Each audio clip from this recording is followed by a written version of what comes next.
When I started this journey, I thought it would be a fun challenge to beat the game using every single set in the game. The odds were against me as I started out using underpowered and just blatantly bad items. There are 33 sets in Diablo 2 Resurrected, and with a bit of luck and some way too close calls, I've managed to beat the game with the first 11 of them, which seems like a perfect milestone to do a bit of a recap on them. Before getting into things, I want to give a big thank you to the members and Patreons. And with that said, here are the first 11 of my set runs through the game. Hope you enjoy. Hi, welcome to the video. I'm the Nuclear Rabbit and today I am going to be finding out if it's possible for me to beat Diablo 2 while using the Clay Glass set on hardcore all the way through hell. So why would this even be a challenge? Well, the Clay Glass set is a level 4 set, and seeing as how most people beat hell around level 80, it seems on the lower end of the scale of gear to use to do this. Most people also see it as complete trash and don't even pick it up, not even in normal. So the rules for this challenge run are: 1. I give myself the Clay Glass set. 2. No other items can come from the shared stash. 3. It has to be done in hardcore. 4. I have to beat Baal in hell and become a guardian. So let's get this show on the road. I create an assassin and give myself the set. First things first, what does it take to equip the set? The shield requires level 4 and 22 strength. Fine, sure, no problem. The gloves require level 4 and 25 strength. Yup, all good, sure.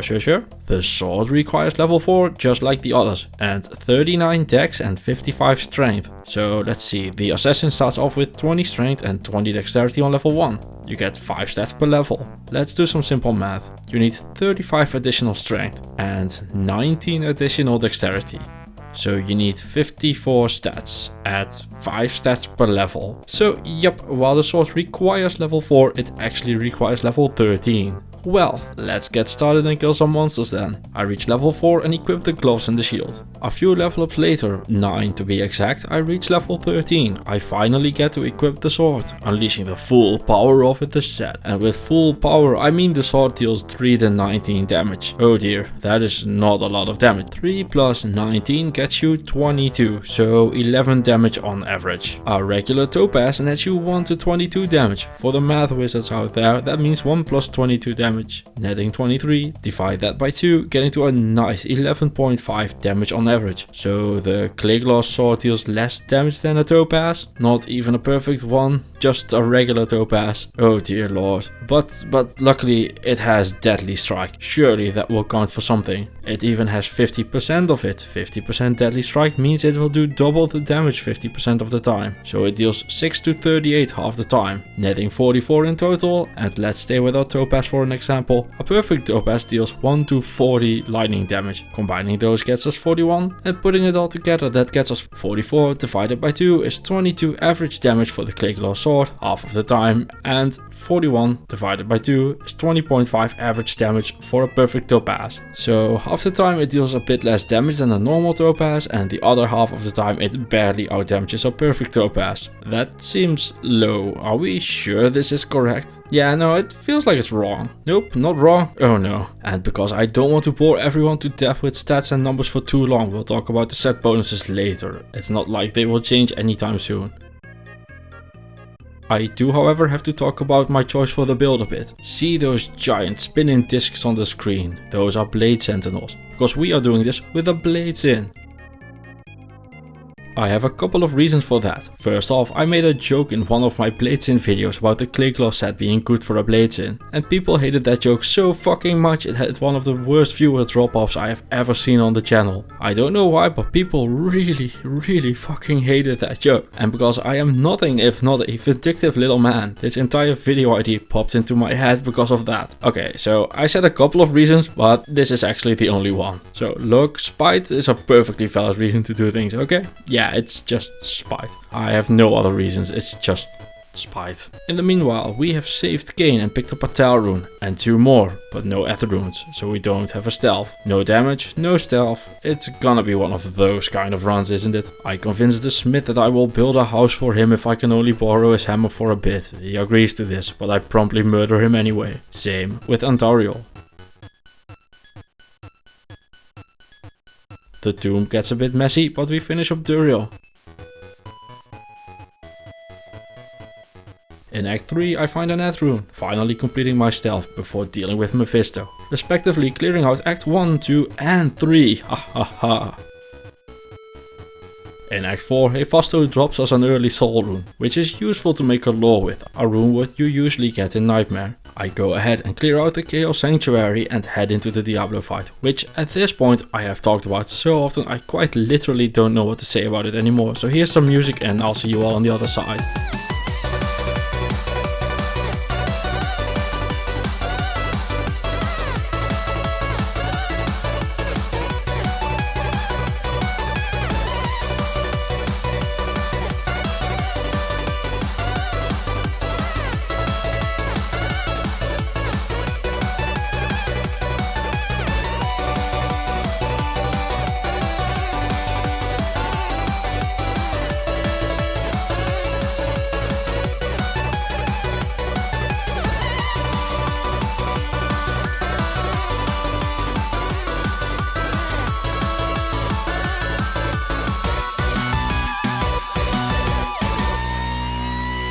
In Act 5 I go ahead and kill Shank and grind Eldritch for some levels, during which I find a Dusk Deep, and while its classic glory days are over, it's still a hell with 15 resist all, maximum damage and a bunch of flat damage reduction. Saving the barbs gets me an odd rune, netting me the other half of the lore rune word. I also defeat the entire point of a shield by letting Lazark make a hole in it, which I quickly plugged by putting a diamond in the hole. I follow all of that up by getting rid of Bale, who drops me Shaco's little brother Peasant Crown and Hassarus Boot, which means that while I unfortunately only have one head, I have 3 helms to choose from. Perfect, just perfect. Before heading into Nightmare, I go ahead and gamble a belt and get myself another amulet in the Terror Zones. Nightmare starts off with picking up the Scroll of Iniverse and saving Cain. The ring I get as a reward is a small upgrade, but definitely not an endgame gear worthy ring. A few minutes later I find a second ring in the Black March, another small improvement, but nothing special.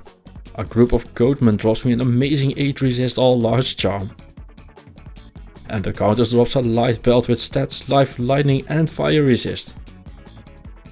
The Andario fight goes very smooth, so I move along into Act 2, where I pick up the amulet and make my way into the Maggot Lair. The Maggot Lair for a lot of builds as well, how can I put this nicely? Well, shit.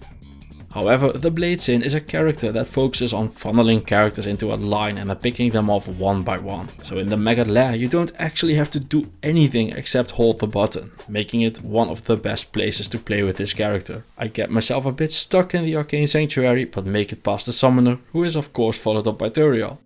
Him knocking me out of my Blade Fury is a problem, so I decide to just use the Blade Sentinels to get the kill. I go ahead and finish up Act 2 by completing the Radamant quest and head into Act 3. Following that up, I craft a few rings, one netting me poison resist and the other netting me cold and fire and even more attack rating. Seriously, this character is drowning in attack rating. Might be the first melee character ever to not have attack rating problems. Act 3 starts off with me going eye for an eye with Cesark, an intense fight that I follow up by having a relaxing walk through the forest.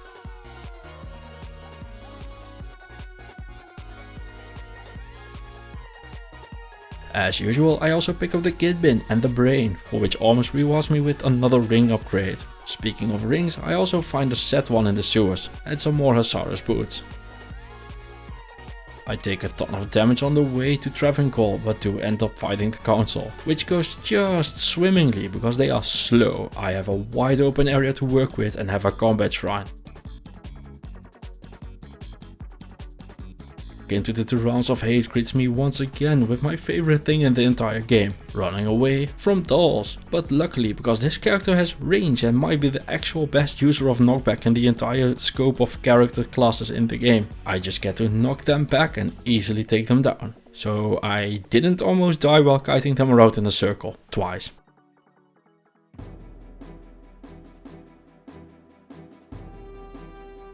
Moving along, after that I decided that I was sick of this shit and just ran through. I get stuck at the end, but I can't throw a sentinel because of all the dolls, so another save and exit is added to the collection, much to the chagrin of that one person in my comment section who told me he gave me a dislike because I use save and quits. My man or woman, this one's for you. So for everyone out there, if you're thinking, man, this guy uses save and quit, I hate him, just go. Your opinion is wrong and you should just leave, it's fine. We all have that at times, except me of course. The second run through around the Torrents also involves a bunch of dolls. Luckily this time I didn't get stuck, so I didn't almost die anyway and make it to Mephisto, who goes down cleanly. Cause even though I am using the clay gloss set and its damage is pretty trash, the rest of my gear is actually stacked as hell. Pun obviously intended, because I am all about those bad jokes. Seriously, if you hate puns, my videos are very pun-ishing. I pick up my 2 skill points and a Lum rune, feel like a stepsister to some Venom Lords and head into the Diablo fight.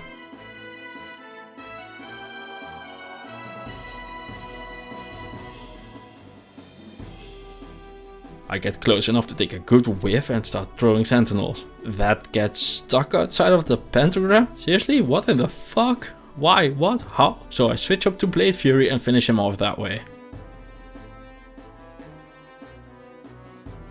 Diablo shows he is a man of style and drops his gloves on the ground upon death as the loser of a true duel. I look at them and they turn out to be a pair of 37% chance cards that I can't use because I have to use the clear gloss set. I go back to normal and buy a 2-socket armor and a 3-socket shield. I make an Ancient's Pledge in the shield because it seems like an upgrade over the actual literal just nothing Barani is wearing. And even though his resists are already looking very maxed, we're still in normal. If they weren't here, we'd have a big problem. Once he reaches hell, however, he will be very happy with this Ancient's Pledge. Next up, I get myself a Nev rune and use it combined with the Lum rune to get myself a smoke. Seriously, Hussar's boots, smoke, peasant's crown.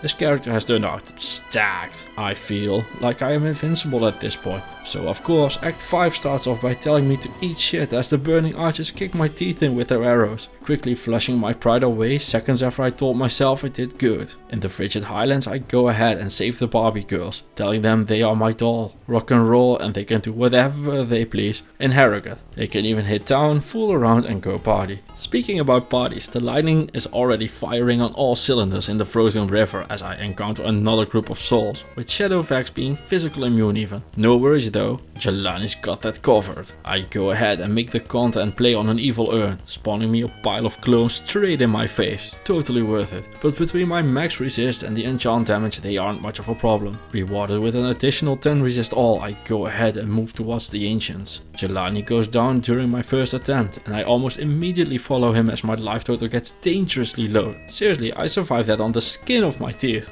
A quick reminder that slow on a Whirlwind Barbarian is still extremely dangerous. But wait, aren't the Ancients in Nightmare supposed to be an easy fight? Like, shouldn't they be almost free? Well, my dear viewer, yes, they should be. They should be almost free. My damage just sucks. So, with that in mind, for the rest of the fight I decide to change up my strategy. No more getting close to them.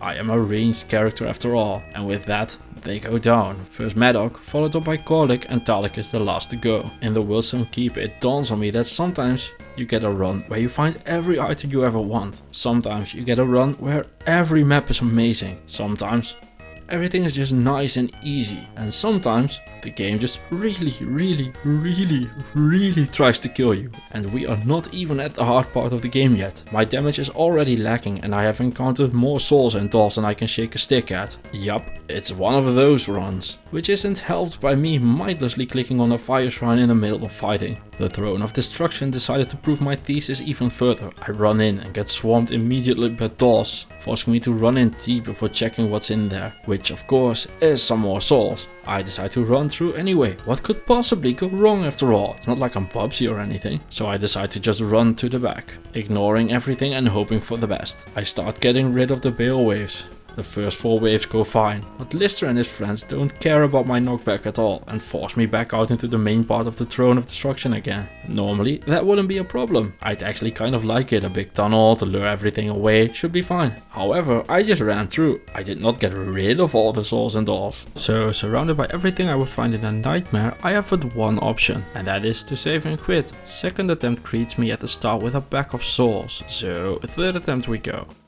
Not gonna lie, third attempt isn't exactly looking better or anything, but after making it past that one stupid corner with souls, the Bale fight is an ode to slow and crushing blow, and with the power of those two combined, Bale is not much of a challenge. To improve my rune situation, I decide to do some more counters runs. On the way there, I end up finding a set amulet in the Black Marsh. It turns out to be an angelic wings. granting me the fabled combo of attack rating and life if I want it, which I don't because my amulet and my rings are amazing. I upgrade my belt so it gets 4 slots. I use a hell rune to remove the diamond from my shield and put a perfect diamond in its place. And at the low cost of a socket quest and a perfect diamond, I have now upgraded my shield to the shittiest ancient splash mankind has ever seen. But without it, I wouldn't have all of those cool set bonuses like crushing blow and mana leech. It also gets 20 increased attack speed, which doesn't work with my skills. It also nets me 100 defense, a stat a lot of my commenters deem very important. So yeah, it's a crappy ancient splash, but it gets us crushing blow and mana leech. Works for me, I suppose. After all the counters runs, I have a ton of gold, so I decide to do some gambling for boots, which proves worthwhile as I gamble 2 pair of amazing shoes. One pair gives fire resist and the other gives poison and lightning resist, meaning I can just switch them up depending on where I am and what I need. The final thing I do before heading into hell is socketing my peasant crown. I decide to put a Thal rune in it because I just gambled all the other resist, which means doing it like this and nicely rounds it all out. And with that it is time, hell time. It starts off with the Den of Evil, where I use the knockback of the gloves to, well, knock back the monsters while Jelani takes care of them. Woohoo for teamwork! The Cold Plains is actually a great place for leveling, so I decide to go do some level farming there by picking off the weaker packs like Fallens and Shamans.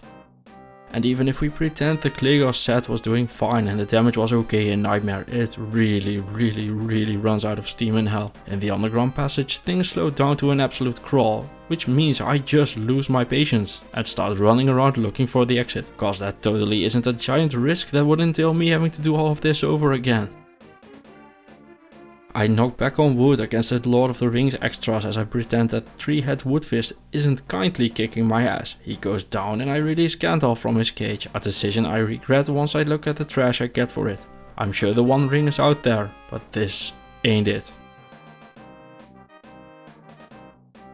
I'd guess at this point that a lot of people have noticed and angrily commented about me not using Fate, even though I'm in hell. So I'm just going to explain my choice. My resists are very good. I'm 1 of max on 2 of them and the other 2 are maxed. And I have a reasonable enough, although not stacked to the gills amount of life. The biggest thing that will kill me at this point is getting step-sistered by a bunch of monsters. I try and stunlock the smith, however he decides that he is sick of my shit and just walks up and starts slapping me. So I go ahead and run away. I make it all the way to the jail level 3 before I get stuck between some monsters and have to save an exit again. Man, it's almost like I knew this was coming and decided that this, just right now, would be a good time to explain why I spec the way I did. It almost looks intentional. I kite Andy around, allowing me to slowly but surely chip away at her life total, and all I have to do now is not try and tank her, which is very hard because standing still and tanking her means I could finish the fight 0.00001% of a second faster. A risk totally worth almost the entire run. But despite my damage being very low, the slow and crushing blow once again prevail and the bare naked lady goes down. The black raptors in the desert drop me an ethereal treasure. No sockets in it yet, but an excellent base for if I want it, which I obviously do, otherwise this part wouldn't be in the script. In the Lost City, a plant I thought I could easily walk around stops me in my tracks. Luckily, with just a few night terrors following me, I am able to clear my way out again. The Claw of Hyper Temple, however, is where the Clay Claw set hits its limit. I, for the life of me, cannot clear this room filled with guardians and bone warriors. My damage just isn't getting there and everything is out healing me. I try picking off the unique guardian in the corner, but alas, the bone warriors come up to me and I have to kite again. In the meanwhile, everything has gotten back to full HP. Desperation overcomes me. I still have 3.5 acts to go and things will only get harder from here and bigger problems will come my way. So I start running around looking for a way to escape from the immediate danger. However, the monsters have trapped me in, blocking all the doors. In a moment of cursed desperation, I see an open door and run into it, allowing me back to the start of the Claw Viper Temple. I use my newfound exit to lure all the skeletons out and run back in to try and face the guardians again. However, no such luck, they still out-heal me. I don't know why, I don't know how, I don't know anything, but the unique guardian blocking the door has kindly fucked off. I run through the door, breathing a sigh of relief I never have to face these monsters again. And in level 2 I just snipe the Embalmed off the plateau and claim the amulet of the Viper Magi. The Maggot Lair is a nice change of pace. Man, I never expected to say those words. With everything lining up in perfect order again, I casually make my way through, using the poison from the Venom skill to deal with the physical immunes. However, my perfect setup screeches to a halt as in one of the dead ends, the beetles overpower Jelani and corner me, forcing me to leave the game before claiming my prize. The second attempt goes much better and I claim the Staff of Kings as my trophy. The Harem level 2 adds a +1 to the save and quit counter, and level 3 forces me to do some fancy footwork before I can get in the portal. The Arcane Sanctuary is another place where things just stand up in a line and get knocked back to oblivion, so I make it through without any problems. This apparently is so impressive that the summoner goes from a unique monster to a normal monster. Didn't know that could happen, but here we are. The Talrusher's tomb is tedious but doable. Well, at first, because at the first sign of Under-Evalos my PTSD kicks in and I start running through the tomb like a madwoman. Luckily I get a good map and make my way to Duriel, who thanks to the power of patience and kiting goes down without a problem, because my damage being low isn't as much of a problem as long as the bosses are taking more damage than I am. The Venom and Crushing Blow also help a lot. I use the Sentinels on him, because just like in Nightmare he keeps knocking me out of Blade Fury. In the jungle, the mighty jungle, things start off with getting pushed back by a group of hunters. Luckily I managed to isolate them all and managed to Jill Valentine my way through them. The next boss, ironically named The Sharp, gets stuck behind a wall, so I just easily snipe him from afar. I even managed to knock him so far back that I had to walk up to him. When he dies, he throws me a set Chaos Armor, which is ironic, cause I promised to do a Triangle video and ended up doing this instead, and now I find the armor. Haha, isn't that funny? The irony. Funny stuff, right? Guys? Hello? Anybody? In the Spider Cavern I encounter another brick wall for my build, a physical fire immune. Even though I have Venom, he is just out healing that. I need to come up with a plan, and that plan involves a lot of me running past everything and deciding that actually playing the game is for suckers. However, I get stuck again and the save and quit counter adds another one to the tally. On my second go around I clear the monsters without a problem, that is until I reach Cesar, who is this round's fire physical immune. I try to take him down with the poison damage from Venom, however he out heals it. So once again my damage just isn't cutting it and I need to come up with a plan, preferably one that doesn't involve me running and getting stuck this time. I go back to town and hire Vanji, a gold-based mercenary, and together we attack Cesar, me using my knockback to push the spider back, and Vanji using his cold spells to actually deal damage to the giant spider. The arachnid is extremely tanky, but does end up going down. The Flayer dungeon is filled with dolls, however with knockback they aren't much of a problem. The ruined temple, however, is. With my damage being too low, I once again get pushed back. I regroup at the door and go in for a second attempt, but get swamped right there at the entrance, so I run out again, deciding that stat points are for nerds and I'm never looking back. The council can do nothing against knockback and have very little poison resist, so I just stun like them all until they die and give me the flail. The Durance of Hate gives me dolls again, so I go for the good old strategy of knocking them back and easily clearing them, which immediately fails and has me only surviving an explosion because it didn't become a critical hit. The dolls get knocked back, but come up close again, cause I'll never keep them down, but they get very close to getting me down. Cause even though I'm winning, one of them explodes in my face, almost ending the run. The Mephisto fight isn't too bad. Once again my damage is low, so I have to throw blades to and fro, but with enough patience, down he does go. Act 4 starts off with a strangely familiar feeling of me getting pushed back into a corner because my damage is too low. It's become a recurring thing at this point and I didn't even like it the first time. With some kiting around I do end up taking Soulburn down, but can we please stop with the getting pushed back at every point? I just want to win the run already. We can't? Okay, fine then. Just a tiny bit into the outer steps, I encounter another Might Pack. This time, however, I make a mistake kiting them and lock myself into a corner. The save and quit counter is eating well today. The Plains of Despair once again prove their name as the game continues to give me the worst possible enemies at every single point, this time giving me a pile of souls. I could just reset, but I decide that my lightning resists are high enough and I should just clear them. Which is exactly what I do. Souls are very class canon, so all I need to do is separate them one by one and take them down. One very dangerous, unique soul with a conviction aura later, I make it a full 2 more steps before I reach the next boss pack. This really turned into one of those runs where all the game is trying to do is murder your face off.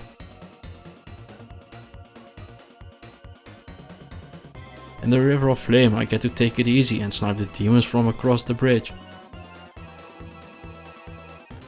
The Chaos Sanctuary starts off with Ashburn the Flayer, who luckily does care about my knockback, meaning I get to let Jabari take his life total. For the rest of the Chaos Sanctuary I use the natural funnels at the beginning to their fullest effect and let the Venom Bloods get stuck because of the knockback on the gloves. The open area, however, is a very different tale. Here I have to kite around again, making the Venom Lords chase me while they run through the Sentinels. I try to deal with yet another physical fire immune in the same way as all the others, while wondering why there are so goddamn many of them in this run. All in all, just bad spawns all around for this one. He takes forever to go down, so I end up luring him to the back and just running from the start again to get rid of him. The rest of the sanctuary went without chaos.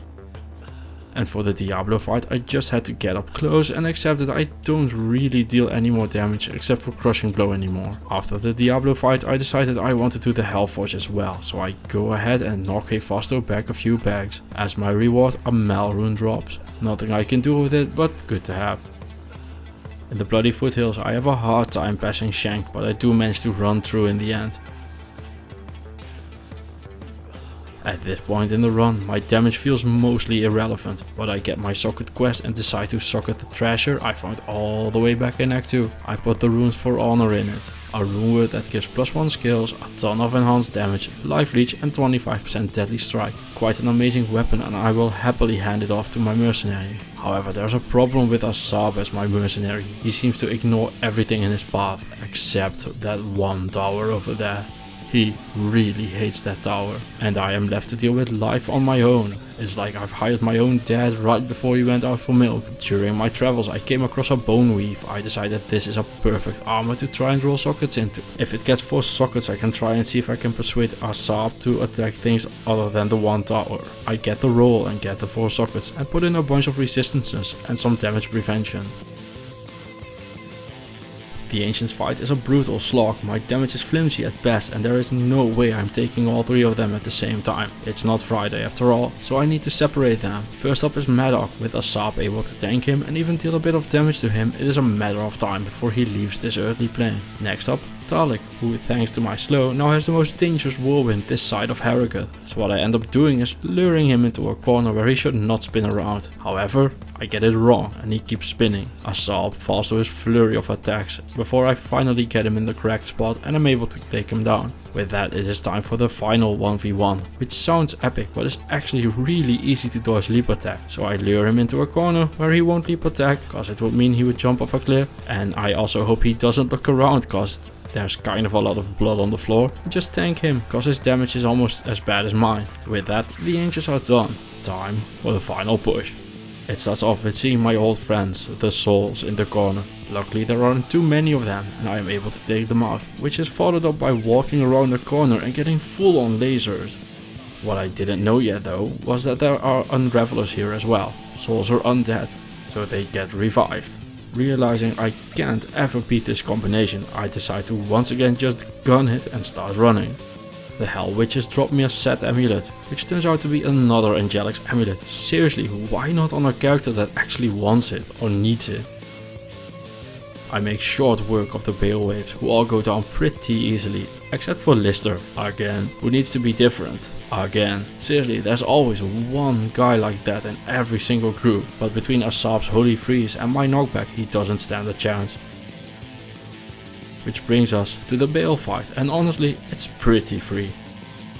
Bale falls like wet origami under the effect of slow. I don't have enough to completely brick him, but even with him being slowed down 25%, it's such a game changer that I am easily able to take him down. And as I do my final gear and setup showing for the run, I can look back and answer the question this all started with. Can I beat Diablo 2 on hardcore all the way through hell with the Clay Gloss set? Yes I can. And even though it's a set meant for a level 4 character, it has enough power to clear the game. Honestly though, you'd rather not. Like, there's so much that's better than this. Seriously, like using a black rune word and an ancient pledge is just better than this entire set. But as I just showed, you can definitely do it. To explain some final stuff, the build I used is called a Bladesyn, meaning I spec'd into all 3 of the blade skills. The rest of my points are into Venom and I have a point into Burst of Speed. Stat wise I have Strength and Dex for gear and the rest into Vitality. And with that I have just one thing left to say. I hope you enjoyed the video. If you did, please consider subscribing or even becoming a member. It truly helps more than you could think. Thank you all for watching. See you in the next one. Hello and welcome, and today I'm going to be doing something a bit different. I'm going to be helping myself out. I'm playing as a Jefferson this time. And basically this boils down to, I found Titans and I wanted to use them and I wanted to do something fun with it. So I decided like what could be fun to do with the Titans. I mean, it's not a solo cell phone run at that point, you know. And I ended up deciding that it would be fun to use the Saigon set and just see if I can get through the entire game. I know people use Saigons for normal and then just kind of start upgrading the set into better items. But yeah, you can definitely go deep with Saigons. I saw some people on forums saying that they went all the way through Nightmare with it. And I was like, well, can I do hell with Saigons? So yeah, now I've equipped the entirety of Saigons, and for the rest of normal, we are basically immortal. Like, this is better than most of the gear that I usually use. So yeah, everything is just randomly dying. It's great. And here is Andariel. Andariel just, yeah, getting absolutely murdered. There's no other way of describing this. So bye-bye Andariel. And nothing spectacular happened in Act 2. So here's Duriel. This is Players 5 Duriel. I kind of forgot to scale it back. So yeah, Players 5 Duriel. Takes a while, but there's no threat. Like, my life total isn't even moving.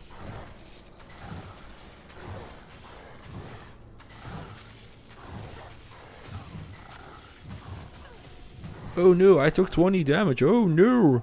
So that was Duriel, and here's Mephisto. Bye Mephisto. As always, we check out the Hellforge as I clobber some maggots over there. Those were maggots without a pulse. They were not into Slipknot. And here's Diablo. I run into his lightning because he can eat my lightning. So bye bye Diablo. Yeah, normal is just very easy with this setup. I also am not at a level where I can equip Titans yet. That's later. That's after normal. So this is just me using a random javelin and being like, yup. I believe my random javelin had like some IAS on it, but still, like, you could do this with your base weapon. It wouldn't even be difficult. So here we are at Bale, and Bale normal. Yeah, very high lightning resist, but it really doesn't matter. Like, nothing matters to this Amazon in normal. So once again, we go poke, poke, poke, and bye-bye. And then we get to Nightmare. This is the point where people usually start switching out of Sagas, but you can see as we attack Andariel that it's still going fine. It's getting a bit slower, but it's still doing fine. This is with the Titans, by the way.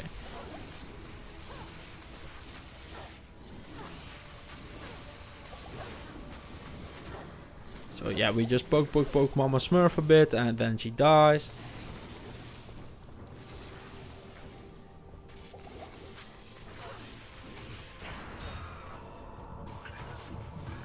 And once again, nothing special happened in Act 2 Nightmare, so yeah, here's Duriel.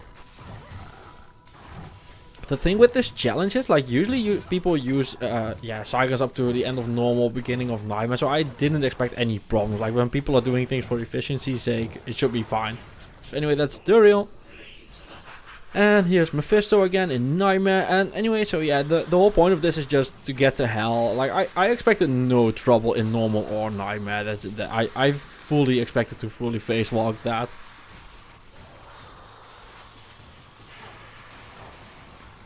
So Mephisto, you can see the killing speed starting to go down though. Okay, here's my Hellforge, and I get an Rune from Nightmare Hellforge, which is great. Those died, and here's Diablo. This is the first fight that sped up, so yeah, this is taking a while. This is like a few minutes of poking him, but not minutes. This is like 30 seconds or something slowed up. And here are the Titans on Nightmare. Still just not a threat whatsoever. Yeah, the entirety of normal and Nightmare was just like bye, and we're through. I did pimp out my Saigon set, by the way. You'll see in a second.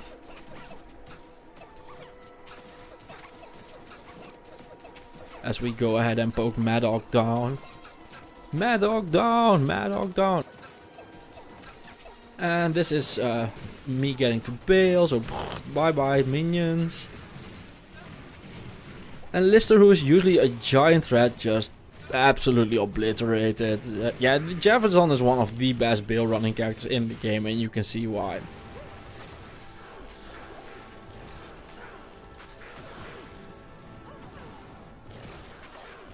And Bale Nightmare is the first fight that actually just gives me a bit of trouble. Not in the sense of that I'm taking a lot of damage I mean, this build just keeps on going. I was expecting to get into trouble at this point, but he is very lightning resistant, so he just takes a while to kill.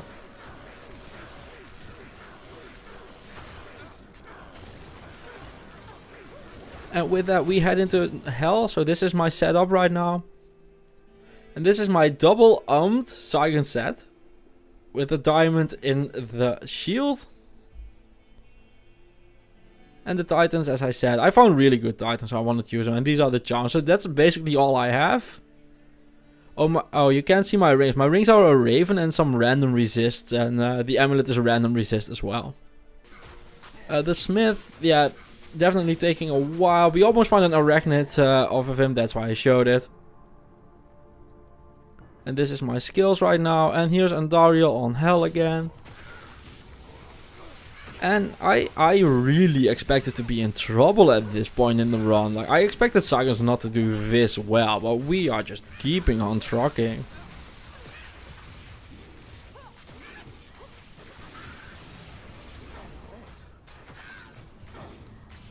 So yeah, just not much going on. Just Andariel going down easily. And here's the first point of trouble. This is Radamant in the sewers on level 3.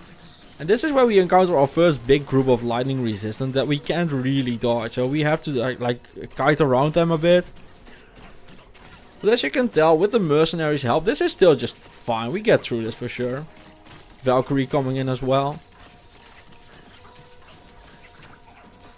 And then we get to the slower part of this run. So this is the maggot lair, where everything is either physical immune or lightning immune. So we start something that we will do a lot in this run. We start to poke things. Luckily we don't have to poke everything. We can run away from our problems like we do in real life as well. And yeah, just walk around them and go away. Then we go to the salamanders in the Claw Viper Temple, where I actually find a long staff, which I found really funny. The Serpent Lord finding it in the Claw Viper Temple. I thought it was really funny. Then we get to Torash's Tomb, where we do a lot of save and exiting, because lightning immunes are a dick to us. So yeah. So I see the fire immunes again and exit away. And kickaboo, there are some lightning immunes, and bye bye.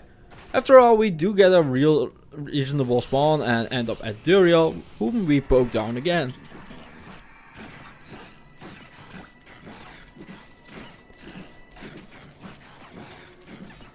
And yeah, you can see that this is still taking a bit longer than in Nightmare, but just not that dangerous or anything. Like, I expected way more trouble during this. Like, I expected this run to be pretty hard.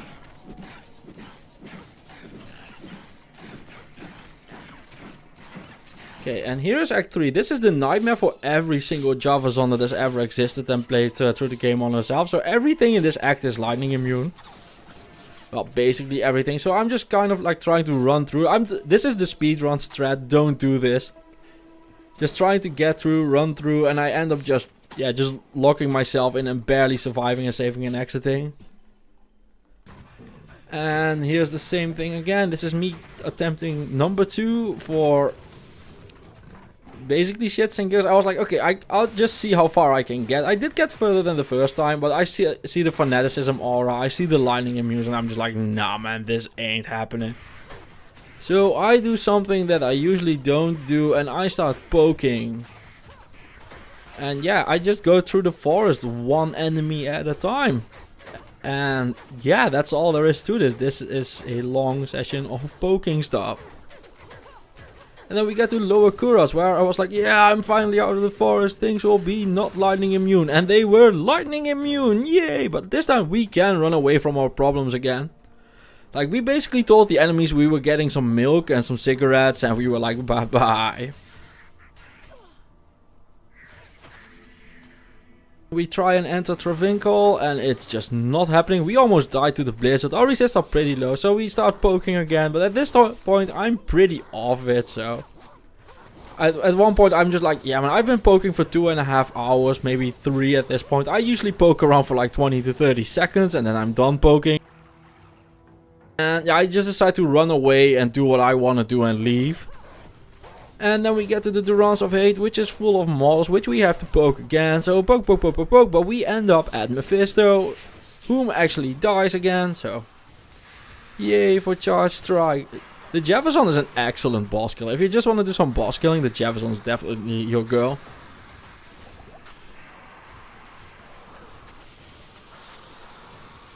So that's Mephisto, not much dropping, but it's okay. And then we get back to our regular scheduled programming of absolutely obliterating everything in fucking sight, which is great. It's a very big relief after all of that poking around.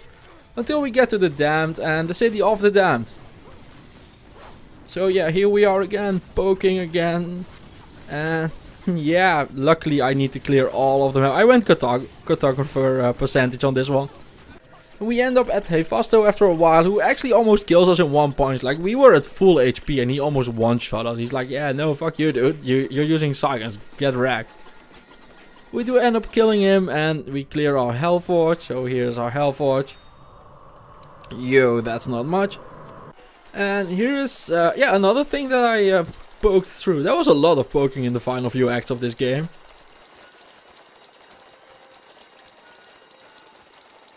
So yeah, who would have guessed? A Jefferson, not a big fan of the Grand Vizier of Chaos being physical immune and lightning immune, but we did get through it. So here's Diablo Hell.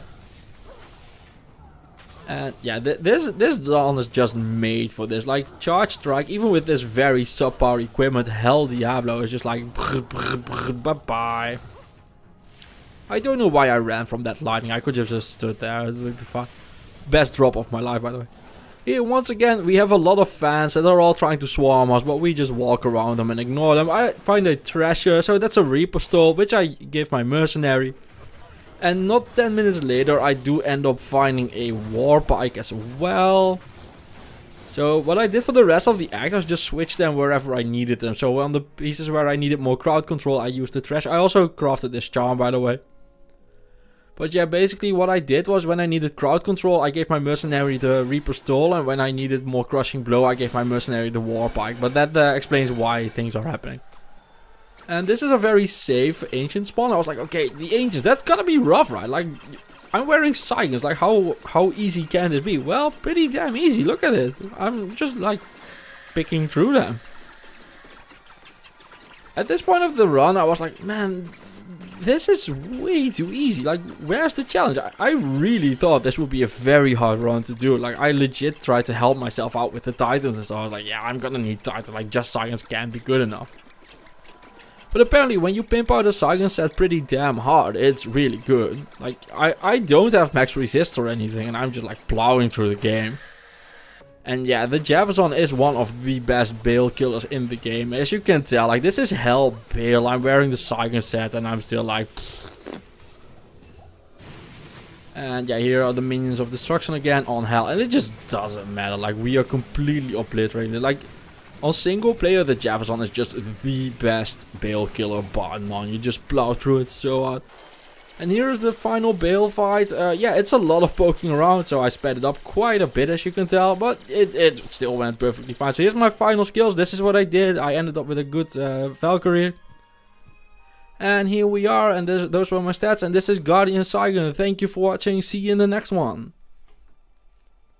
Did you know there is a set in the game that is based on items that actually exist? It's called Heaven's Brethren, which consists of the set Reinforced Mage, Dangun's Teaching, Demosis Adamant, Tebek's Glory and Onda's Almighty. The weapon is named after Dangun Wangeon, grandson of Hawanin, who has a full set named after him as well. He was the founder of the first Korean kingdom, also known as the grandson of heaven or son of a bear. And reading that of Wikipedia makes me wish this set turns you into a bear. The second part of it is Hemosus Adamant, named after He-Mo-Su, the founder of Buyeo, who Wikipedia tells me was the son of heaven and rode in a chariot of 5 dragons, which, not gonna lie, sounds amazing. Third part is Tebek's Glory, which is named after the Tebek Mountains, a mountain ridge that stretches along North and South Korea. They probably tried to incorporate this into the design of the shield by making it as hard to use as climbing a mountain, which is the only reason I can think of why this thing has such outrageous requirements. The final piece of the set is Onda's Almighty, based on Ondal the Brave, who was a Korean general who, according to legend, was unusually tall, handsome and had a good heart. I faced the same issues in life. I know, it's horrible, but I made do. According to his wiki page, he was a beggar, which seems like a perfect segue into asking to check if you're subscribed and thanking the channel members and Patreon. For the final shill of this video, I have a Mana Traders referral link, so if you're into Magic Online and want to support me, check it out. There's also a NordVPN referral link there, for if you live in a place where porn got blocked. You can find both of them in the description and the top comment.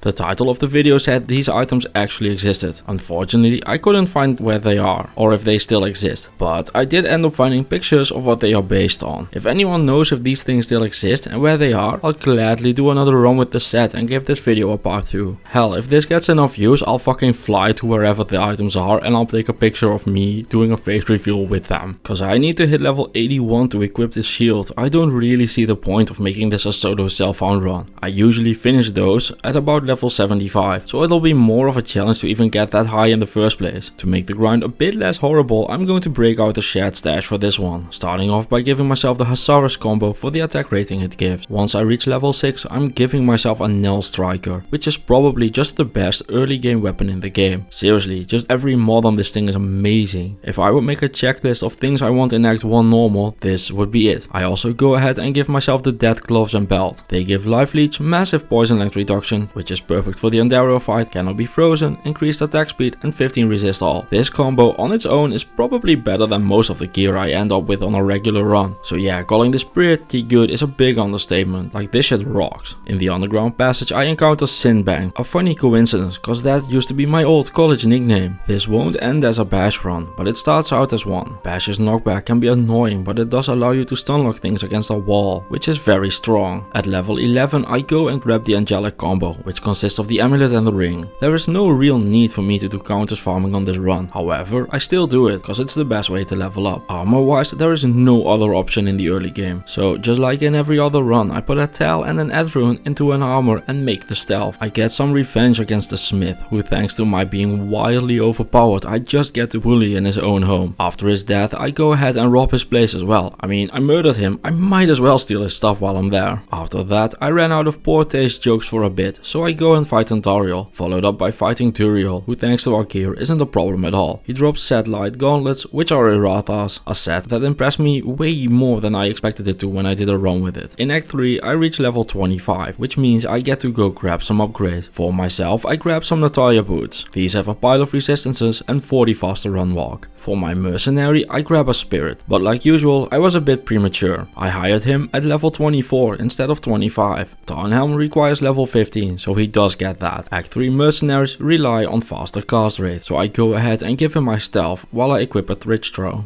With the Hasaros combo broken and my damage due for an upgrade, I go ahead and give myself one of the sweetest items in the game, Bone Snap. As a two-hander it feels much more familiar to my hands, and just look at the numbers on that puppy. A boatload of damage, 40% crushing blow and some nice resistances to boot. Bone Snap rules. I also kept going and got my Merc to level 25 as well, so now he can wear the spirit. The Mephisto fight lasted just a few seconds, but I'm not one to judge. Diablo normally is a hard knock fight for us. But instead of kisses, we go ahead and kick him. Because I need to hit level 81 in Nightmare anyway, I decide to do some Sirich Eldritch farming and hit level 35, which allows me to equip a few new items. For my weapon, I grab myself an upgraded steel driver. I can explain why, but I kind of just want to bonk some things on the head with a big hammer, which is exactly what I do to Bill, meaning we have, surprise surprise, made it through normal. Before I head into Nightmare, I want to go and level up some more. To farm levels, I head into the Terror Zones, where a unique shark skin belt drops. If I wasn't doing a Heaven's Brethren set run, I would switch to a throw bob to use Razor Tail, cause it's best in slot for that build, thanks to its big bonus to pierce on it. Looking at it now, the attacker takes damage on character level makes me want to play a pacifist. I'm kinda curious how strong I could get it. It'll have to get in line though, so many builds to play, so little time. I wish I was 6 people, that way I might get through all of the runs I want to do at some point. The Antariel fight is nothing more than a short session of hammer smash face, turning the catacombs into the tomb of the mutilated. In Act 2 I take care of the wretched spawn Redimant. In the Mega Lair I encounter my first physical immune. I haven't spec'd to Berserk yet, so for now Keshev has to take care of him. I've also made it to level 44 now, allowing me to wear Himosu's Adamant. This armor's claim to fame is a huge pile of defense, 500 of it to be exact. It also has some defense to melee and to missile, coupled with 75 life. For some reason this armor has minus 20% requirements. I don't get why though, the requirements on this aren't high to begin with and the rest of the set just requires way more. Level 45 allows me to get Cannot Be Frozen back thanks to a Raven Frost. I chose this cause after taking off the Death's combo I needed to get Cannot Be Frozen again.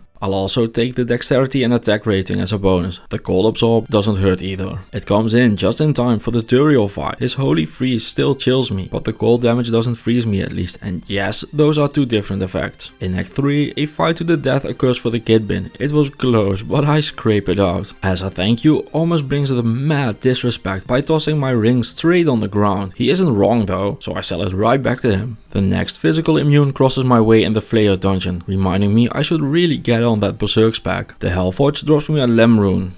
Diablo can light the entire world in flames, but it's not much of a lunar strain to take him down. At level 47 I go ahead and equip the next piece of gear I want to wear. Gore Riders are some of the best melee boots in the game. They have faster run walk, crushing blow, deadly strike and open wounds. A melee character's wet dream. Remember me talking about being premature? These boots are why. They're that good. It takes a couple of resets to get the ancients to spawn without cursed on them. Without it I can take all three of them at the same time, allowing me to bonk them as long as my heart desires. With Bale defeated, the hardest part of the run comes now. I want to test the Heaven's Brethren set. To do that, I need to wear it. To wear it, I need to be level 81. Like seriously, what were they thinking? It's a good thing I did a ton of grinding for levels. I farmed Eldritch in Normal, I farmed Eldritch in Nightmare. How far away could I be? What level am I? Well, I'm apparently level 56. I need to farm 25 levels. Oh boy, that'll take a while. The grind starts in Nilatak's temple. Player's 8 Pindleskin is an amazing experience farm. He's right at the door for the portal, and as long as you're careful, he isn't too dangerous. Do keep an eye open though. If he spawns with cursed or extra strong, he can hit it like a truck. During my farming, it ends up getting terrorized as well, which is perfect. This makes it so that the area is always 2 levels above my own, making it the best farm I could ask for. While farming, new gear unlocks all the time. Laying of Hands has 20 increased attack speed, 350% damage to demons and 50 fire resist. Did I mention 350% damage to demons already? This mod is more damage to demons than most weapons in the game. This is another one of those completely cracked up pieces of gear. Like, what were they thinking? 350? What? So yeah, an easy choice to wear. The other piece I get is a High Lord's Wrath. +1 skills, 20 increased attack speed and a huge amount of deadly strike makes this another obvious choice. This does break the angelic combo, so I go ahead and equip a rare ring with some attack rating, life leech and resistances. At level 68 I finally unlock the second piece of the set. For comparison, usually I'm in like Act 4 hell or something at this point, but now I get to equip a Dangoon's Teaching. It's the set reinforced mace, a strange one for sure. 10% to cast Frozen Nova on striking, 40 increased attack speed, max damage based on level, 20 to 30 fire damage, and I added a socket to it myself. Doesn't come with that. The weird part of it is that this doesn't have any real damage on it. No enhanced damage, no deadly strike, no crushing blow. There is just kinda nothing except the max damage per level, which all in all makes the damage pretty disappointing. You can even see me double checking if everything is correct when I'm about to equip it. Just about the only thing this weapon has going for it is that it's crazy fast at triggering Frozen Nova for crowd control, which turns out to be all it does. No matter how you slice it, this weapon is a massive downgrade from the steel driver I was using. A few runs later I level up again, which feels terrible because it means I'm going to trade in my beautiful Ariats for an Ondals Almighty. I might be the first person ever to do this, by the way, like upgrade an Ariats to an Ondals. Like, oh my god, it's so trash.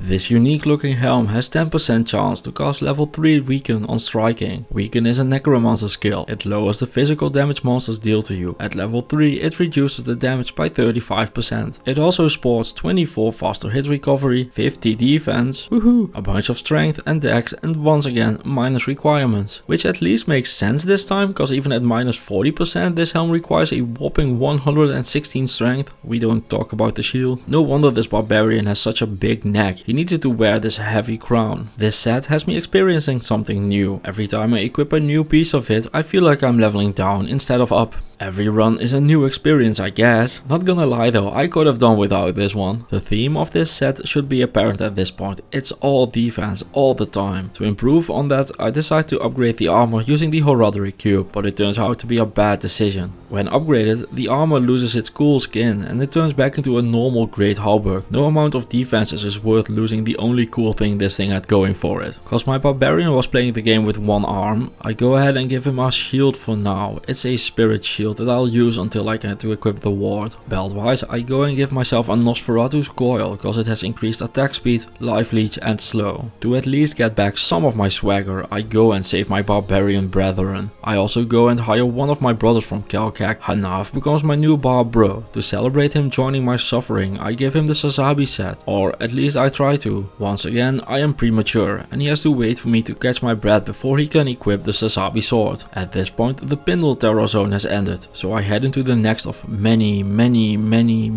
Terror Zones before I hit level 81. The outer steps aren't a particularly great zone or anything, but terrorized is terrorized. The monster density is a bit low for my taste here, so I decide to go and do some bail runs instead, where Hanaf ends up getting to level 73, allowing him to join in on team safety over damage. The Sazabi set bonuses involve +1 to skills, 40 run walk, 15 life leech, an insane 27% maximum life, 30 resist all, 16 physical damage reduction and 75% poison length reduction. Seriously, it's probably better than the set I'm wearing. Next terror zone up is the Pits of Acheron. This area will be a good test to see how tanky Hanaf and my own setups truly are, and they do not disappoint. Even while I'm not wearing the full set yet, I'm barely taking any damage. Now remember, this is just Nightmare. The hard part of the game is still to come, but this is looking promising for sure. As a reward for clearing the pit, a super chest will always be waiting for you. I open it up and a unique amulet drops out from it. It turns out to be a crescent moon. This is an amulet that is focused mostly on getting and keeping mana, with its 12 mana leech, 45 extra mana and 10 damage taken to mana. It also has 3 life leech and 10 magic damage. I rarely end up using this one, but if you're in dire straits for mana leech, you could always get it here. Another hour passes and another terror zone rolls around. This time it's a good one. The rocky waves as dung beetles. These are amazing experience during a regular playthrough, and it's no different during a terror zone. The rocky waste is also the home of the stony tomb, which is the best farming zone for a fire-based character. However, the undead in here have a bunch of physical damage reduction, so the clearing speed in here isn't very good for a build like this. The item drops are though. A rare ring drops, which turns out to be a 10 faster cast rate, 65 attack rating, dual resist ring with some magic damage reduction on it. Time rolls on for everyone, so another terror zone switch happens and I find myself surrounded by Might Urdas in the River of Flame. Despite being completely surrounded, my health pool isn't even dropping. I know this is still only Nightmare, but damn, that is impressive. Another roll around later, I end up fighting a terrorized Duriel. Every once in a while he ends up dealing me exactly 1 damage, that my replenished life restores immediately. Not gonna lie, this set is really growing on me, and I'm still not even wearing the whole thing yet. While going through the other Tar Rasher's tombs, I run into Sinbang, which gives me some deja vu, but I probably haven't told you yet that this used to be my old college nickname. Not even 3 groups of gorebellies managed to put a dent into my tankiness. Wait, what was that name in there? Greybang? Grandma? Is that you? The Grand Vizier of Chaos is the one who finally gets me to level 81. I can't get out of there fast enough and go check my new bling. Say what you like about how good this set is or how little damage it deals. It sure has some swag. Anyway, about the shield. Tayback's Glory starts off by making the minus requirements on all the other parts useless by requiring a ginormous 185 strength and level 81. I do think I kind of get what they're going going for. The weapon has maximum damage per level, so they want you to level up a ton to use it to its full potential. Damage also gets increased by every point of strength you have, so requiring the shield to have tons of it means you get more damage off the weapon. But that still just doesn't add up with the minus requirement on the armor and helm. The shield is indestructible, like a mountain. It also has 30 faster block rate, 25 increased chance of blocking, 50 defense again, 100 mana, 30 lightning resist and 30 damage to an attacker. I once again added the sockets myself. Wearing the full set gives you +2 to all skills, maximum fire damage per level, 10 life leech, 30 life replenish, 50 resist all, 24 physical damage reduction and cannot be frozen. Before heading into hell, I have 2 more things to do. First, I need to decide on what second weapon Hanaf will be using. My choices are between a Lawbringer, a Hustle and a Crescent Moon, and yes, that is the same name as that amulet. Hustle gives fanaticism, Crescent Moon gives static, and Lawbringer gives a sanctuary aura and the Grapify. I decide to give Hanaf the Lawbringer to pile on even more defenses and crowd control. The other thing I need to do before getting into hell is to fill up my sockets. I decide to put a shield rune in the weapon, a 15 increased attack speed jewel in the helm, a Thor rune in the shield and a perfect diamond in the armor. I did it this way cause I figured that if I'm not dealing a lot of damage, I might as well try and hit things as fast as possible to at least deal the little bit of damage I am doing a bit faster. It also helps with triggering the Frozen Nova and Weaken. The charms I gave this character are just to compensate for the problems in this build. The damage is very low and it has trouble getting attack rating, so I fill things up with damage and attack rating charms. I added in one ground charm that has cold damage. I always like having some source of cold damage on a melee run, cause it slows the monsters down. I'm not filling up the sockets of the Sazabi set, cause I have no clue what I would want to put in them. I'm just keeping them open so that if there are any problems, they can be solved. Hell starts off with the Den of Evil, which is filled to the brim with the undead. A good thing Hanaf's sanctuary aura makes them bounce like ping pong balls. Corpse Fire despises the aura so much that he even offers up a unique faceplate as a bribe. This can be either an Azurath or a lightsaber, but because we're in the Den of Evil, Azurath can't drop yet. The item levels just aren't high enough here, so it will always be a lightsaber. One of the most old school high-end weapons makes for a fine bribe, but the Lawbringer outperforms it by far. If only this beautiful weapon had dropped on a run where I wasn't using the shared stash, things would be very different. I just realized I haven't even talked about what build I am using. I figured that because this set is so focused on defense, I would do the same by doing this run as a concentration barb, focusing in even more on the defensive theme of the set. Concentration is a single uninterruptible swing that improves your defenses while attacking, making you get hit even less. Cause it can't be stopped, it's also the most consistent way to trigger the on-strike triggers for Frozen Nova and Weaken. Its synergies are Bash and Battle Orders. I used Bash earlier in the run and Battle Orders needs no introduction. It's so good, even other classes spent their weapon slots to get its massive health and mana pool boost. In Tristram, Griswold tries to convince me that his set is best, but if living in a democracy has taught me one thing, it is that committing crimes makes you king, so I go ahead and silence Mr. Wald. I finally specced into Berserk, so when I run into physical immunes in the jail level 1, I can just go ahead and mop them up. During the Andariel fight, the defenses prove their worth when the only thing damaging me is the poison ticking down. However, between Sky High Defense, Frozen Nova, Weaken and Decrepify, Andariel doesn't stand a chance. Next up, my journey brings me to the Claw Viper Temple, where Cursed Fanaticism Vipers stretch to the limit of my survivability. Concentrate is a single swing skill, so having things wait in line for that turn makes the Mega Lair a quite enjoyable experience. Even the mighty Durio cannot break through my defenses. Despite seeming like trash, these items have created a thing of beauty. For the first time in my life, my health pool doesn't even move during the fight, despite tanking him head on.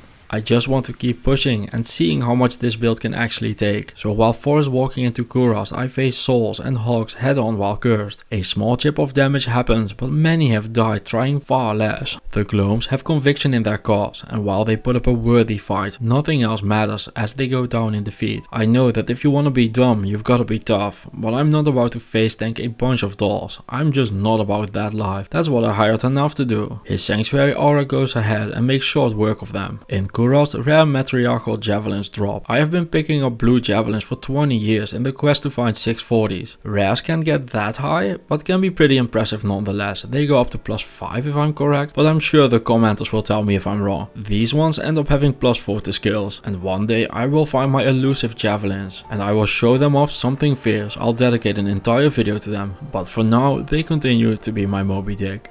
Having heard about just how good this set actually is, groupies are blocking my way through the ruined temple. Some angry fans are waiting for me at the other side of a small puddle of water, but let's be real, we could all just step over this. Standing here yelling for them to come at me bro is much more tough looking though, and involves a lot less doll fighting. Curiosity gets the better of me and the Barb bros dive into the fight head first, with each of us taking our fair share of the dolls. Next up we have the council. As we arrive they are already having guests over, making for a perfect opportunity to test myself again. With might, curse and holy shock around, something finally manages to make my life total drop a bit. The last few acts might just prove a challenge after all.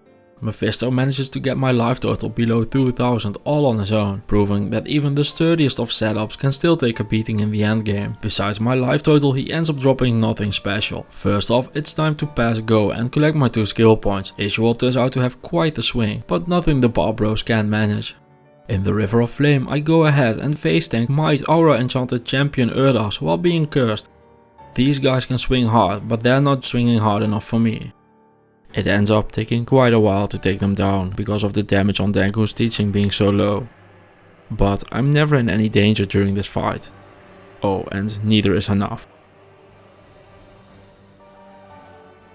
The Hellforge drops me a Paul rune, which still lives in my rune mule to this day. Lawbringer's Sanctuary aura has a field day with the Chaos Sanctuary. Knocking back all the undead for free is so strong it almost feels like cheating. Man, playing strong builds is fun. I could get used to this. The Grand Vizier is the first one to offer a real scary moment. In the blink of an eye I get dealt 1.5k damage, forcing me to run back. Round 2 with the Grand Vizier I let the Lawbringer do its thing. Splitting everyone up allows me to tackle my problems one by one. There is a downside to knocking back all the undead. If you're not careful you can throw the Grand Vizier out of the Chaos Sanctuary to live on his own. I've had to reset runs to him getting stuck outside without knowing how to get back in before. Hanav's aura allows me to split up Lord Desire from his friends and take care of him. The Venom Lords almost decimate my life total in the blink of an eye. The Chaos Sanctuary truly doesn't fuck around as it tries to test the limits of the Heaven's Brethren set. The Sazabi set ends up coming in clutch here. While I couldn't tank all of them, Hanav managed to do just fine. He stands there surrounded by enemies without falling over, allowing me to take down the Infector of Souls. Maybe I should have healed off the lower resist aura before I fought Diablo, but the big old lump doesn't even come close to making it a dangerous fight. Amartel the Fair drops in the bloody foothills.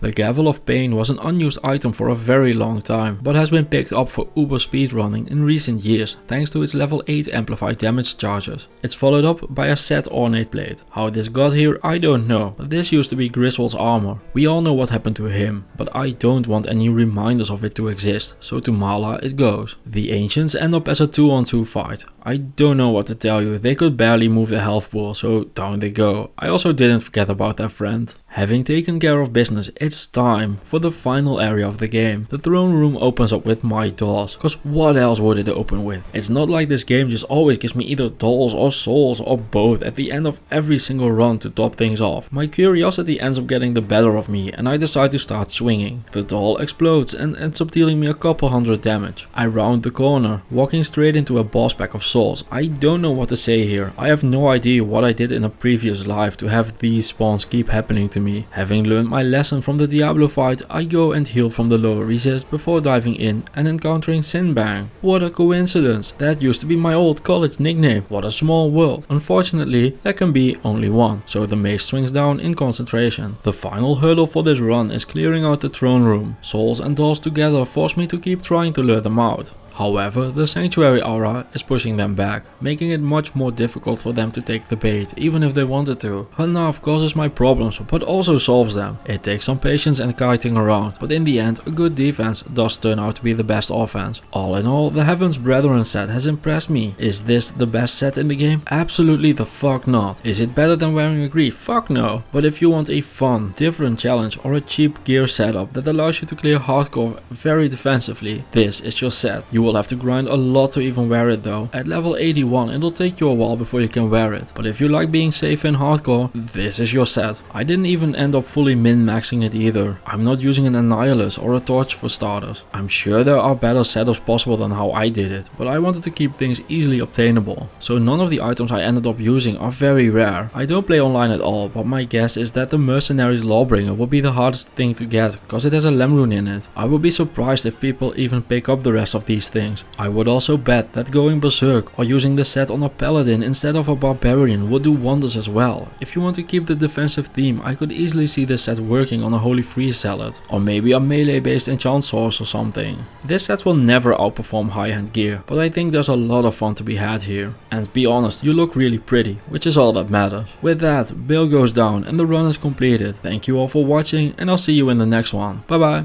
This is an NG plus run, so I started by mulling over some gold and buying myself a charged bolt staff. I used that staff to get some levels before making my way towards Rakanishu. I also ended up finding 2 chipped sapphires, so I decided to use those for some extra mana. I yeet away the smith's hammer and make my way towards Andariel, quickly finishing her off with some charged bolts. In Act 2 I grab my GameCube, which I follow up by realizing I haven't done the Den of Evil yet and I want to respec. So I quickly clear it and respec into a lightning sorceress. With my new powers, I move along to Fangskin. Because the Tal Rasha sorceress is known for being extremely powerful, she can do anything she wants. So I thought to myself, what should I try to do here? And the answer was easy. I should try to do everything. However, to do it all, I first need to get through the game. So I pick up the Staff of Kings and quickly static down Duriel. There were some technical issues in Act 3, so to Act 4 we go. And it starts off by staticking Isual. For the Diablo fight I dodge lightning and after that static Diablo. And if you're thinking, man that looked easy, well that's cause it was. I save Anya, eat the scroll and move along to my next static targets, the Ancients.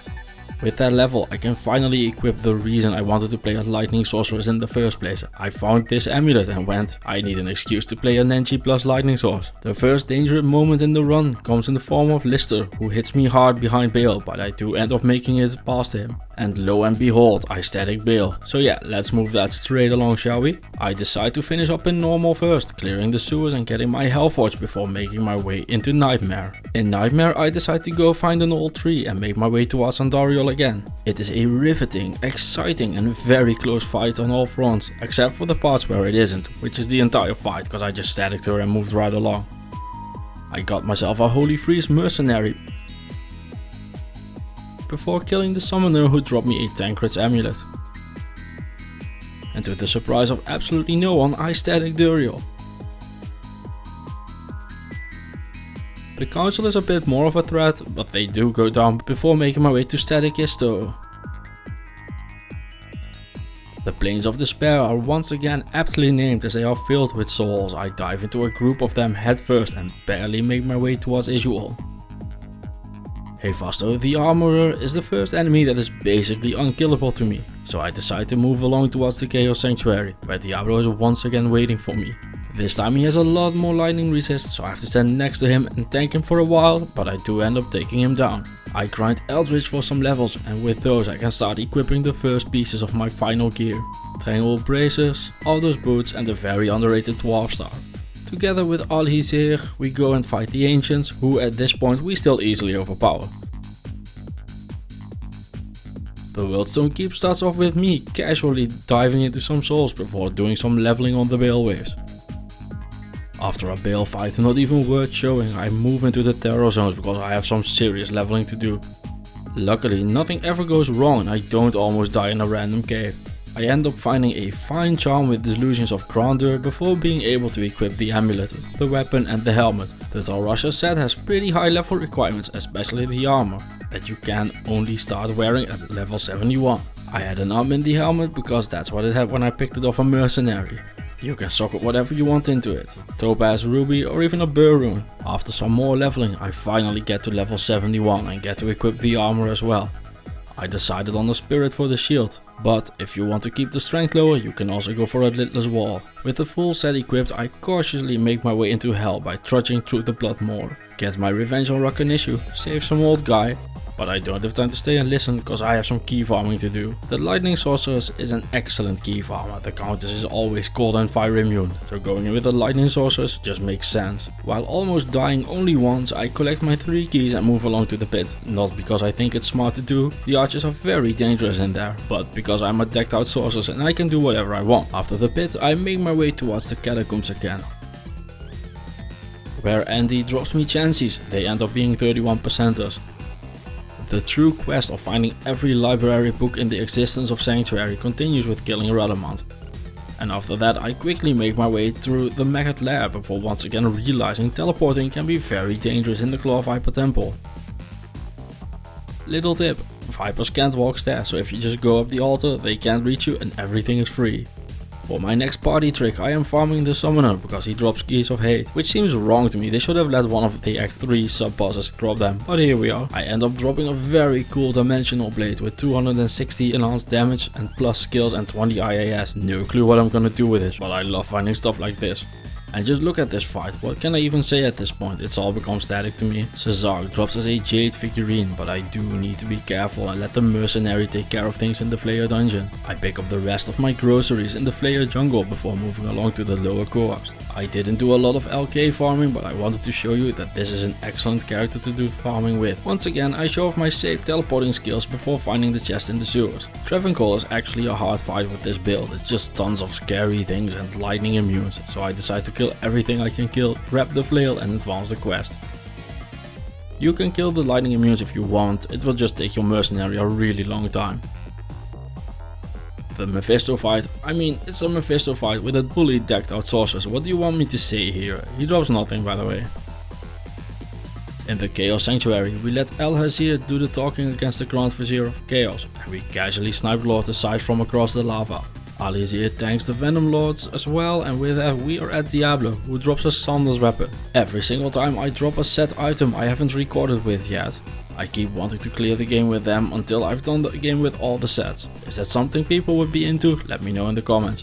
The only real challenge in Act 5 is in the form of the Ancients. I reset them a few times until I get a setup I can work with. The fight starts off with me pulling Maddock away to get him into a 1v2. However, he runs back and before I can react the mercenary follows him, making Talek and Korlik rejoin the fight. I teleport away from a few attacks trying to isolate them again, but I realize that Al-Hazir is doing an excellent job of tanking them, so I decide to just start throwing damage at them, and despite them heavily targeting me, I do end up taking down Korlik, which allows me to split off Talek, kill him and deal with Maddock last. In the Worldstone Keep I do another one of my fabled safe teleports. If anyone is wondering why I keep dying while playing sorcerers, this has nothing to do with it. Teleport just goes brrr and I can't stop it. I finish up Bale and with that the easy part of this run is done.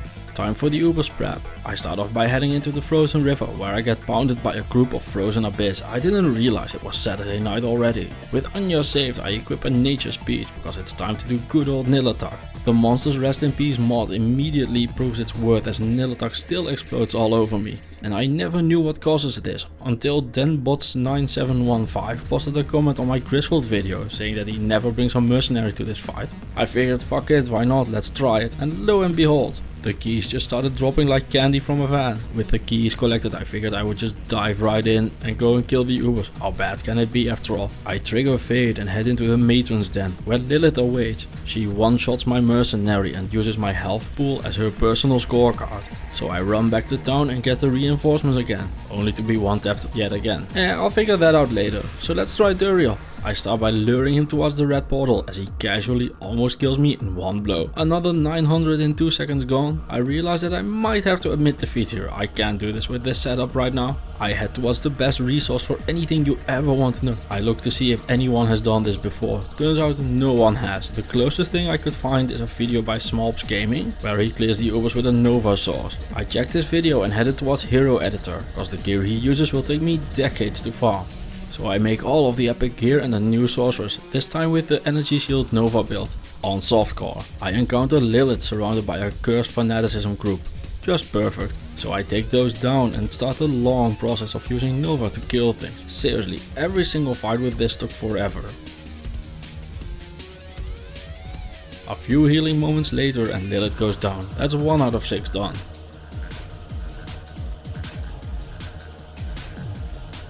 Second up is Isual, who honestly was just the easiest part of this by a lot. It once again took a while, but he went down without any problems. I follow it up by heading back into the desert, luring Duriel towards a red portal, and while he is reenacting Killer Instinct's ultra combo on us, Chalan and I do end up taking him down. 3 down, 3 to go, halfway there. Smolps used a Black Horn's face with a damage jewel in it. I figured I'd just use an Art rune. He uses a Plague rune with for lower resist, because you need all the help you can get for damage, a Treachery for faster attacking and fade, and an Eternity, which is a smart way to get cannot be frozen and some crushing blow in this setup. I open up the portal and the first thing I see is that all 3 brothers of evil are clumped together, which is no bueno. I start off by luring Mephisto away from his brothers towards the red portal, a decision I would come to regret later. I immediately celebrate creating my new sources on softcore and run back into the red portal, only to realize things aren't doing exactly well on the other side. I get a few frames, but get killed pretty quickly, and I go again and realize I have fully bricked my first attempt at this. I enter the portal once more with feelings, but alas, die and learn I suppose. Time for attempt number 2. I start off by luring Mephisto away, this time towards the bottom of Tristram, and quickly static him down. He responds by turning my mercenary into a tray of soup that's fallen on the floor. I get my mercenary back again, and all that needs to happen now is to proc lower resist and we should be off to the races. The lower resist triggers and we immediately go past the static threshold, but the lower resist stops and we go straight back to start without passing go. Not only that, we go back around as well, just because the game can make it so. Deciding to head back into town for some more healing, I find myself a Mephisto at the door the next time I enter Tristram. Like seriously, how in the hell did he get there? I shout stand up free Frisian at my mercenary and he starts hacking away at the Lord of Hatred. He goes down, but that doesn't really stick in this game, so I get him back and go at it again. He goes down again. Surely this time the third time will be the charm, but this time I run out of battle orders and go down like it's Friday night myself. After this moment I had a strange sensation of deja vu, I wonder why. Next attempt I prove to the world that I am nothing if not a stubborn idiot by luring Mephisto straight towards the red portal again. Not like anything has ever gone wrong doing that before. The lower resist triggers and we hack down Mephisto's health pool towards the M. Past the M, keep going, with black giving way to red. In his life bar, the bar struggles up to the M again, but we follow it up with a final push. The bar goes down and Mephisto's spirit leaves his body. 4 down, 2 to go. After all of that, I am down bad on potions, but I don't want to leave the game that I cleared Mephisto in, so I head towards Bale, static him down, and he responds in kind by taking a giant dump on my energy shield. Seriously, my mana pool is trying to make black give way to blue. Being this low on energy means that I am consistently getting convicted from my energy shield. Bale makes things even worse by giving me blood mana, which deals damage every time I use mana. It's horrible and can only be cast on you when you have a bigger mana pool than life pool, making my life total more of a suggestion than a thing. At this point I'm getting desperate. I go and get an Act 2 mercenary because I want to use the conviction aura to see if I can rush the Bale fight. I figured if my energy shield goes down quickly, all I need to do is just raise Bale's life total. I mean, what's that can't kill my energy shield? One quick moment later I have learned firsthand that this idea was really dumb, as Bale is kicking my ass and even spawned a clone in to take part in the fun of pummeling me to death. I get some more pots and move back towards the Act 5 mercenary before starting my next attempt. At this point I have a plan for Mephisto. Bale has some problems, but how about Diablo? So I decide to try and see how the Diablo fight goes. And strangely enough, it was easy. Seriously, I just got in his face and killed him. It felt so strange after the horrors of fighting his brethren. 5 out of 6 defeated. I clear Mephisto again.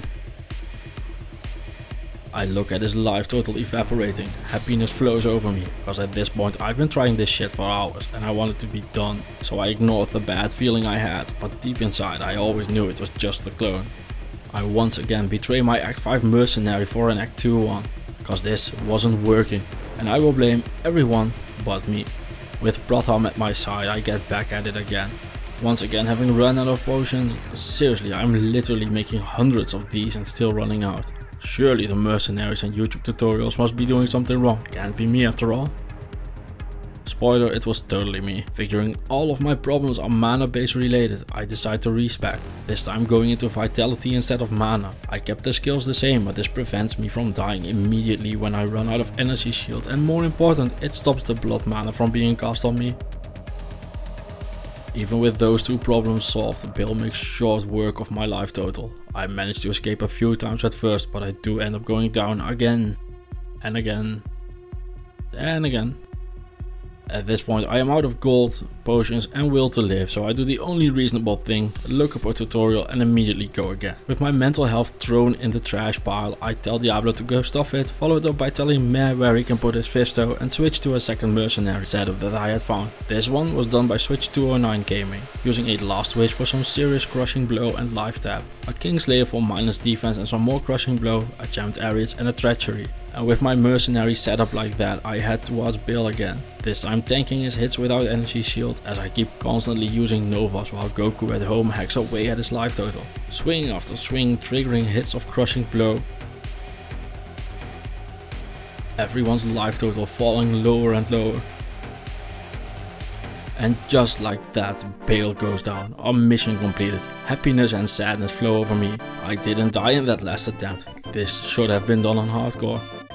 But a feeling of relief flows through me as I realize it's done, and I'm very happy because this was one of the hardest things I have ever tried to do in this game. Seriously, we have very different definitions of easy. This was so bad, it took me hours. Here's the gear I used, it's all very standard, and thank you to all the members. It's a 1017 source torch, and thank you for watching, see you in the next one. Sometimes you do a run and halfway through you're like, man, I'm dropping a lot of cool items, this is nice. You think about it some more, and then it hits you. You still have streamer loot turned on. Streamer loot is a script you get to run when you start uploading Diablo 2. There is no other way to get it, mostly because it's just made up and doesn't exist, but you just need to be posting Diablo 2 stuff on the interwebs for it to work. In my quest to beat the game using every single set, today is a beautiful day to go and try a run with Errata's Finery. So, to explain, this is a normal solo self-found run as usual, except that I'm giving myself Errata's and have to wear it all the way through. I'm honestly not sure on the power level of this, so this could be a challenge run, a showcase or a shit show, who knows. I start off the run by buying a 3-socket hunter's bow and opening fire on Rakanishu. Him immediately halving my life total indicates to me that he is not pleased about any of this. Luckily, cause my channel isn't a democracy, I can just ignore his opinion and shoot him anyway.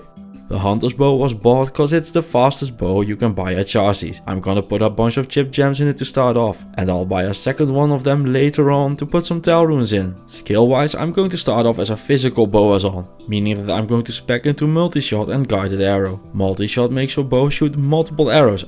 I know, it's wild and only costs about 1 billion mana per shot. To get things set up, I go and say hello to the countess. My order this time consists of 4 tail runes and an ether rune. For a stealth and a triple talbow. She happens to be in a good mood and starts giving them away like fentanyl laced candy. Once I hit level 15, it is time for the star of the show, Errata's Finery. So what's up with this set? First off, we have Errata's Coil, the good set crown. This is a level 15 helmet that has 30 lightning resist and 30 fire resist. I've completed runs wearing this one before, give it a socket later on and enjoy the 90 resist helm.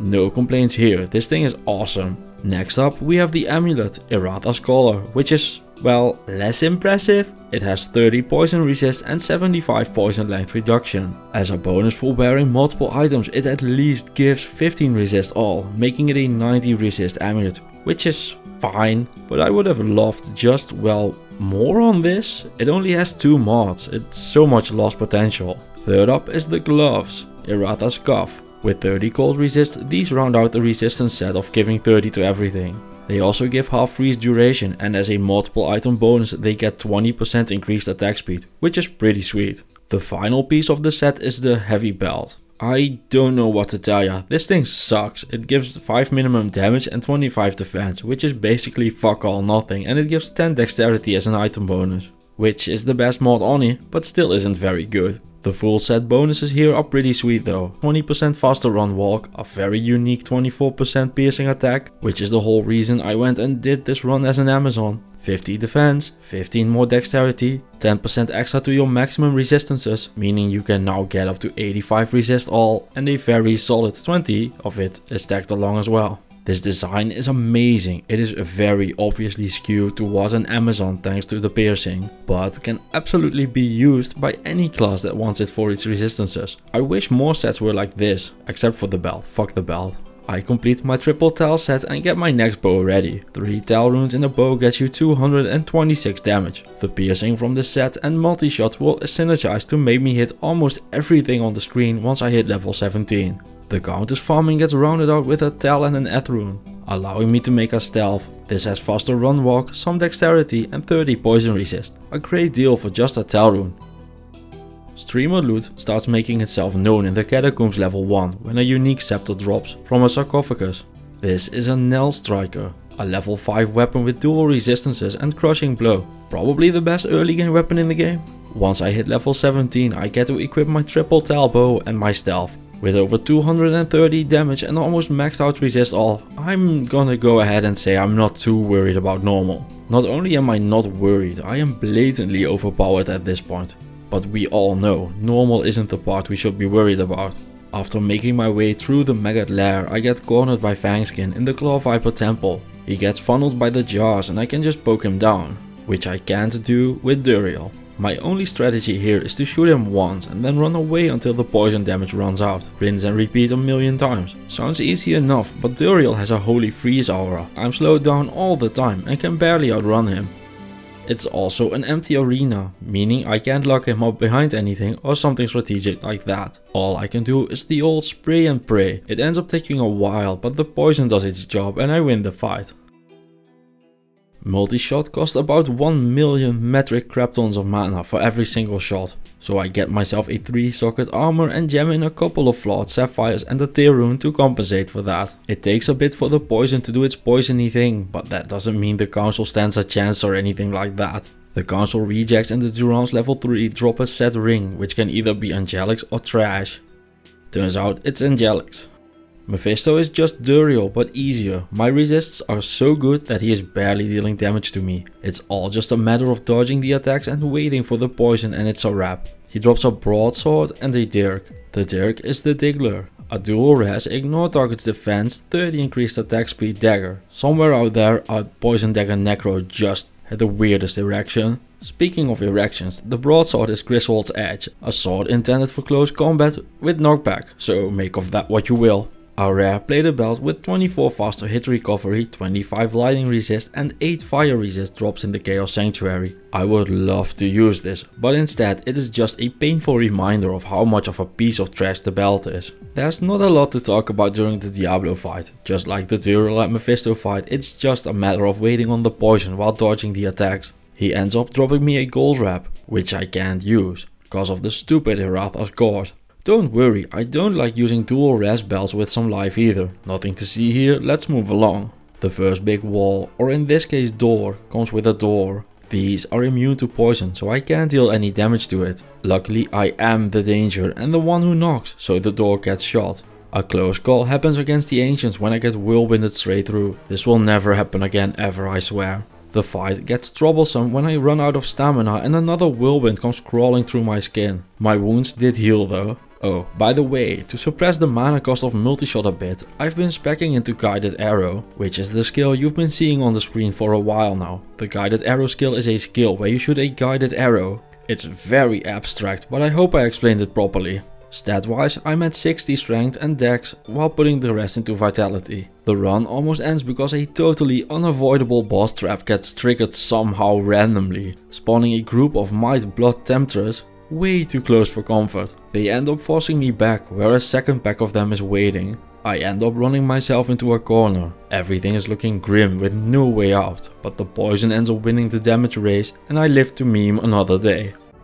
My survival skills have become less than impressive at this point. Some random deadlords get too close too often.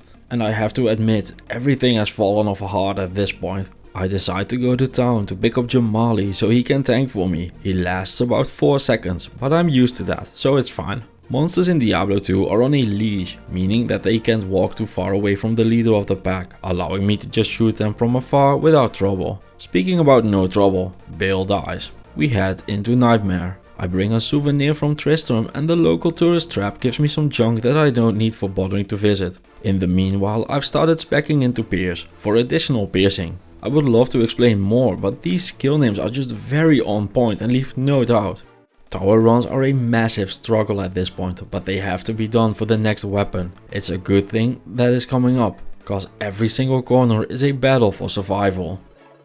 While I wasn't looking for it, I did end up finding a 4-socket crystal sword and the runes for a spirit, which I can just give to an Act 3 mercenary. It ends up rolling 31 faster cast rate. Jelani joins the team and gets a complimentary stealth as a welcome gift. Just like every single first day at a job ever, his stuff isn't ready yet, so I go and save the barbs for the Rel or Tentel rune. A 3-socket gothic shield ends up dropping as well, perfect for an Ancient's pledge. Don't have a helm for him though. Seeing the tower is terrorized, I figured I might as well partake. I end up finding a 30 lightning resist ring and a 2-socket razor bow, which, while not the one thing I'm looking for, does allow me to upgrade my weapon to a Zephyr. Zephyr isn't exactly a big damage kind of weapon, but it has some crowd control with the twister procs, some more run walk speed and a bit of lightning damage. It's not great, but the triple talbow wasn't even making a dent in a bag of butter anymore, so it'll do for now. It ended up taking a few days, but admin has finally found Jelani's helm, so I go ahead, make the lore for its +1 to skills and 30 lightning resist and give it to Jelani to use. Honestly, with a spirit, an Ancient's pledge, a stealth and a lore, my man is fully decked out for the rest of the run. And now that I have some more mana, I switch back to a stealth myself as well. I go full Sandor Clegane and steal the smith's shoes while he's dying. I take them to Chassis for an imbue and end up getting dual res boots with half freeze duration. Andariel drops a unique composite bow, which is the Rogue's bow. And if this is the kind of weapons they were using, I get why they lost. This has 50 faster attack speed, but you can attack with 6 to 12 damage as much as you like, it still won't be good enough. This would need to do triple or maybe even quadruple the damage to be relevant at all. I currently don't have anything better, so it begrudgingly goes on my second weapon slot. New hires can get all the gear in the world. They still won't know how to deal with things. Jelani is having a rough go of it in the Maggot Lair. He starts off miles away from the fight and finishes up the fight by shooting into a wall. When I lure things back for him to get a clean shot, instead he walks away and does nothing. Dear lord, interns, am I right? A set Hunter's Guise drops. This is the Alger helm. That yes, I will do a run with at some point. I've already got it planned out, which thanks to my ADHD means I will either do it all in one go tomorrow while blatantly disregarding everything else I need to do, or forget about it until the comment section reminds me in a few years. The Tar Rusher's tomb reminds me that I am about as durable as wet toilet paper when a single Gorebelly pimp slaps away half my life total without even trying. Good thing I cannot run Jelani, so it's his problem now. Later on in the tomb I need to go take a piss, so I go and make a town portal back to town. This town portal was perfectly fine when I left it. When I came back however it wasn't. Skeletons right next to me, Gorebellies everywhere, I'm fully stuck and getting pounded by everyone. Not the movie I signed up for, so I go and leave the game. With 38 life left, this was fine, nothing wrong here, let's move along. Good thing I went pissing before though, means I don't have to change pants now. Duriel attacks whoever is closest to him, so just like before, all I need to do to survive is outrun Jelani. In the end I decide to just tank him or die trying.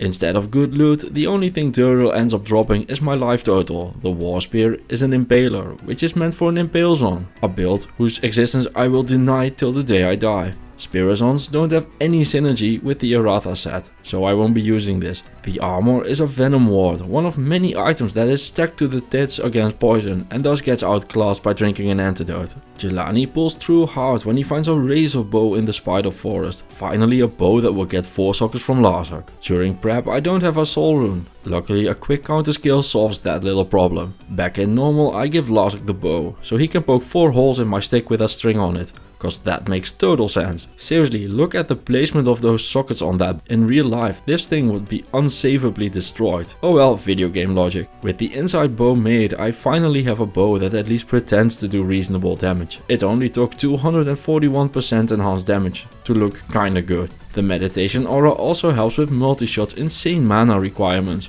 Back in the forest I grab the git bin, and as a reward I get a ring that is just the same ring I was wearing, but better. Thanks to the meditation aura I am able to wear the 30 lightning resist ring I found earlier as well. Fire is lagging behind a bit, but the resistances are looking amazing.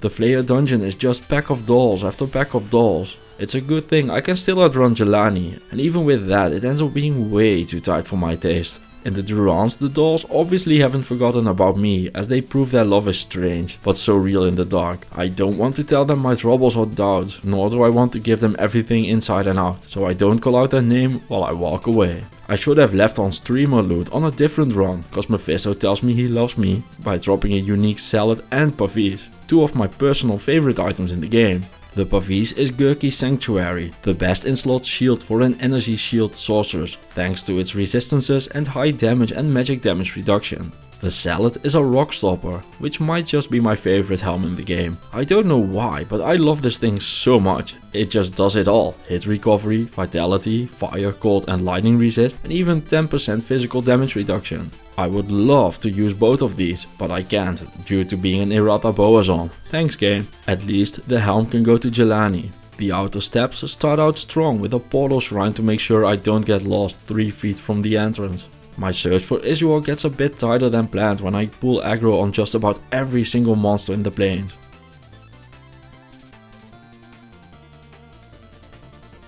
The Infector of Souls fight becomes a giant mess cause my damage is already falling off again. It ends up with me dragging them one by one through the entire sanctuary. All I can say about this is that I wish bows were better. The physical Boazon is so much fun to play, but the damage output for a solo self-found run has some severe room for improvements, to put it mildly.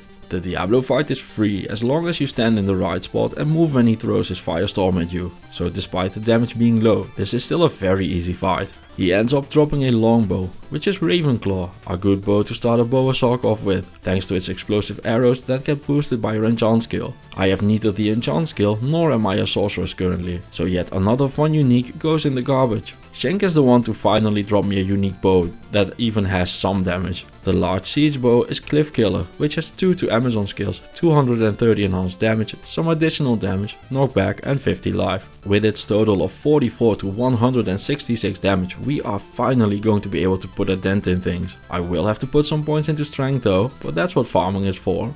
My stash has filled up, so it's time to see if I can do some crafts. While gambling rings to craft with, I end up gambling a 7 all-res ring with some more lightning resist on it. The craft ends up being a 9 lightning resist, 26 fire resist ring. I'll take both of those. After farming a bit, I get to 80 strength, allowing me to equip the Cliffkiller. Look at that, I'm finally dealing damage. This is the good life for sure. Well, for me at least. The ancients are probably not too happy about it, with me shooting them in the face a bunch and all. No problem for me though, the Valk easily tanks them. The throne has a bunch of almost cloaked dolls. The color choices here are truly unfortunate. My damage is solid though and I make it to the Bale waves. The second wave ends up dropping me a Grand Charm. It turns out to be a defensive aura skiller. I love finding skills, but is there even a build that uses these? Jamali tries his best during the Bale fight, so the Valk and me decide to pretend he did good while we finish up the fight. My gear is already pretty good, so let's just see how hell goes. Resistance wise, things aren't looking too bad at all. The fire resist is quite low, but the others are all looking fine. My damage kind of makes me want to cry again though. Even the Den of Evil is a massive fight where I end up having to take on every single monster in a one-on-one fight to the death. It needs to be better, so I decide to head into a level 85 area to see if I can find anything at all. There is no way I'm going to survive the pits with this. So to the mausoleum I go. A monarch drops from a group of skeletons, making me realize that Javazons synergize even better with the errata set. Cause the javelins like the piercing and cause you are wearing a shield, the increased maximum resistances actually make sense.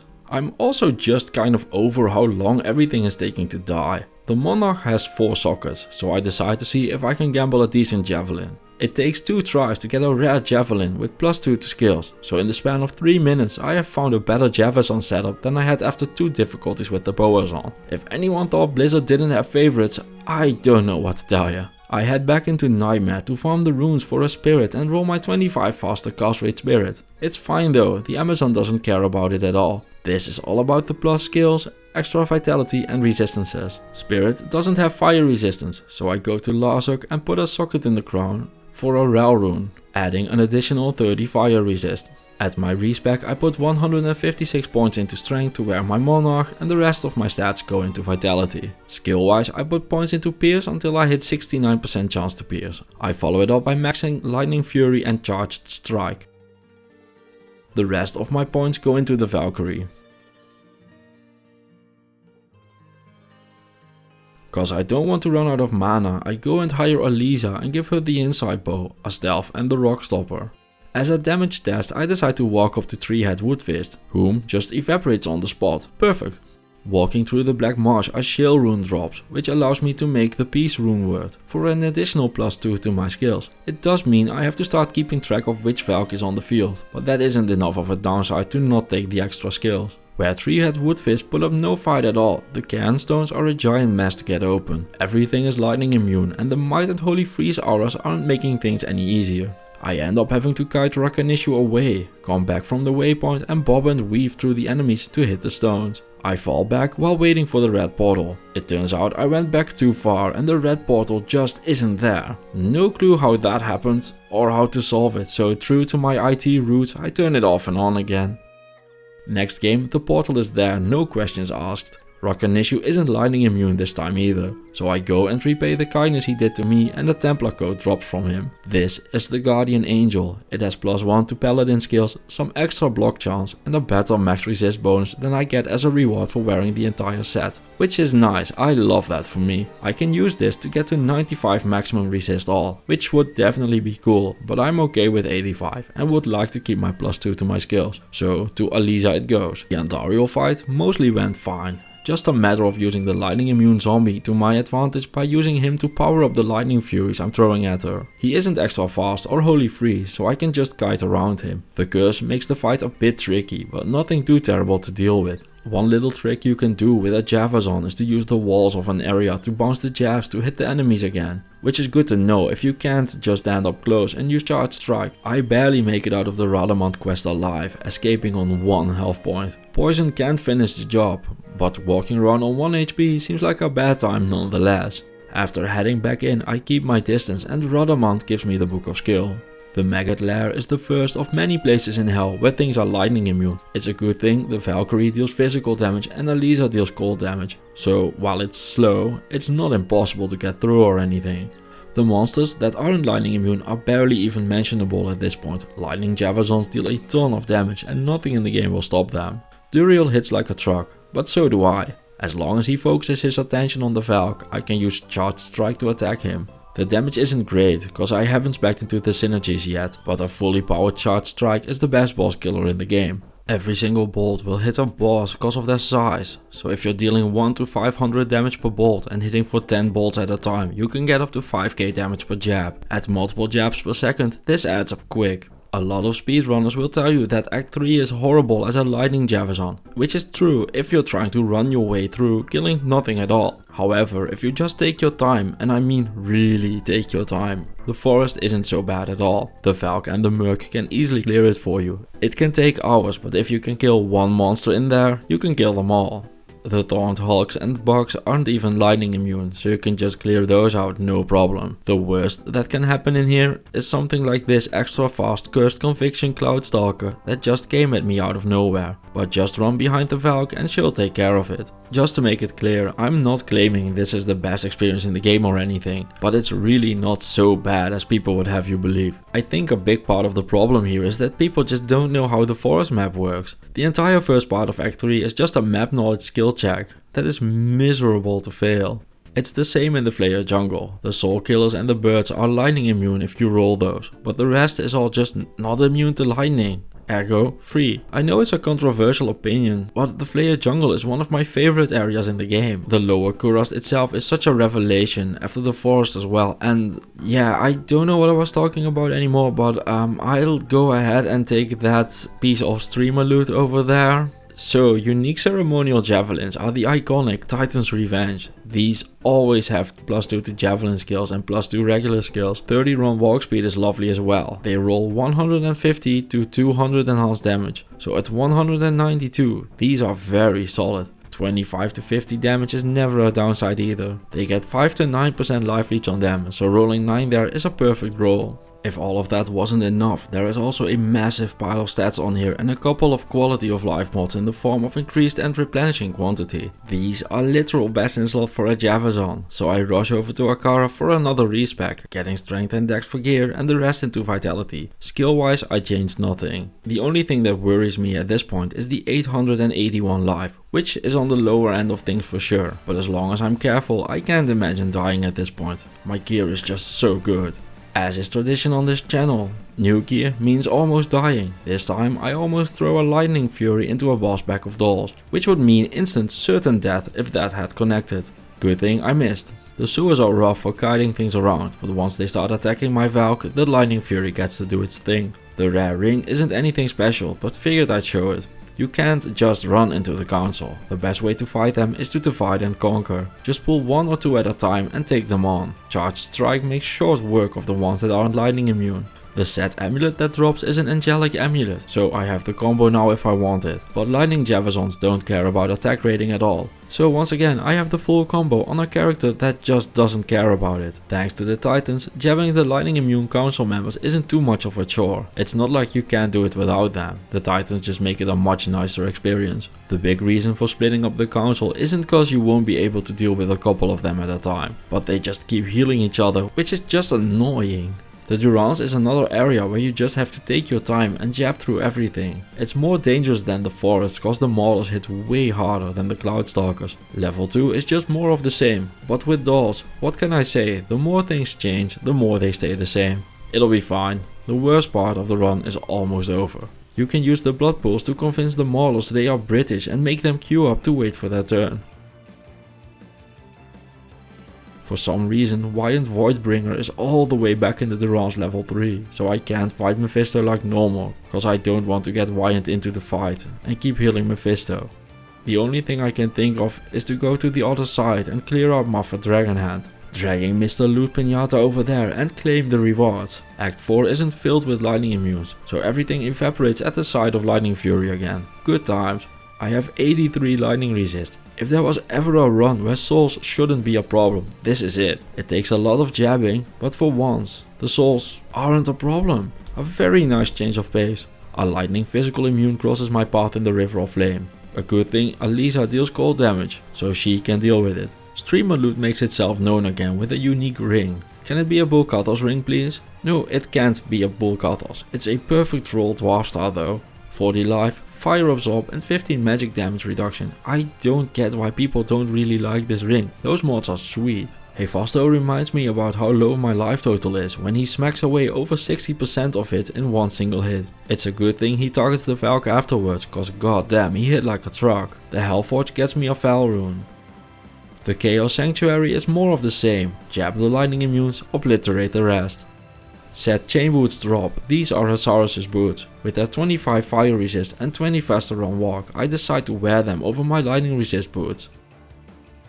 Next up I ring the doorbells and deal with Diablo's interns. 2 of them are lightning immune, but nothing I can't jab. It's nice to see his interns are just as trash as mine. Charged Strike destroys bosses, so dealing with Diablo isn't a problem. A Lum rune drops in the Frigid Highlands, opening up a new armor. All I have to do is go back to normal to buy a 3-socket base. The armor I'm going to make is called Lionheart. Hell Lum Val gets you 20 enhanced damage, but only to the jab for this build. It doesn't work with the lightning staff. 25 strength, 15 dexterity, 20 vitality and 10 energy. That isn't all though, it also has 50 life and 30 resist all. At 3 life per vitality for the Amazon, this ends up giving you 60 life from the vitality and 50 normally, for a total of 110 extra life. With a respec left, I go to Akara for the final time to do the tryhard thing of speccing the absolute minimum into things and using my stats from gear to carry all of it. I usually don't do that because I like being able to switch things around, but I don't know, I just felt like tryharding for a change. It ends up with me getting 1349 life, an infernal pathway to a bigger health pool that will allow me to go through the massive cauldron of chaos that is the last part of Hell Act 5. My resistances in Hell are now a thing of beauty and will allow me to safely wish all the monsters sweet dreams from afar. My streamer loot script makes itself known once again in the Glacial Trail when a Grand Charm dropped. If finding titans just wasn't enough quite yet, this turns out to be a Javs killer with 38 life. I don't even know what to tell you, like I don't know, man. Sometimes you just run hard, that's all I can say. My min-maxing ends up saving the run when Talik almost slices and dices me into pieces, but I escape with the skin off my teeth right then and there. The same can be said for the Merc, who meets her demise in a 2-person climax with a big explosion at the end. Some light jabbing later, we end up at the final attempt of the game to kill me, cause the game figured that if souls nor dolls can do it on their own, well, why not both? One final jabbing session later, the throne room is cleared. The rest of the run wasn't very hard. Javazons are amazing bail runners, so I'm gonna take this time to gush about the errata set. Despite finding a bunch of items that would have obviously been better than it, I loved doing a run with this. The power level felt very on point for a casual run. The set's focus on getting very high resistances makes it a great choice for hardcore as well. For such a low level set, it put up a magnificent performance. Can you do better? Yeah, of course you can. We all know that. But seeing as how you could get this set by asking someone to pick it up instead of leaving it on the ground if you're online. Or you could easily pick it up while farming some other character. Or if you want to be a purist, you could even grind it yourself on a solo self-found run from Mephisto normal. And with a level 15 requirement, this felt very powerful, about on par with the level of gear I usually end a run with. So if you're having trouble getting good gear in one of your runs, just try and get this set. The belt sucks, but the rest of it is all good. On screen, Bale is being melodramatic again, meaning the errata set has cleared the game hell hardcore, clearing another one of the set of runs. I don't know how many I've done at this point, nor do I know how many are left, but we are getting through them. Gear wise, I did get extremely lucky on this one. Titans are the best in slot item for the build, and I'd take a spirit over almost any other shield as well. The Harpoonist Grand Armor Vita is just chef's kiss perfect as well. The Lionheart armor is also an unsung hero with tons of life and resists on it.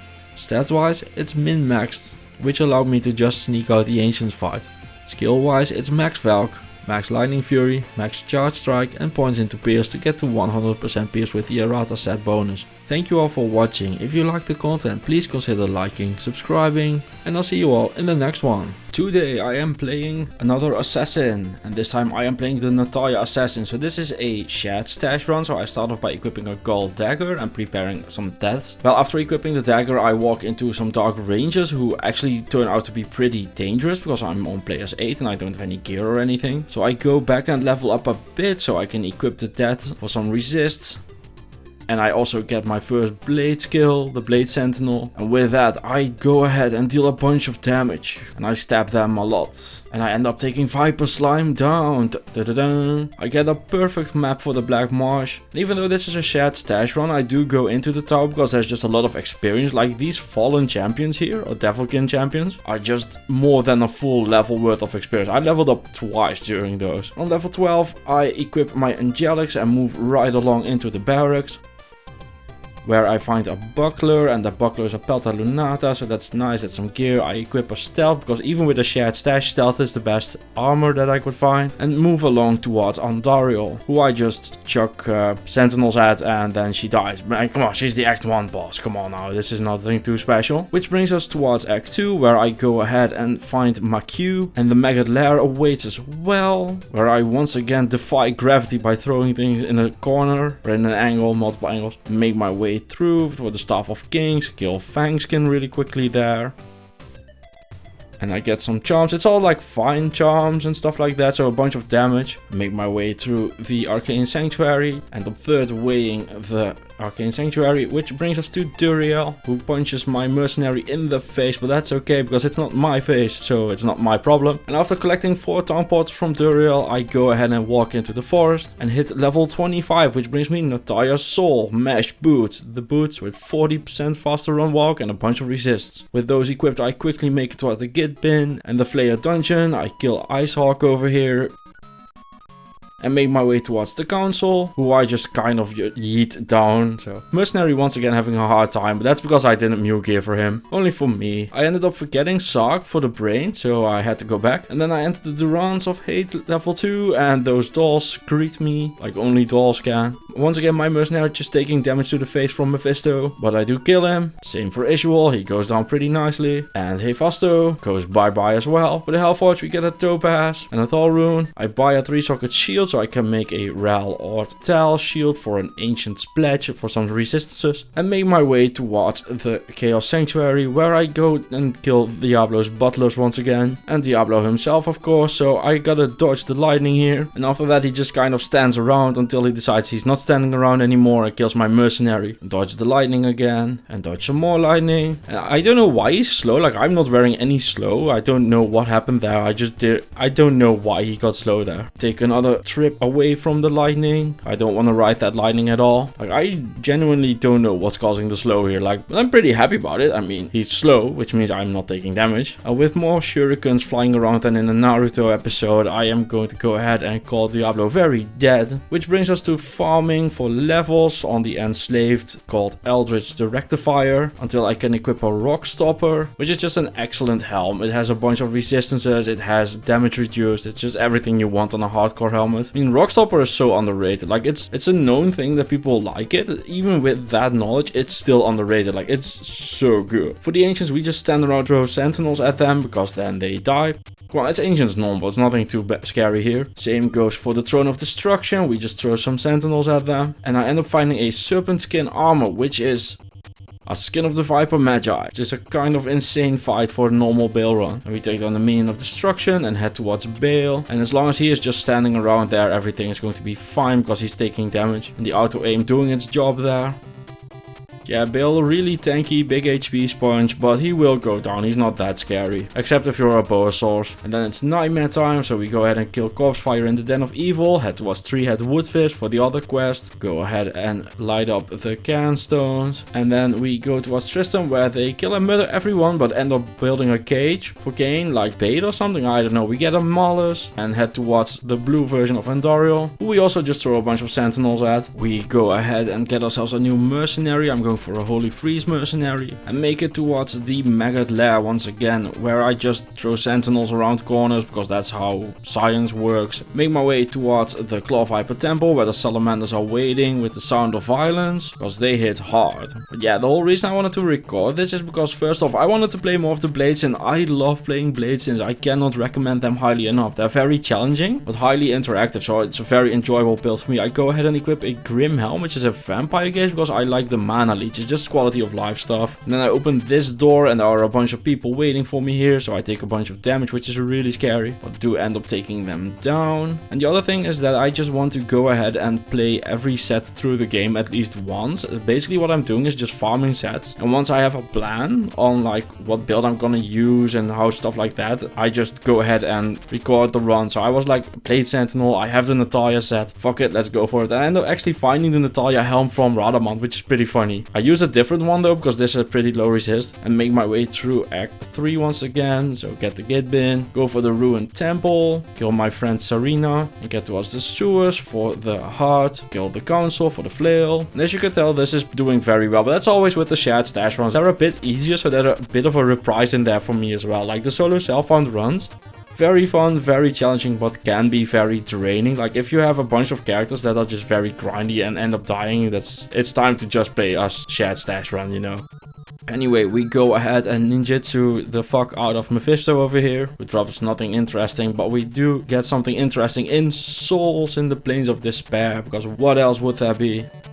Go ahead and try and take down Isual, but the lightning is just everywhere, so good thing is Isual takes them down with them. And go ahead and get to the River of Flame. I end up finding a Lum rune from the Hellforge, and then I go towards the Chaos Sanctuary, where I'm basically just one-for-oneing these guys and just chipping down the Chaos Sanctuary until I hit the big guy once again. And I make use of his only weakness, being so close that he's like short-sighted or something, I don't know. But yeah, you can just stand there for free and kill him. It's the easiest thing in the world. Like he's literally not even dealing damage to me. Then I Act 5 we can just, ninja stuff down once again. I actually find a Duriel shell here. If this was a solo cell found one, Duriel shell would be like probably the best armor I could find until I get into the rune words. Save Anya, go for the ancients once again. And basically what I did here is just throw some sentinels around, wait for them to spawn in so they are taking damage when they spawn, and then start the fight. And now it's just a matter of, can my mercenary survive and can I feed him enough full rejuves until the fight ends? And the answer to that is no, I can't. So I end up having to actually like do some real playing and stuff and just throw sentinels behind me. So what they do is they go forward and backwards again. They're like a boomerang, and you can throw them ahead of you or behind you, but all you need to do is just run back into them to get the damage on them. And just keep your distance. You have range, they don't. Like, there's nothing they can do as long as I stay away from them. Like, one of the charms I found had like 25 poison damage or something like that, so that's why they're turning green. And as we all know, it's not easy being green, so F's in chat for the ancients. And with the ancients down, I head towards my next batch of souls in the Throne of Destruction, where my mercenary gets tossed around like a pinball. Hit level 59, so I equip the helmet, and I'm just happy that I get to use the second piece of the set, because the level requirements on this set are insane. Like, you need level 79 for the weapon. Like, what the fuck were they thinking? I mean, I get that it's end game gear, but like 79, you're done. Like, the game's over. It's not end game, it's post game. And I get that the weapon is really rare and blah blah blah. It's just like, why would you make that level requirement so high? Especially considering that spirit is probably better, which is a horrible thing to realize. Also, I should not have pressed the attack button there, but I'm casually farming some levels in the Throne of Destruction because I need them. I hit level 66 and I go ahead and equip 2 Jade Talons because I want to try them out, and they give me very good resist, and they also make it so that I can use the weapon block skill. And because I don't use durability, as long as I don't start the blade shield, I can just equip the ethereal one for 50% more damage. And I use that to just farm along, get some more levels. And it's going actually pretty quickly. This is players 8 farming, so. And I hit level 73, still in Nightmare for fuck's sake. But I do go towards Hell, where I kill Corpse Fire once again, make a town portal at the Cairnstones, go towards the Scroll of Universe, and find the waypoint to go back very easily through the Rogue Encampment and the Stony Field once again. And after that, I go ahead into the pits, because, well, I need to hit level 79. And that's gonna take a while if I do it in the quest. Like, if I go ahead and quest along, I will be done with the game before I get to equip the weapon. And that's not cool, that's not the point of the video. And this also gives me some time to think about, like, what am I socketing in these? Like, I have no idea. I'm already doing very well. I have 900 HP, which is a bit low. Yeah, as you can tell, I'm just quite easily farming the pits at this point. Like, it's not a problem at all. So you can socket like rubies for some more life. You can also go ahead and socket ist runes or something. But I end up deciding to postpone the decision and go ahead and pick up the Malus once again. So it gives me some time to think. And it'll also show me like the problems that I'm encountering. So I ended up figuring, okay, maybe I need some non-physical damage, but even that, like, this is a physical immune, but because my mercenary has the Crapify, it's fine. Like, it goes so well. I end up finding a Lem rune from a grave before heading towards Andariel once again, who I just very easily take down. This is players 1 Andariel. At this point, I'm level 79. I'm strong enough to beat the game. Like, if you have a set like this and can't beat the game, you just need to aim better. I get an Akaran Touch with 43 resist. Oh, that's an excellent spirit base. So I end up equipping a Pole rune, some Soul runes for some more prevent damage, and use a High Lord's Wrath. I end up using a Jade Talon instead of the second Natalia weapon, because there's literal no upside to using 2 of them. Like, I had 2 of them prepared, and it's just like, well, it does nothing, so let's not do that. And physical immune is just, once again, not a problem. So yeah, build functioning very well. Can highly recommend. I don't know how expensive the Natalia set is online. I can't imagine it being expensive, but if you want to go for it, do it, because this is fun, it's good, it's solid, and I think it's cheap. Oh, we also have this room in the Maggot Lair with the Might and Fanaticism beetles, and they're also physical immune, so I end up making a town portal for if escape needs be, but the mercenary gets them stuck, so I end up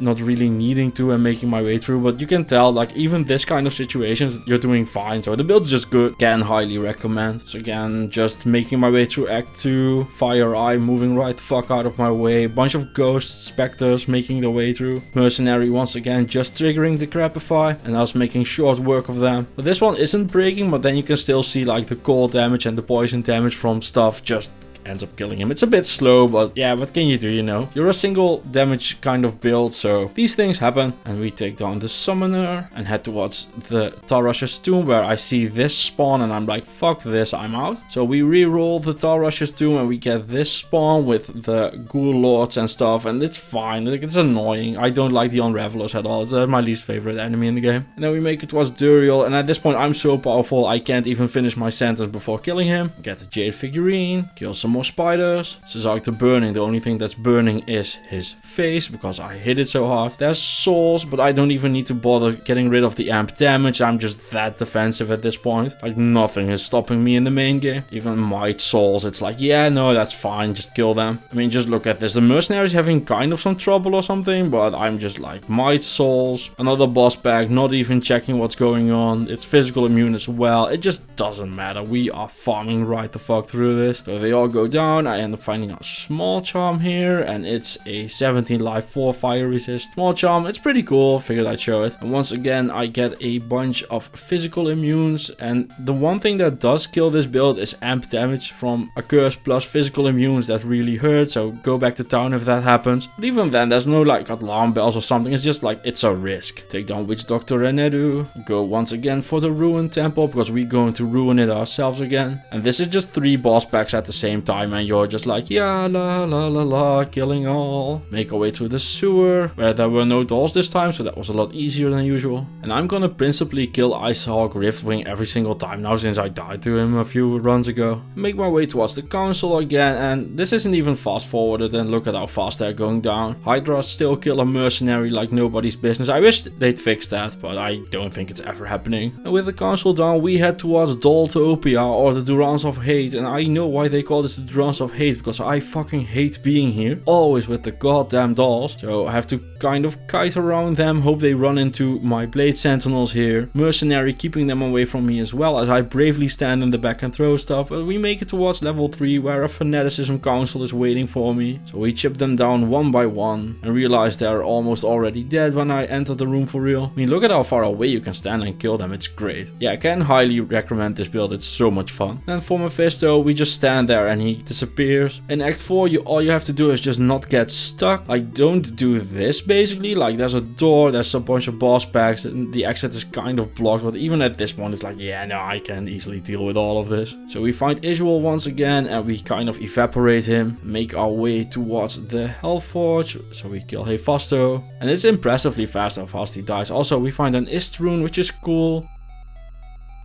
Make our way through the Chaos Sanctuary once again, where nothing is a real threat. The Chaos Sanctuary actually went so well that I decided to do a Players 8 Chaos Sanctuary run at the end, like after killing Bale. I included that in the video as well, so if you want to see how that goes, stick around after I kill Bale.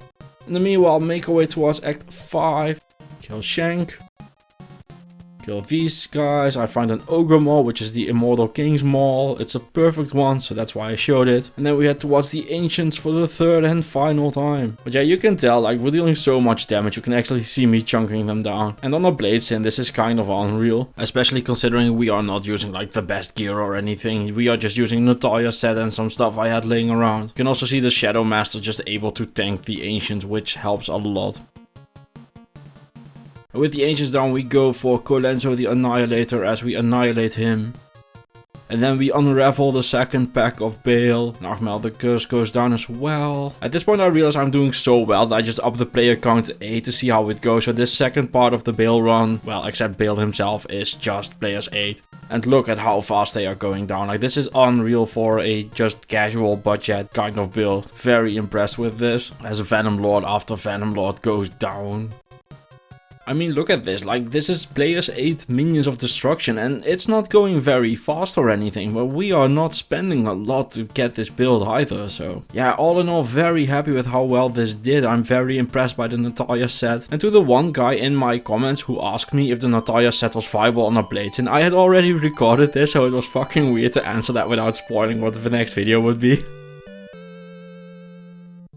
And you can see just players 8 still just chunking them down. Like, it's not super fast or anything, but this is very, very, very viable. And we're going back to players 1 for Bale, because players 8 Bale is just boring as shit, so. And with the Decrepify, Bale is basically like a living punching bag, so he won't be living for very long anymore. And as you can tell, the Crapify kind of just stops him. So he goes down. We find an Eldritch Orb, which is Eshkuta's temper, and it's trash because it's not +3 skill, so I toss it again. This is the gear I ended up using: Paul in the weapon, Soul Runes, a High Lord, a J-Talon for resist and weapon block, this ring with some random resist. Like, you can upgrade this stuff as well. Like, the charms aren't great, the Raven isn't perfect, the J-Talon could probably be something else, but it's good, you know. 22 life leech, 17 mana leech, bunch of resist, ignore target's defense, it's all here. 625 damage to demons is also great. This is my skill setup.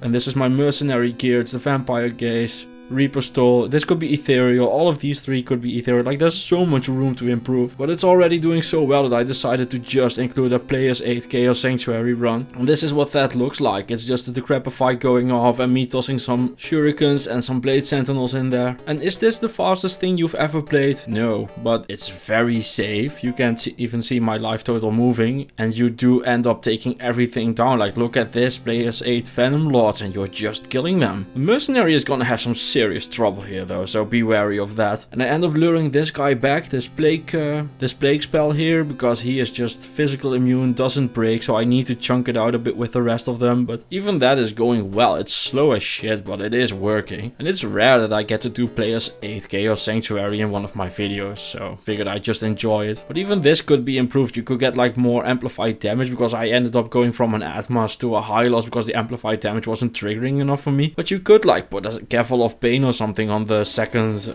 weapon and use that to cast the amp damage and kill him that way. That's the thing you can do. As we go ahead and mow down some more champions and some more Venom Lords and even Champion Oblivion Knight. So I'm amp damaged here, but that's okay because I just stay away from them. And it's just very satisfying to be able to play Player's 8 with a build you kind of just messed around with to get with. I mean, if you really want to go all out, you can do like Burr runes in the weapons for some crushing blow. You can also go for like a Cham rune in the helmet, so you don't need the Raven Frost. Like, stuff like that's all possible, you know. Or a Cham in the armor, whatever you want. You can do all sorts of stuff with it. But I figured I wouldn't go too overboard because this isn't an expensive set, so it would be kind of counterintuitive to go like, yeah, I'm gonna add like 1,000,000 words of High Rune.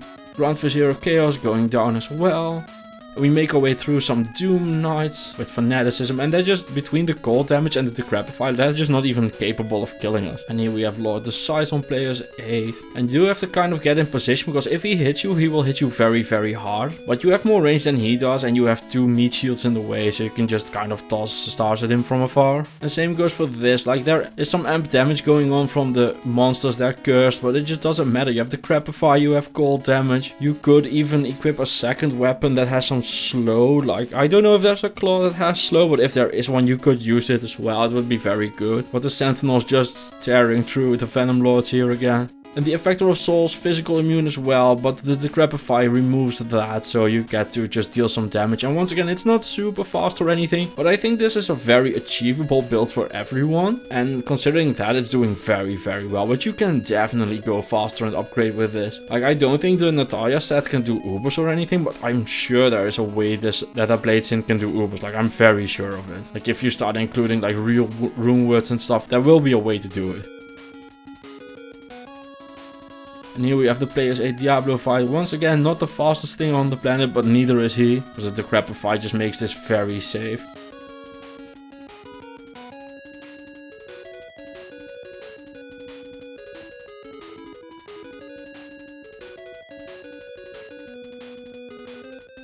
And your Shadow even survives the fire on Player's 8.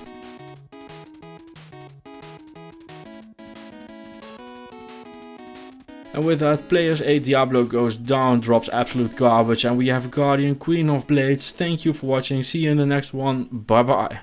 Hello, welcome to the video. This is the Nuclear Rabbit, and today I'm going to be playing as Griswold, well, the Griswold set at least. And we're gonna start off as a Fire Paladin, because I thought, well, Griswold's gonna be pretty pissed about what happened in Tristram, with the Ubers killing it and all. So he's out for revenge, and with the fire burning, he becomes a Holy Fire Paladin. He also got buff and got a tan. And so yeah, this is a shared stash run, which means I will find the best item I could find in the game in that stash, of course, as we go ahead and kill Andariel. Andariel and make our way towards the Claw Viper Temple, where we actually get in trouble. And on level 23 I equip a Kinemil's Awl. It's a +6 Holy Fire sword. I just wanted to use it, it looks cool. And with the power of a very high level Holy Fire, we are gonna go ahead and just walk the rest of, well, basically normal. But we start off with the Arcane Sanctuary. But yeah, as you can tell, Holy Fire just completely free game throughout normal. Literally everything just dying as you walk in. I mean, I'm gonna convince myself it's the Holy Fire. Griswold just might smell bad and everything dies because of that, but I don't know. And here we have Duriel, who we are just slapping a bit, but he is slapping back, so we gotta run for it. I should have called him Brave Sir Robin, because he is running away. But yeah, what I'm doing here is just letting the Holy Fire boop him a bunch. And the Holy Fire is so powerful that the spiders are literally just hiding in the corner, so Zizak the Burning is ironically being burned from a distance. Didn't have any burn heals with him.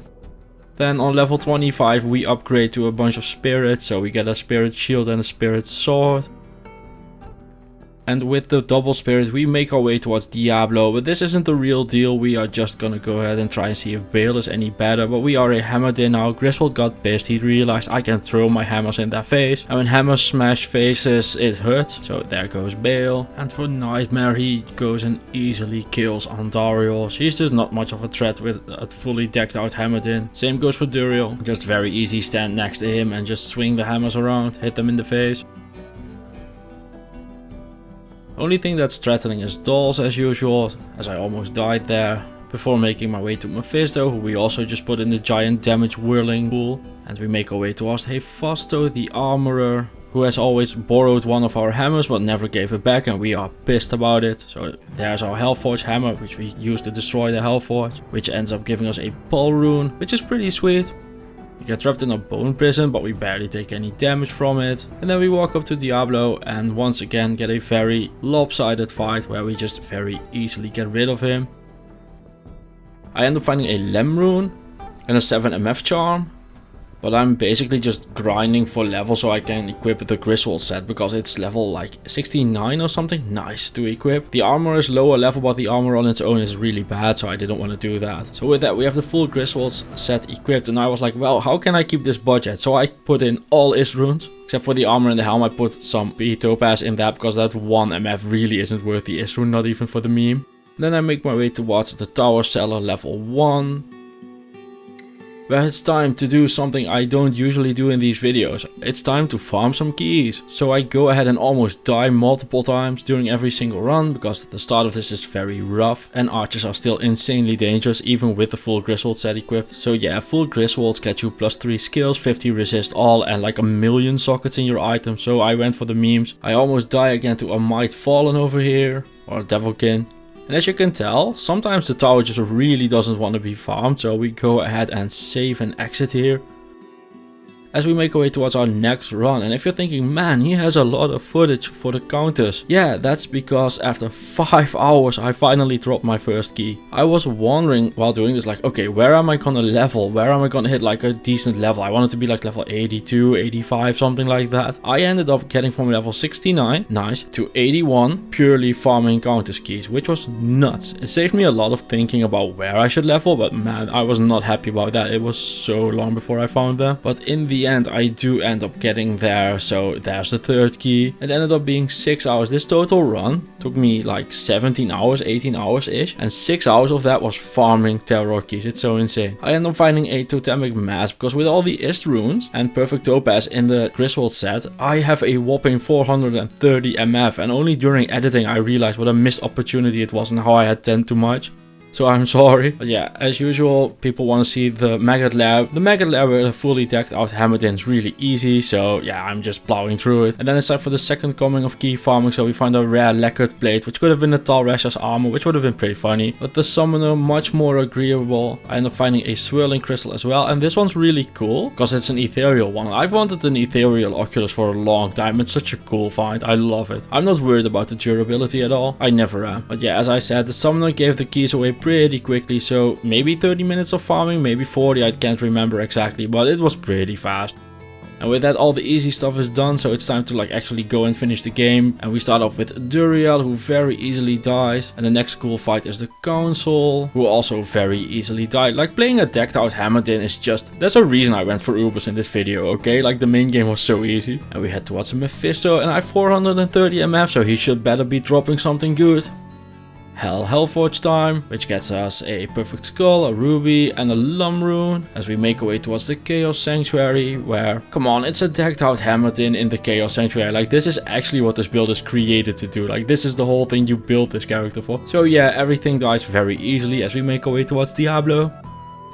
And you're just thinking to yourself like, Rabbit, why is everything so easy? Because you're a Hammerdin and you have gear. Like, the game is just free at that point. I find this really cool rare with 363 enhanced damage and 20 IAS. I don't know if that's worth anything, but I thought it was so cool, so I included it in the video. And here you can really tell that even for this build, Act 5 Hell is dangerous. I end up not getting away fast enough or making enough distance, so I have to save and exit from the Deadlord.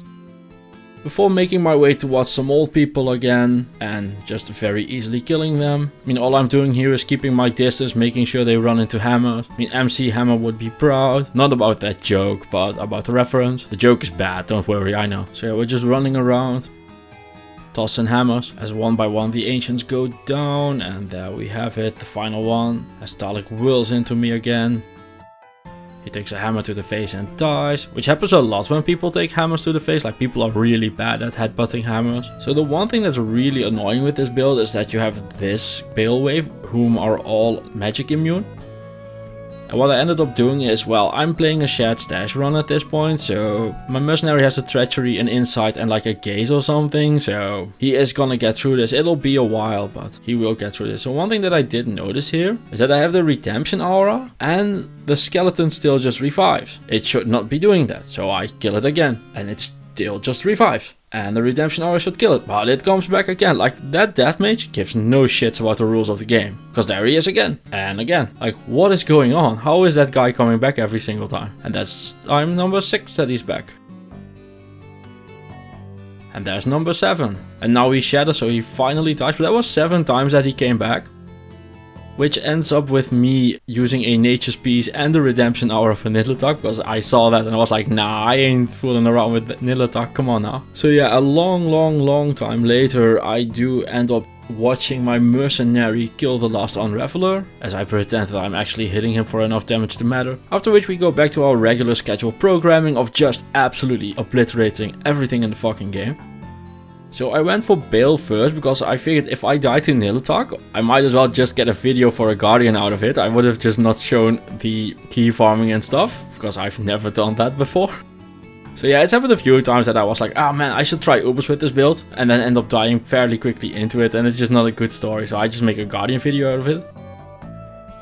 So yeah, Bale goes down, that was the easy part of the run. So there we have the Grizzled's Redemption with Isrunes in it, Grizzled's Valor with Isrunes in it, the Mara's Kaleidoscope, the Griswold's Honor with Isrunes in it, a bunch of other gear with some FCR and some plus skills and some resistances.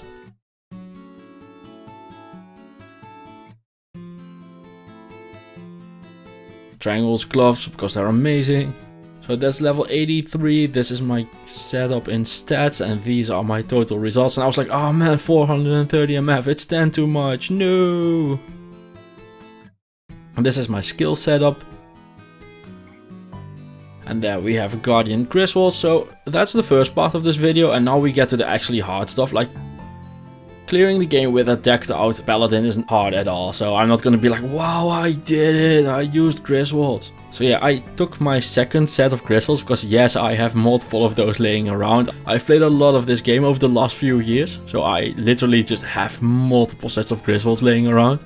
And I take a Nature's Piece as well for one of my rings, and I head into the Halls of Pain, and I end up finding a Grand Charm there.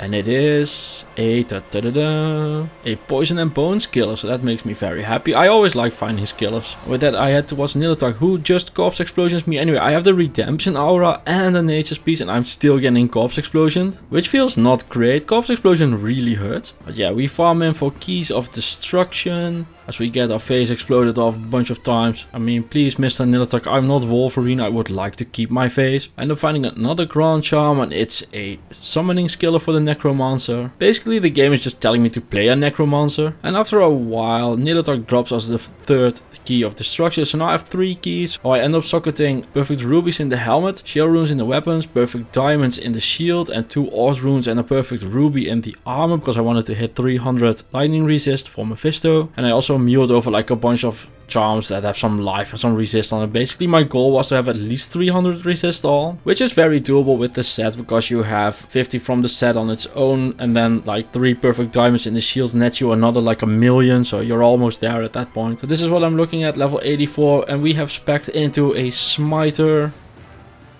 The damage isn't great, but my life total is very stable at 1891, and it's staying at 1891, and that makes me very happy when I'm trying to do Ubers, because I don't do Ubers very often. I need to get like either a specific setup, or I need to just play a shared stash run, and a lot of it is just because Ubers are really fucking dangerous on hardcore. Like, I know people do them all the time, but they're really dangerous. I also pinball this pit lord around, and this one, so there is Isual. Oh, I also changed mercenaries because I took a barbarian, because I don't need the inside aura at all for the smiter. And I gave him a bunch of auras and Decrepify so that he can trigger a bunch of stuff to make my life easier. What I didn't realize is that the Decrepify overrides my life tab, but it's not too big of a deal for now, so I let it as is. So we find Mephisto's brain.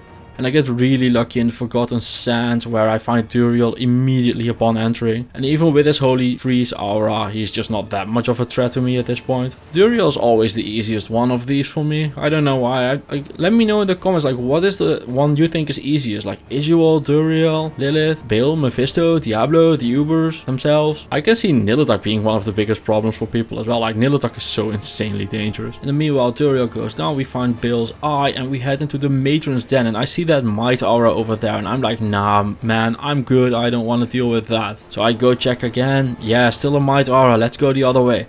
And I checked everywhere. As you can tell from the map, I went the entire way through. Guess where Lilith is? Remember where that might aura was? Yeah, that would be the place. So I make my way in very slowly but surely, because, well, I am absolutely fucking terrified of Might Aura Lilith. So I take down the Flesh Hunters one by one and just keep running back and luring them out. And for this the Barbarian is great, because he has the Taunt Aura, or the Taunt skill, and that can be used to lure them out. Because if I didn't have the Taunt skill, I would have to go in really deep to get them all out, and it would be a train wreck. And there is Lilith with the Might Aura, and my Mercenary evaporates, and I was like, okay, I'm gonna run away and I'm gonna split them up.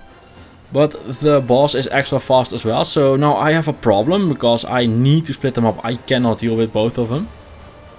So I run away from the Matron's Den and I go back to the main entrance. And I just start inching forward, kicking the barrels out of frustration. You can tell by the way I'm playing, like, this actually makes me nervous. I get nervous around the Ubers. There's Lilith, she hits me for 1600 and I run away again. Because I'm just panic running at this point, so I go back to town and I'm like, okay, what can I do to deal with this? I go back in trying to think of a solution, and they're split up. I don't know what happened, but they are split up and it makes me very, very, very happy. So I kill the Might Aura, and now I feel like I might have a shot at making it. So there's Lilith. Very retro, back from Diablo 4. And the Decrepify aura actually is really good against her, so I'm very happy that it spawned, but the Mercenary dies, so I get the life tap aura instead. And at this point I'm like, yeah, she's dealing me 1,000,000 damage, but I'm just gonna stand there and take the damage and hope for the best, because I, well, have no other choices whatsoever, so.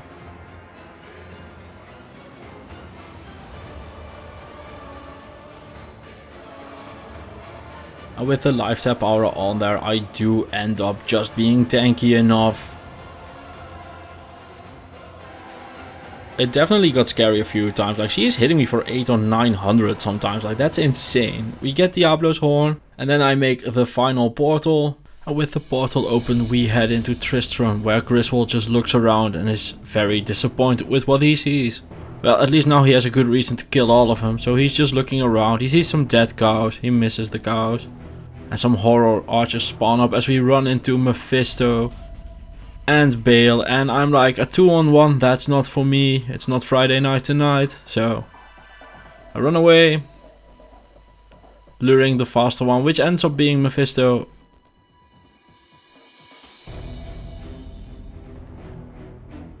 And and I just smite him down. The life tap keeping me alive very well. My resistances are very good. And the Griswold set, all in all, just being very impressive here. Like, Mephisto is the most dangerous one of the three.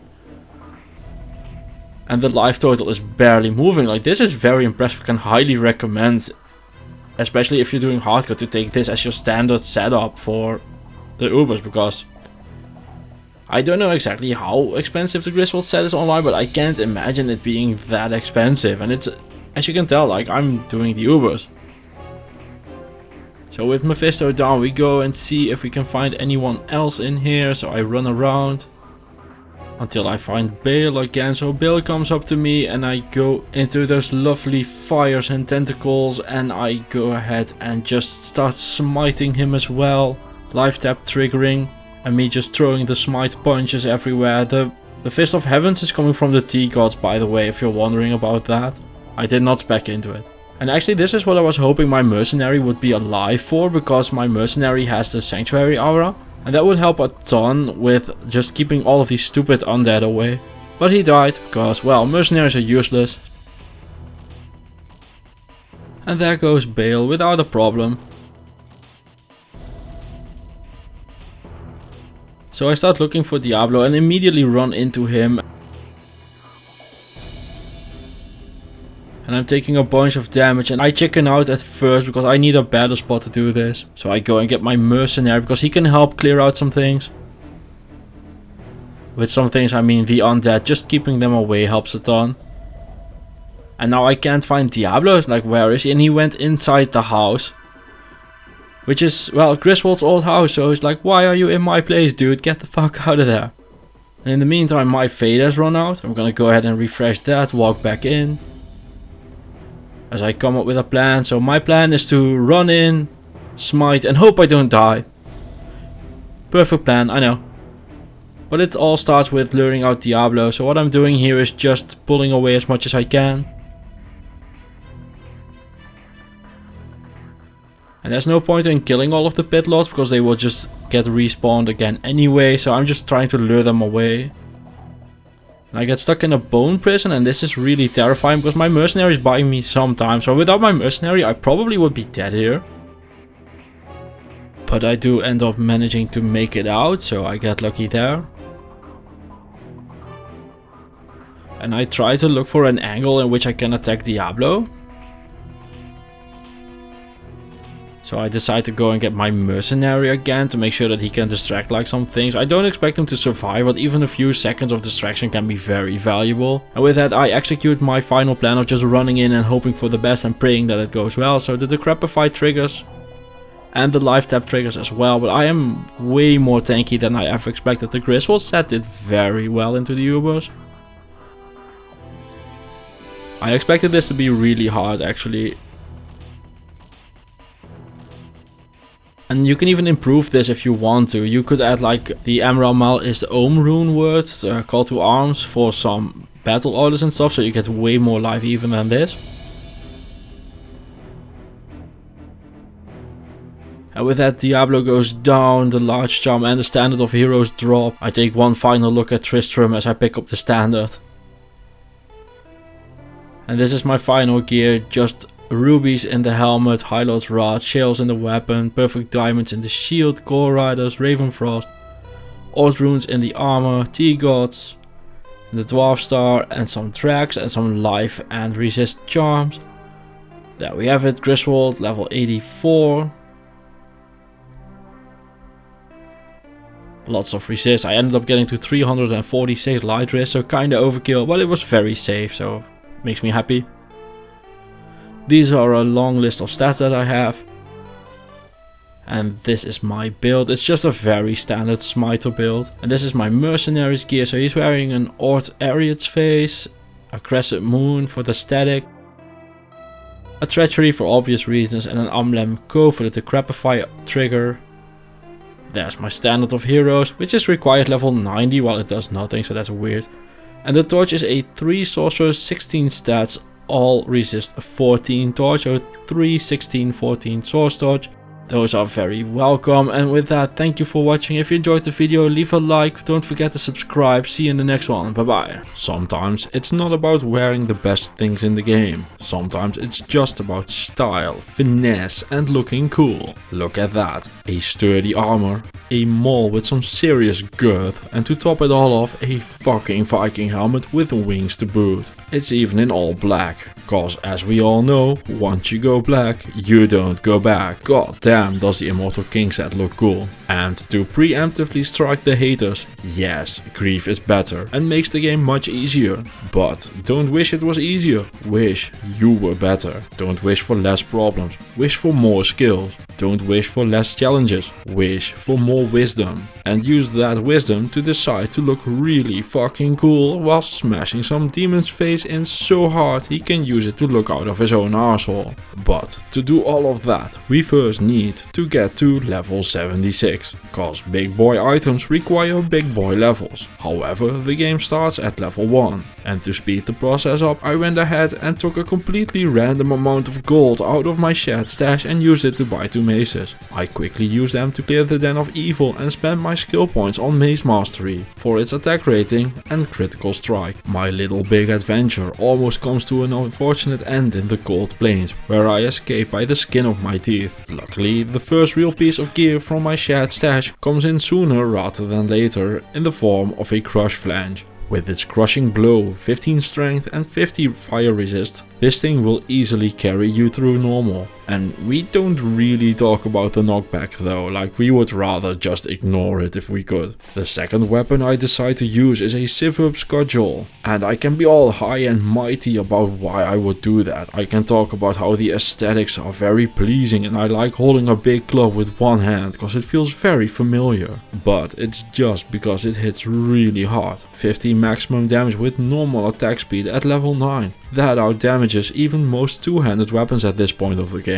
For comparison, a maul deals 30 to 43 at a slow pace, and a spear deals 3 to 15, which is just embarrassing honestly. Not only that, it gets more max damage on every level. I never hear anyone about this thing, so I think it's just forgotten because of how common it is to find it. But this thing is a massive damage stick, and that's not even all. It is a nice little top off in the form of some attack rating as well. I also go ahead and equip the Dead Sash and Belt, because in tandem they give 30% increased attack speed, cannot be frozen, 50 resist all and life leech. My early game setup isn't done yet though. I also go ahead and equip the Hussar's boots for their 20 faster run walk and their fire resist. To round out the first gear setup, I go ahead and equip the Angelic combo as well. The ring and amulet combine to give a boatload of attack rating and 75 life. I've also started speccing into double swing, because I am swinging with 2 things and sometimes life just doesn't have to be difficult. The runes for a stealth also magically appear in my shared stash. Life can be wild.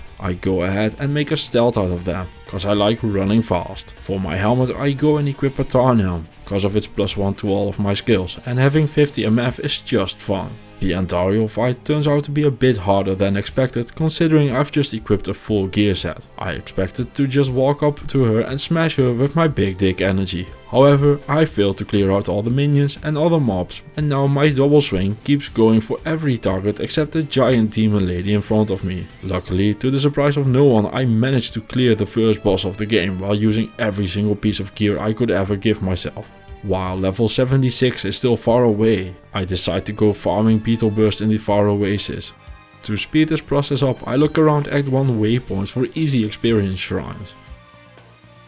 I do this until I hit level 21, because at that point all of my charms unlock. I'll show them at the end, but it's just a bunch of fine charms for more attack rating and damage. And at this point my damage and attack rating are looking pretty sweet, and I decide to show Fangskin my damage output very thoroughly and up close.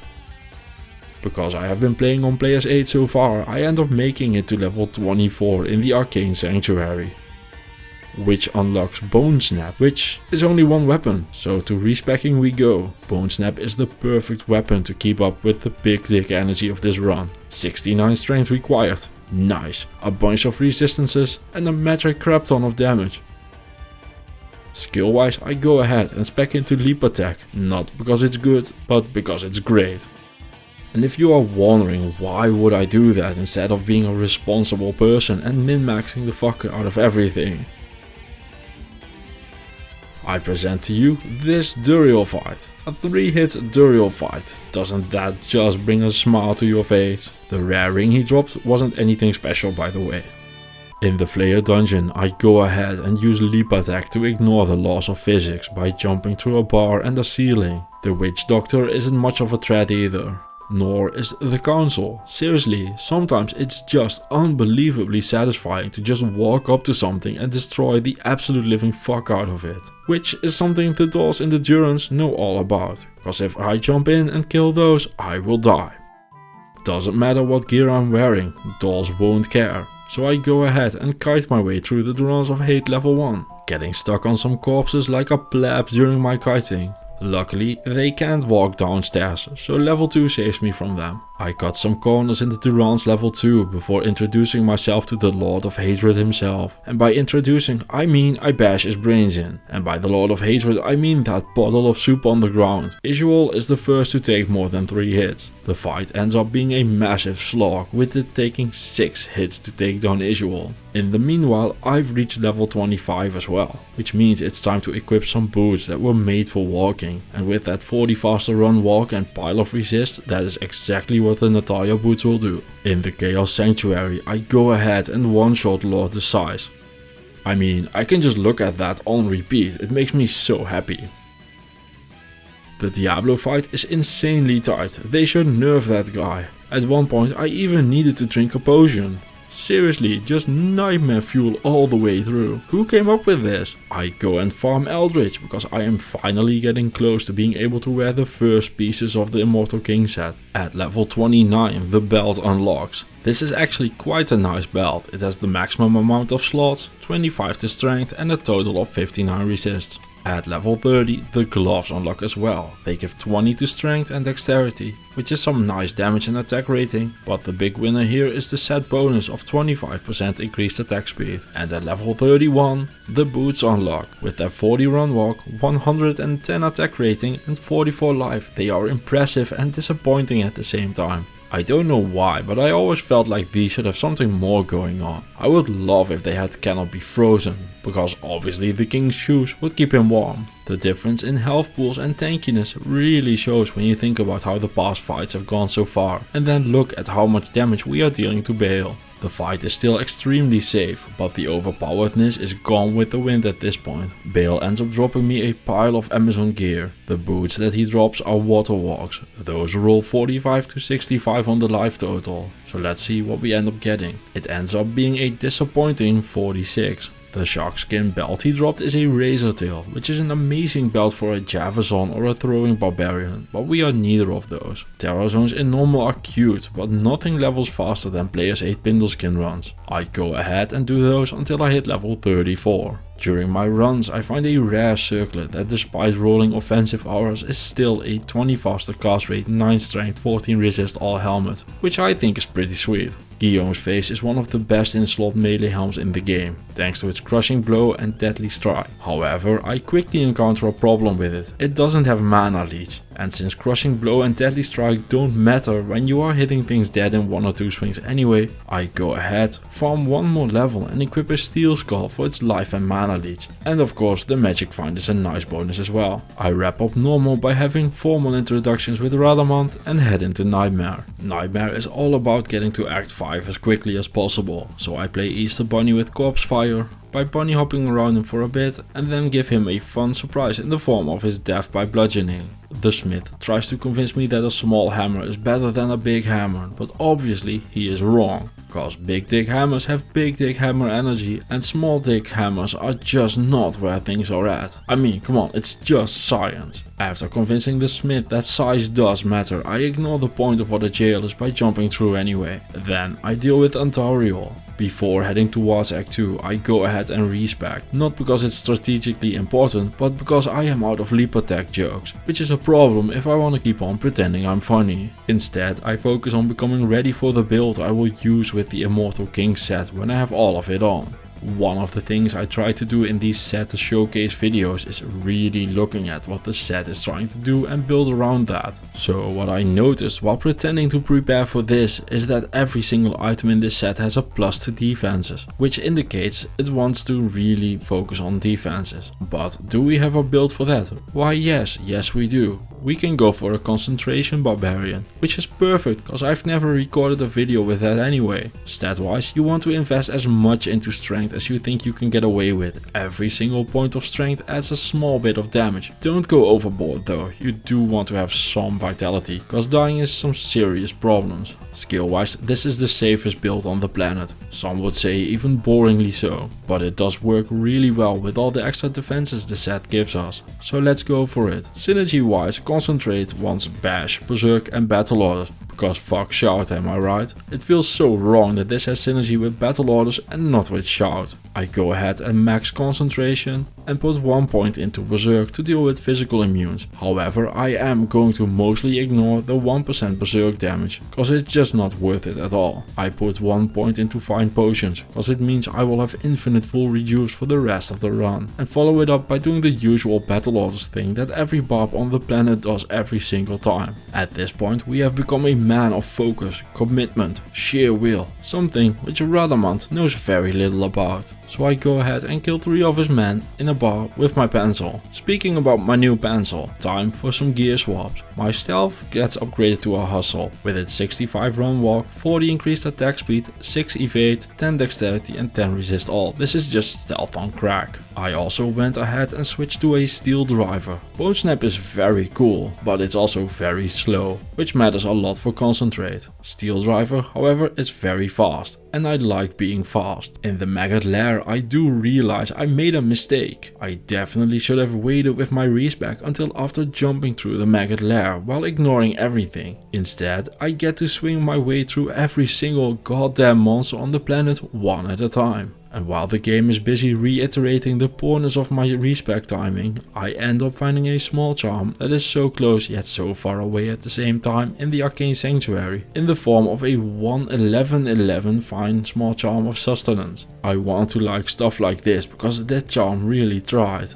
but it just misses the mark. Against Duriel I have a swinging contest, which results in him dropping me unique light bladed boots. These are goblin toes. They have text on them, but the only thing that matters is that they have crushing blow. Why don't my boots have crushing blow? Can you imagine the Immortal King's boots with some crushing blow and cannot be frozen? Like even 5% will be so sick. Zazak the Burning ends up dropping me some serious boots. 30 run walk, 40 lightning resist and 9 magic find. If this was a solo self-found run, I'd be all over these. In the Great Marsh, I prove to the world that I have used my transient curse by talking about our difference with the gnomes like a real man. And after lighting the campfire, I await for my grueling conflict that will be the Gitbin fight. My first real fight comes in the Flayer dungeon level 1. I encounter a group of cursed dark shapes and almost end up losing the run, which would have been massively embarrassing. Instead, I end up kiting them around, hitting them one at a time until they all go down.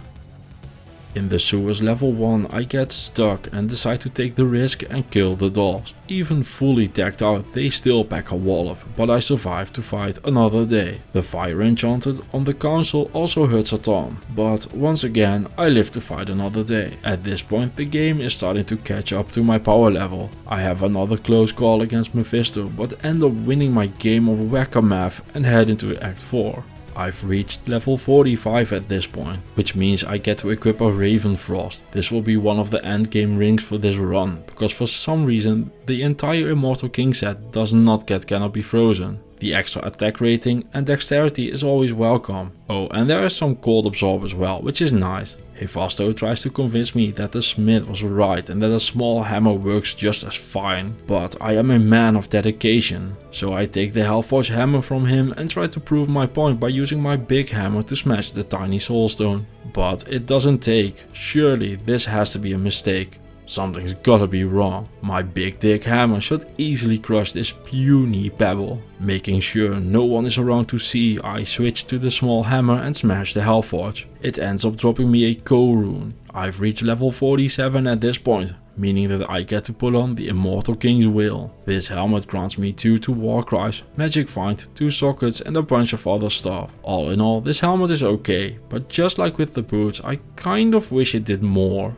I don't know, like both the helm and the boots just feel like unfulfilled potential. I'm keeping the sockets open for now because I haven't decided yet what I'm going to put in them. Wearing the helmet grants the gloves an additional 10% life leech, the belt and the boots get an extra pile of defenses, which is why I decided to go for a concentration bob in the first place. Because the game is catching up on my power level, I also go ahead and do the safe thing and switch to a treachery for the chance to proc fate. Being fast is nice and all, but gotta make sure I don't die. Lord Decize took 2 hits this time, which while very strong is not as satisfying. The ring he drops has attack rating, life leech, but because of the quite low rolls, it's just another item that really tried so hard and got so far, but in the end didn't even matter. And I'm happy I put my trust in treachery, cause with the hustle, Diablo's Firestorm would have been as far as I would go. Even with the fate proc, that is a lot of damage. In Act 5 I start to not one-shot everything anymore. This ruins my immersion and this character is ruined. Shank ends up dropping me the best Thal rune I have ever seen. This jewel has cold resist, mana after each kill, fire and poison damage. And despite wanting to wait on what to socket, I decide to socket it into the helm anyway. The helm isn't rare and I just have another one in my stash for if I decide I want to do something else with it. Which I end up doing, cause otherwise I wouldn't be bothering with this explanation. While saving Anya, I level up to level 55, which means it's time for my next final piece of gear. But first, some lore. The Immortal King's true name is Bul-Kathos. He was one of the first Nephilim, and just like me, he was renowned for his immense strength, size, bravery and fortitude. He was also the guy that organized the barbarian tribes, which ended up with them settling in Harrogath. The barbarians treat him as a deity, and in the game a bunch of items are named after him. He even has his own set,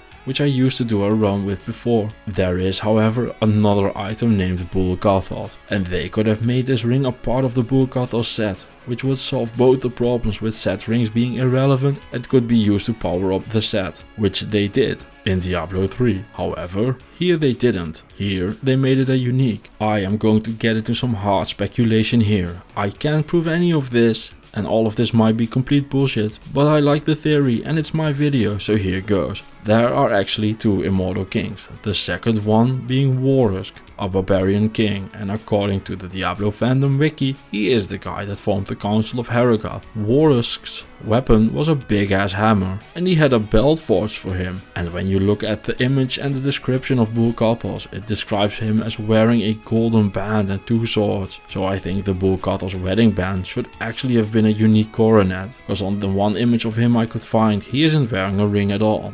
So I think the Immortal King set is actually Warhusk's set and not Bul-Kathos' set, which implies a couple of things. First, we have all been wrong for decades about who the set belongs to. Second, for how important he actually was, Warhusk should get a way bigger piece of the action in the game story. Third, I didn't have a good segue to talk about any of this, but wanted to share with the class anyway. But yeah, I go ahead and equip the Bul-Kathos wedding band. It has +1 to skills, life leech and some life. Just like the rest of the run though, it is chosen for style, because I'd personally wear a rare or crafted ring with a bunch of mods like dual leech, attack rating and stats over it. I get revenge on Bale for destroying the world stone and decide that if I am already socketing random stuff into my helm, I might as well put in a second gem. At this point though, it is time for the rise and grind mentality. I'm nowhere near level 76 and I'm not leaving Nightmare until I'm wearing the entire Immortal King set. So I decide to start off with some more Bale running, but with the higher player count, I'm having serious trouble even clearing the way in the Worldstone Keep. The champion Deadlords are giving me quite the run for my money. However, I don't wanna run for my money, I wanna clown on some fools while guiding their hands to their deaths. So I go back to town and get my bro Frisian, who is obviously named after the Frisian Kingdom, which is an old kingdom that used to lie in the northern parts of the Netherlands and Germany, and still kind of exists, but not in the same way. But even with his help, I don't want to deal with the high player count souls, so back to the drawing board we go. To fix my damage, I go ahead and use a perfect emerald, a soul rune and a rel rune to upgrade my steel driver to a Martel the Fair, giving it a big damage boost. The Deathlords still aren't dying in 1 or 2 hits, but at least now I'm winning the fights against them. Meaning I can push on much harder now and do some actual level grinding. It still isn't exactly fast though. Once I hit level 68, I go ahead and grab the final intermediate weapon from my stash. It is the Wind Hammer, and like every other big dick hammer we've used so far, it is a massive damage stick and nothing else. But that is just what the doctor ordered. Strangely enough, it's the twister triggers that stun enemies that actually end up being the most powerful, allowing me to bluntly hammer my enemies to death without resistance. As I'm making my way through the halls of the Dead Terror Zone, I notice that the super chest does not contain a cube. After the halls of the Dead Terror Zone ends, the next terrorized area ends up being the Spider Forest and the Spider Cavern. Here, after dealing with Cesark once again, I go ahead and open up the super chest. Kalim's eye falls out. I've already done the quest though. I get that this is because I have a cube in my inventory, but there's no eye there. However, my immersion is ruined, and after 23 years, this is the thing that makes the game a literal unplayable dumpster fire of a train wreck.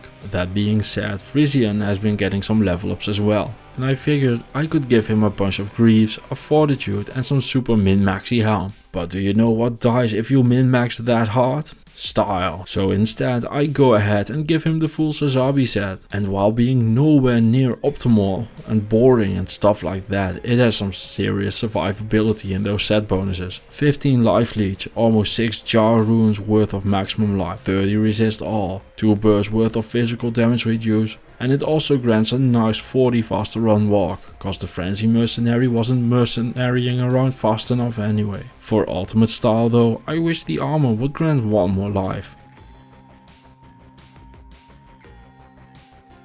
After some more grinding with the Barb Bros, I managed to finally hit level 76. So it is time to ascend to being an immortal king. And look at that pure beauty and style. The Ogre Maul has 40 base increased attack speed, but I put 2 Shale runes in it to get to 80. All the other mods on it are just big piles of damage added. Straight enhanced damage, damage to demons, damage to undead, crushing blow and a little bit of damage of every element. For having the full set equipped, we also get +3 to barbarian skills, 450 attack rating, 150 life, 50 resist all and 10 magic damage reduction. Seriously, with the power of this thing, it's all ogre now for the monsters. But wait, there is more. We also get the armor now. The Immortal King Soul Cage is the set Sacred Armor, making you think about how close to Teriel's might you were every time it drops. Stat wise, it unfortunately is more like the boots in that it's strangely cool and weirdly underwhelming at the same time. It has a chance to cast level 5 enchant for some more attack rating and fire damage, which is a nice little boost from an armor. Next up, it gets +2 to combat skills. It also gets 400 defense and 50 poison resist, which is all neat but very underwhelming for one of the rarest set items in the game. The set bonuses try and compensate that at least, granting a bit more defense and 40 to all the other resistances, while granting a nice 25% faster hit recovery as well. Still, it's kind of weird that one of the rarest items in the game is about the same power level as a smoke rune word you can get for a lum rune. And I say that with the nicest of intentions, cause I love the smoke rune word. The other pieces also get a few small extra bonuses for having the full set equipped. The boots now grant 160 defense, 2 to combat skills and 25 magic fight. They also grant half freeze duration. This not being cannot be frozen is basically a hate crime that blatantly shows off that the designer of this set liked casters more. The belt now grants +2 to masteries, an insane 20% to physical damage reduction, some more defenses and faster hit recovery. The gloves are the ones that truly come in hot though. They now grant freezes target +2 for some nice crowd control, 10 life and mana leech, a bit more defense and 25 attack speed. Seriously, without these, you would be slurping mana pots and hoping things don't hit you back. In the final helm and armor sockets you can put whatever you want. I decide to go with an enhanced damage duel for both, boosting up my damage just that little bit more. For Frisian, I decide to complete his transformation to Crypto Bro by giving him the unique cryptic sword Frostwind. It's not a great choice or anything, But I thought it was funny, and if it's terrible I can just always change it out later. And with our prep complete, it is finally time to get into hell. In a rowdy game of smash or pass, I decided that I would smash corpse fire. As my reward I end up finding a lightning skiller, which is always a sweet little find. You never have enough of those. Continuing on with my game of smash or pass, I decide that the smith is also a smash. One thing that is very cool design wise about this set is that because of all the additional elemental damage and the enchant triggers, you have enough non-physical damage to deal with physical immunes in whatever way you like. It's a bit of chunking away at them, but they will go down. However, as you can see on this second pack of physical immunes, Berserk is so much faster. And Daryl, yes, this is an easy one. Yup, definitely a smash. The decision on Rudamant is a bit harder. He is surrounded by skeletons, who actually end up giving me some trouble. Not something I was expecting after wearing my super high-end fancy pantsy set. Let's just call it the cost of wearing style. Also, smash on Rudamant. The Maggot Lair is a bit crowded, but nothing I can't deal with. Even with them having a fanaticism aura, I am a man of focus, dedication and sheer will after all. And it's obvious they know very little about that. In the final room I deal with Coldworm the Burrower and their cronies, cause if there's one thing I will not tolerate, it is thievery, and even though they couldn't possibly have stolen the staff themselves, they are accessories to the crime and therefore need to die. It also turns out they have more stolen goods in there, as on its death, Coldworm drops me a unique serpent skin armor. This is a skin of the Viper Magi, one of the best caster armors in the game. It can roll 20 to 35 resist all, so it's a bit above average on the roll at 29. But more importantly, I go ahead and take back my staff. Things also become much tighter than I would like in the Claw Viper Temple level 2, considering this is one of, if not the highest end of sets for the Barbarian. Having to struggle this much is kind of not amazing, to be honest. Every time I drop an IK armor, I have to wipe off the tears of not finding materials instead. And when I'm wearing it, I at least want to clown on the game, instead of kind of having those tears come back. Also, smash on Fangskin. Things are spawn camping hard in the Arcane Sanctuary. I wait for a bit to consider my plan of attack, but decide there is really only one way through this, and that is with, well, violence. So I go ahead, give it a good old rebel yell, jump in the portal and start swinging. Luckily I end up spawning behind them, cause there was no room for me in the front anymore, allowing me to swing in from the back until all of them are all of the deadsies. And it's an obvious full-on smash on the summoner. The Holy Freeze on Turiel slows me down quite a bit, but his attention seems to be focused on Frisian, so it takes a while, but smash it went. He ends up dropping a Pavis, which is a jerky sanctuary, which is the best in-slot shield for an energy shield sorceress thanks to its combination of resistances with a big pile of physical and magic damage reduction and very high chance to block. Seriously, I don't know why, but I just love this shield. It just feels right, you know. Another item that just feels right is the flash render that drops in the Spider Forest. This thing is amazing on a shapeshifting druid with its +3 to skills and checklist of mods melee weapons want. Whoever designed this was in a loving mood that day for sure. Flat damage added, check. Crushing blow, check. Deadly strike, check. Open wounds, check. Prevent monster heal, check. Seriously, this thing is a few sockets or some increased attack speed away from being the best unique in the game. In the Spider Cavern I go ahead and smash the Zark. I just hope I won't feel any burning after. I end up getting a nice skip to the Flayer jungle straight from the Spider Forest, which is fantastic because I did end up finding the Great Marsh and I honestly just wanted nothing to do with any of that soul-filled nonsense. After another exciting fight to the death for the Git bin, I get a crappy ring, but more importantly, I get a new weapon for Frisian. I figured he deserves it, so I go ahead and give him the weapon named after my favorite Magic the Gathering card. Enhanced damage and life leech are nice, it also has some open wounds, but I'm not gonna claim that this is some amazing choice to give to him. It is pretty cool though, and I like it, so he will be using it. Things are pretty busy in the Flayer dungeon, with about 1 billion boss packs converging in a single hallway. However, that aforementioned hallway is also a nice funnel that only allows them to get slaughtered one at a time instead of surrounding me and making my life actually difficult. This would have been very dangerous if it was a wide open area, so a big shout out to that tunnel, cause I owe it a solid. In the lower Kurast, I end up finding a Mel rune under a tree trunk. Seriously, if you weren't yet, you should always check things like this. The combination of concentration and berserk fails when I encounter a physical and magical immune monster in the ruined temple. Luckily, the Planeteers have imbued my hammer with the powers of earth, fire, wind, water and heart, and I managed to defeat the monster. And after pitching Stormcrow to Force of Will, it is time for us to clear out the rest of the ruined temple. And by us, I mean Frisian, cause look at him go. If him being fully surrounded and not even being in trouble isn't a ringing endorsement to the Sazabi set, I don't know what is. His damage is low, but that is because I also memed the Blood Moon sword on him. But despite that, he is barely even getting a scratch on him while taking down everything around. He's really out there showing everyone who is the boss. So I decide to just give him his moment, cheer him on and go on cleanup duty for anything trying to get away.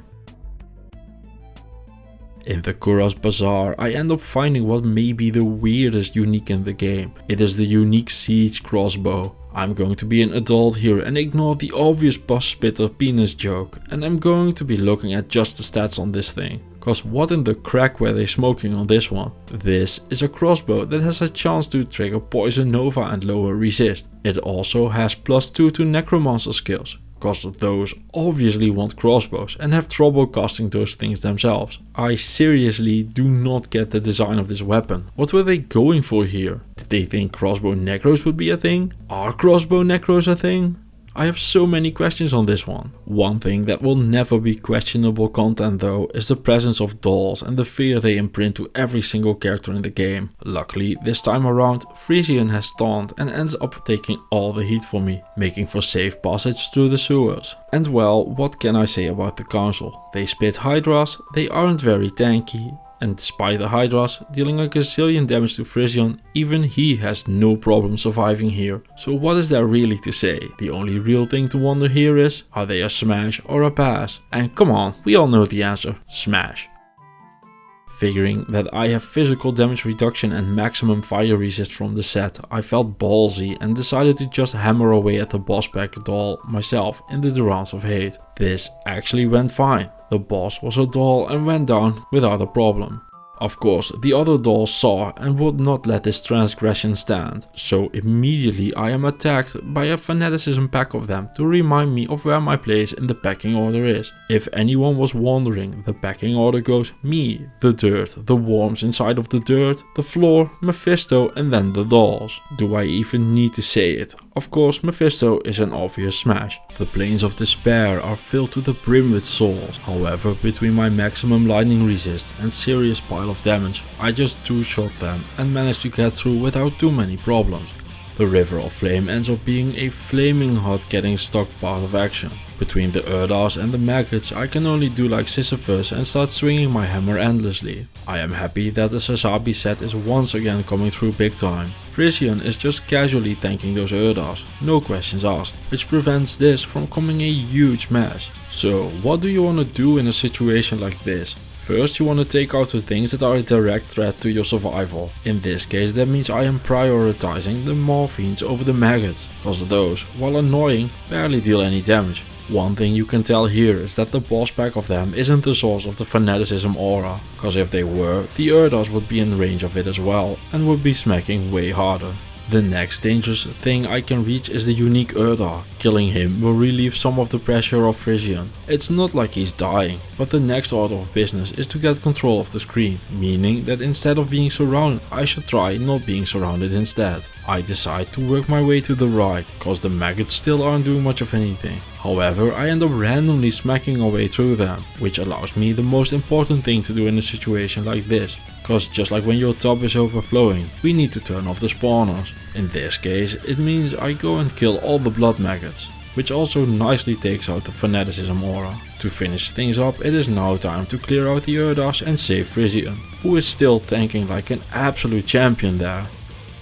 One giant pile of corpses later, I go berserk on Hephasto before taking his small dick hammer, cause I need it to crush the soulstone, while no one's watching. The Hellforge nets me a Fel rune. In the Chaos Sanctuary I go and say smash on all 3 of Diablo's mates and the big guy himself. And well, what can I say, a giant demon with a whip. Nothing but the smashiest of smashes from Mr. Overseer. The ancients make it a horrible night to have a curse, but luckily the Immortal King set actually proves its name worth and just tanks straight through it without a problem. And I don't even think I have to mention this, but yes, it's a triple smash on them. In the Worldstone Keep, I finally find the limit for how tanky Frisian actually is. A group of fanaticism and cursed succubi and deathlords finally ends him. In record time as well. And I have to run back, cause that shit would end me in record time too. In a big case of I don't know why, but I won't be complaining about it. After coming back through the town portal, the succubi that grants the aura has flown solo and straight towards me, allowing me an easy kill to end this mess. Even I have my limits of memory, but we are not finding those today. Lower resist while encountering a Souls boss back, no problem.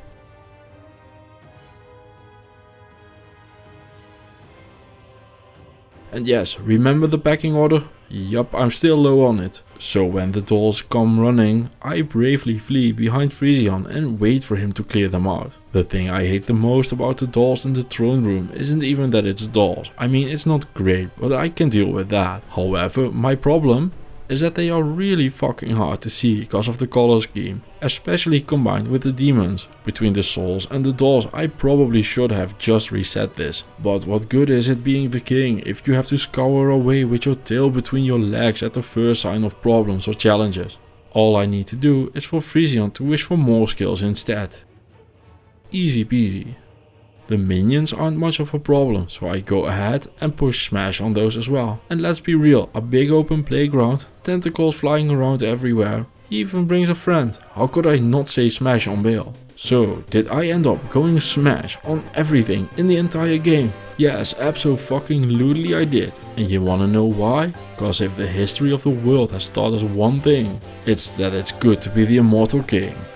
With the run done, I will have the gear and stuff showing up in the background. In the meanwhile, I want to go ahead and thank everyone for watching. I hope you enjoyed the video, and I'm gonna go and insert the usual spiel about how it really helps if you subscribe to the channel. I also like money, so if you want to become a member on YouTube or Patreon, I am a-okay with that. You can find links to all of that in the video description. You can find the list of the music I used there as well. And with that all being said and shown, I wish you all the best, and for my final words I can only say one thing. Hail to the king, baby. This is me playing an Amazon. It's a Boazon so far. And I'm using cold arrows because I am playing a Frost Maiden. As you can tell, the damage isn't very high yet, but it is working. Oh, this is also with a shared stash because I wanted to use the Mavina set. And because of that, I equipped Death's sash and Death's gloves. And after that mega upgrade in gear power, I decided to head towards the Dark Wood, where I got followed by a tree. And he followed me all the way to the Black Marsh. Can't skip the experience shrine. I'm killing hundreds of things here after all. Second experience shrine for all them kills. All them 1 kills. Okay, I'm shooting some tainted. I'm using explosive arrows here, by the way, because I used the bow that gives them at level 15, and it's just a nice way to get some damage. And I get the perfect catacombs level 3.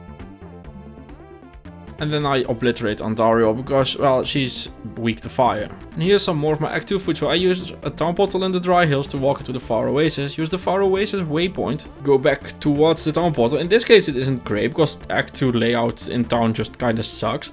But I use the waypoint and get towards the Far Oasis. Running back sucks, so why would you do it? And after that it's Fangskin time, and Fangskin is one of the first really dangerous things. So there's a pattern here where like Rakanishu is dangerous, Fangskin is dangerous. They're all lightning enchanted, and lightning enchanted just hurt you. And what I'm doing here is just kiting him and ignoring that my life total almost went to 0. And then I realized, wait, I can just walk up the fucking stairs and he can't, so I shot him. And after drinking some thawing pots we get to Duriel. And there I run away as well, because Duriel punches me in the face. And I'm blue. Oh my god, my life total. And after suffering some brain damage, I go to town and get myself a mercenary to suffer brain damage for me instead. When he dies, I just run away again. And kind of poke him. So one thing that an Amazon is actually about is a lot of guiding, so that's why I'm running. Then for Act 3 I get another experience shrine. And I make 1, 2, 3, 4, 5 kills even. I cannot be stopped. So yeah, one thing, this character costs a lot of mana, like every single shot takes half your mana pool. With the power of my bow and freezing arrow, I stop the monsters and get the git bin. And one thing I want to show off a bit in this video is like where I put my town portals and stuff. So I made a town portal before the Flayer dungeon there. And then found the waypoint, used the Flayer dungeon town portal to get back. And that's a very easy way to find it. And you can tell with enough skill points things start to actually deal damage. This is another trick I do. I make a town portal at the upper Kurast entrance, get the waypoint and take it back like this so I can very easily continue my journey throughout the sewers. And yay, skills, look at me dealing a lot of damage. And then I make it towards Mephisto, who tries to electrocute me and throw his blue balls at me. Oh my god, my life total was low.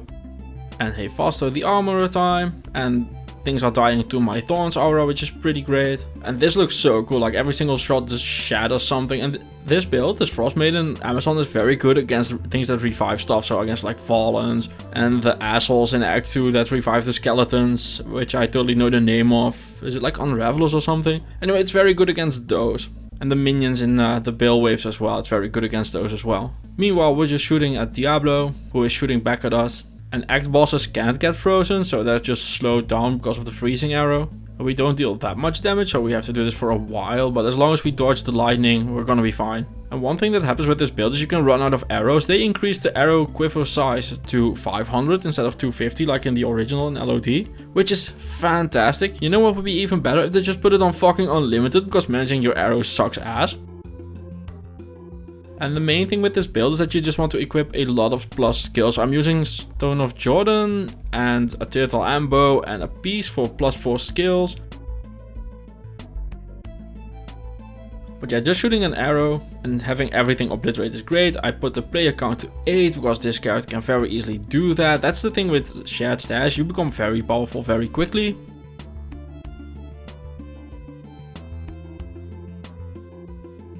And as you can tell, this is a very safe Boazon. Everything is just standing there being helpless, hopeless and sad. So we can just shoot it. Except for like the boss guy, but he doesn't matter when he's that slow. And here we have Lister and his friend.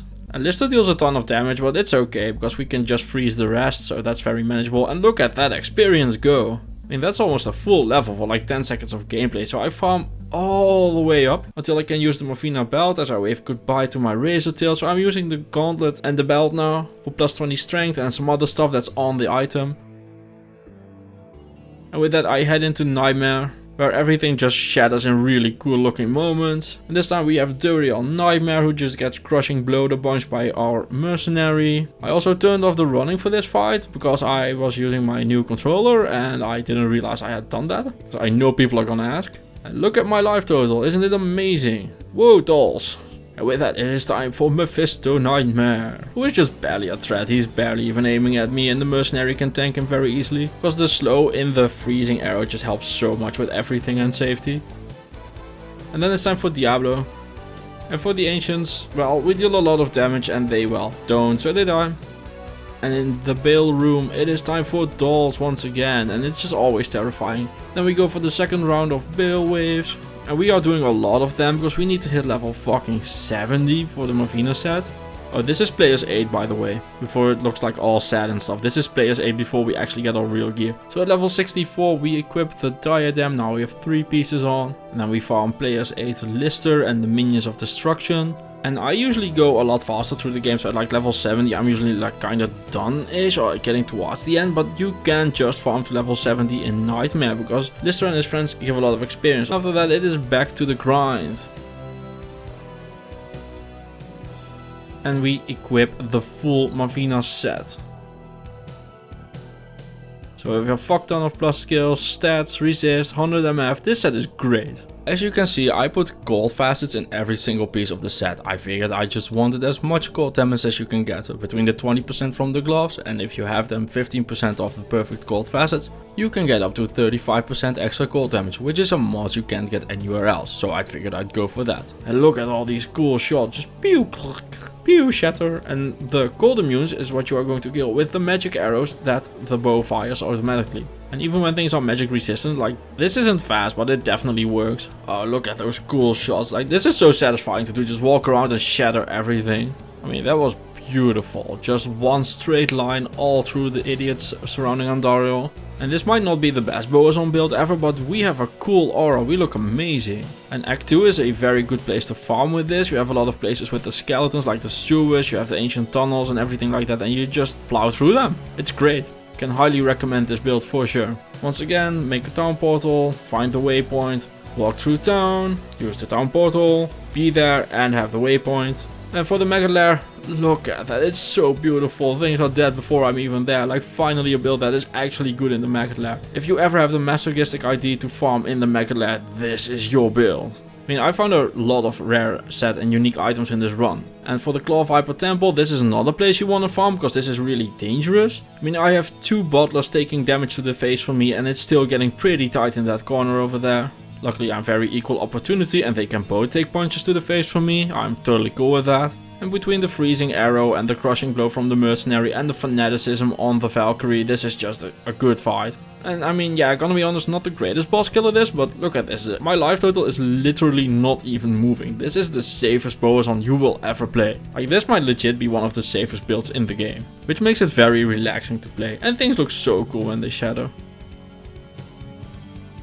And this is the one time in this run that I actually kind of just fuck up, because I walk myself into a very weird position and I'm just surrounded here and I might be able to pull it off, but why risk it? So I just save and exit and walk along towards the council. And look at this, this is just sheer victory, just walking over, freezing everything and killing it. I mean, many builds will not do this well into the council. And it just makes me happy to look at this. Oh, I switched my mercenary by the way, because I got sick of the undead just being hard to position and stuff. And I decided to get a Act 5 mercenary with an Emblem Go, which gives you a sanctuary aura. And that is the thing you see sparkling all over the screen, like glitter, and that is the thing that's like pushing the dolls away and stuff. Like, things like that are just so great for positioning. The aura gives perpetual knockback to everything, so like every tick of the aura, the dolls get pushed back. Which makes it great, because pushback dolls don't explode in my face. And when things explode in my face, they make a mess, so I'd rather have them do it farther away. Also, the Barbarian is very tanky, so you can just very easily kill Mephisto together with the Valk.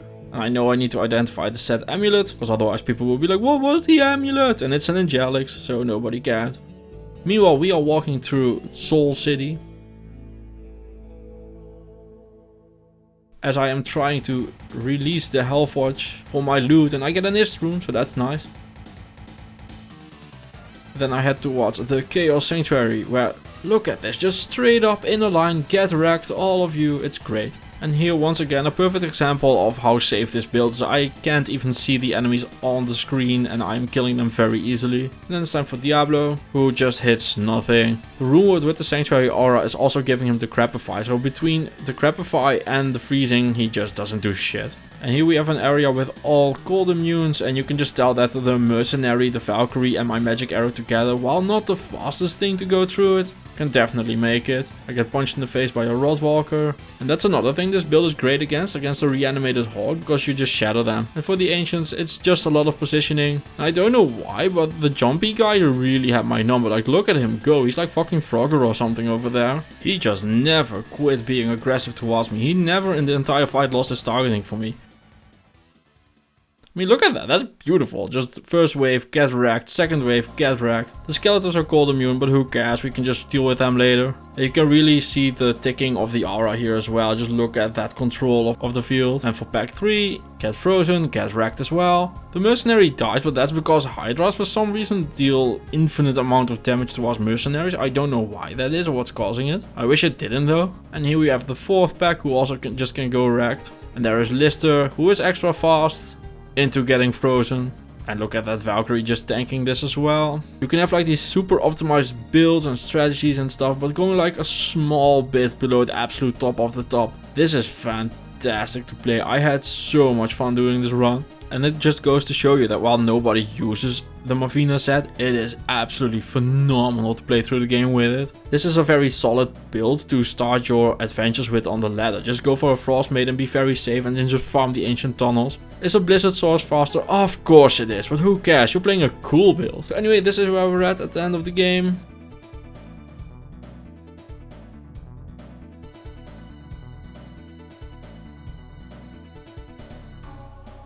And this is my gear.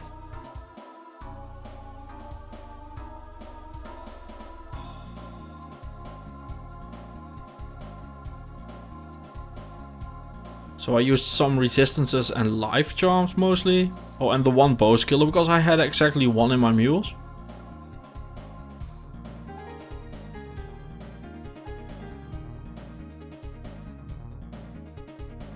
This is just an example of what kind of charms you can use. This is my mercenaries gear, by the way, like the treachery, the hustle. I had an Ariat laying around, so I figured to give it to him. There we have it, Guardian Mavina. Thank you for watching. See you in the next one. Don't forget to subscribe if you enjoyed the video. Bye bye.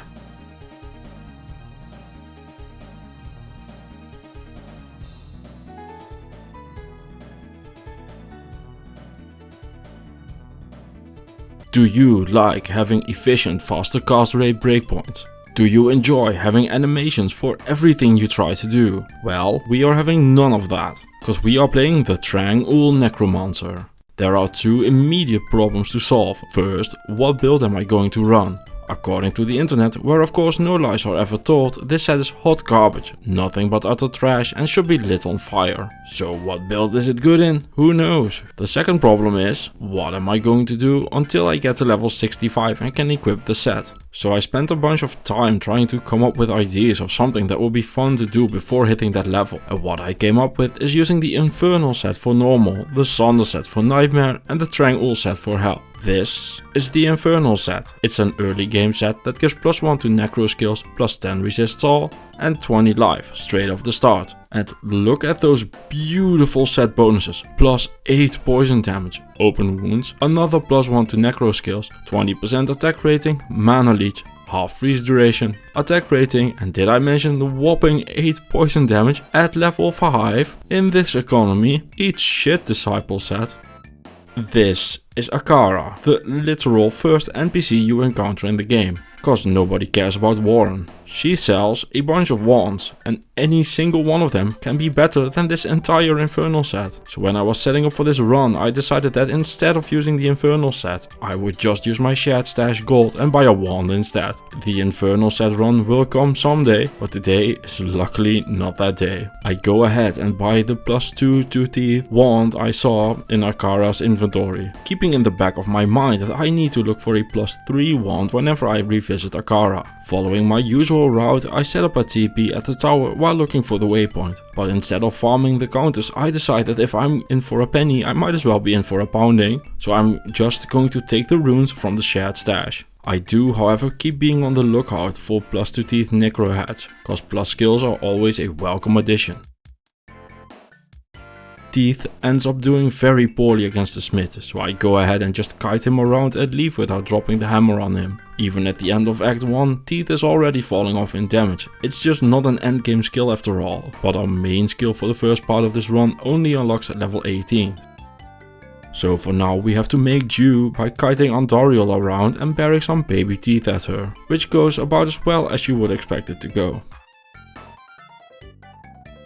After the Andariel fight, my man Drognan hooks me up with a +3 to teeth U wand and I head into Act 2, where despite things feeling like they are stuck in a wall, it all ends up going pretty smoothly. One of the biggest advantages of being a shared stash run is that my average piece of equipment is going to be a bit higher quality than what I'm used to. So I go ahead and grab 2 rings with some FCR and resist that complement each other nicely. +2 skills and magic find are what makes Sanctuary go round, so I grab myself a Tarn helm and a +2 bone spear wand as well. With my fancy new stuff, I go ahead and make my way through the maggot lair, during which I make it to level 17, so I go ahead and grab myself a Tal and a Net rune from a mule and make myself a stealth. And once I hit level 18, I go ahead and spec into Bone Spear as well. Bone Spear is a very straightforward skill. It's a beam that pierces, no questions asked. It's magic damage instead of physical, and it doesn't even lock you into any specific weapon. It's basically everything a Boazon could ever want. It's also the skill we are going to be using until we can use the Trang-Ul set. Cause even though it's a new game plus, I am just not ready yet to do a full poison run again. I'm still scarred from the last time. So I go ahead and blow up Fangskin and pick up the cube. I can be as thorough as I like about the tutorial fight, but the gist of it is that I can just stand there and throw bone spears at him while face tanking him. The only thing I do have to look out for is that I have to make sure that he doesn't stun lock me, cause when I'm not dealing damage, he's not dying, and that is a bad thing. I dropped my first piece of Sanders in the Spider Forest. It's Sanders Superstition, which has 20 FCR and 25 mana. And apparently there's more text on it or something, I don't know. In the Spider Cavern, I go ahead and try to saute away Cesark the Burning by impaling him on a bone spear, but he goes ahead and reminds me that Necros are still very frail by hitting me for a truckload of damage. However, more importantly, I hit level 25, which means I can go ahead and equip 2 more pieces of the Sanders set. The helm is called Sanders Paragon, however it is far from as good as Paragon levels are in Diablo 3 and Diablo 4. Instead, it has +2 defense, attacker takes damage and 35 magic fight. Honestly, I've bought better helms at Chargy. The boots are definitely made for walking though. 40 run walk, 100 to attack rating, 5 strength and 10 dex.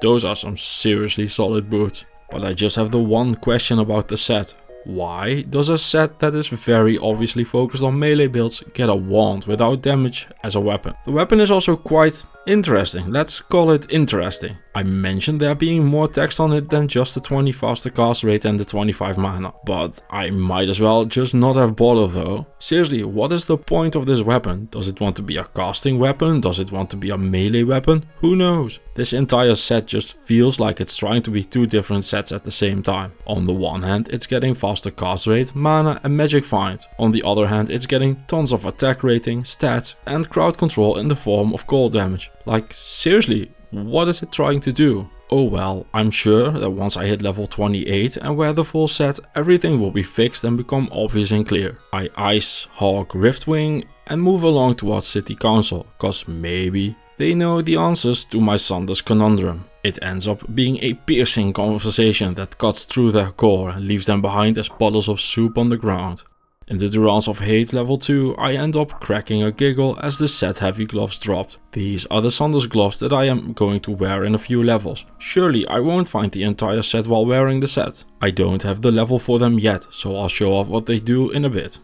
Muffer Dragonhand ends up almost ending the run when he causes me to have a very close encounter with some of his Hydras.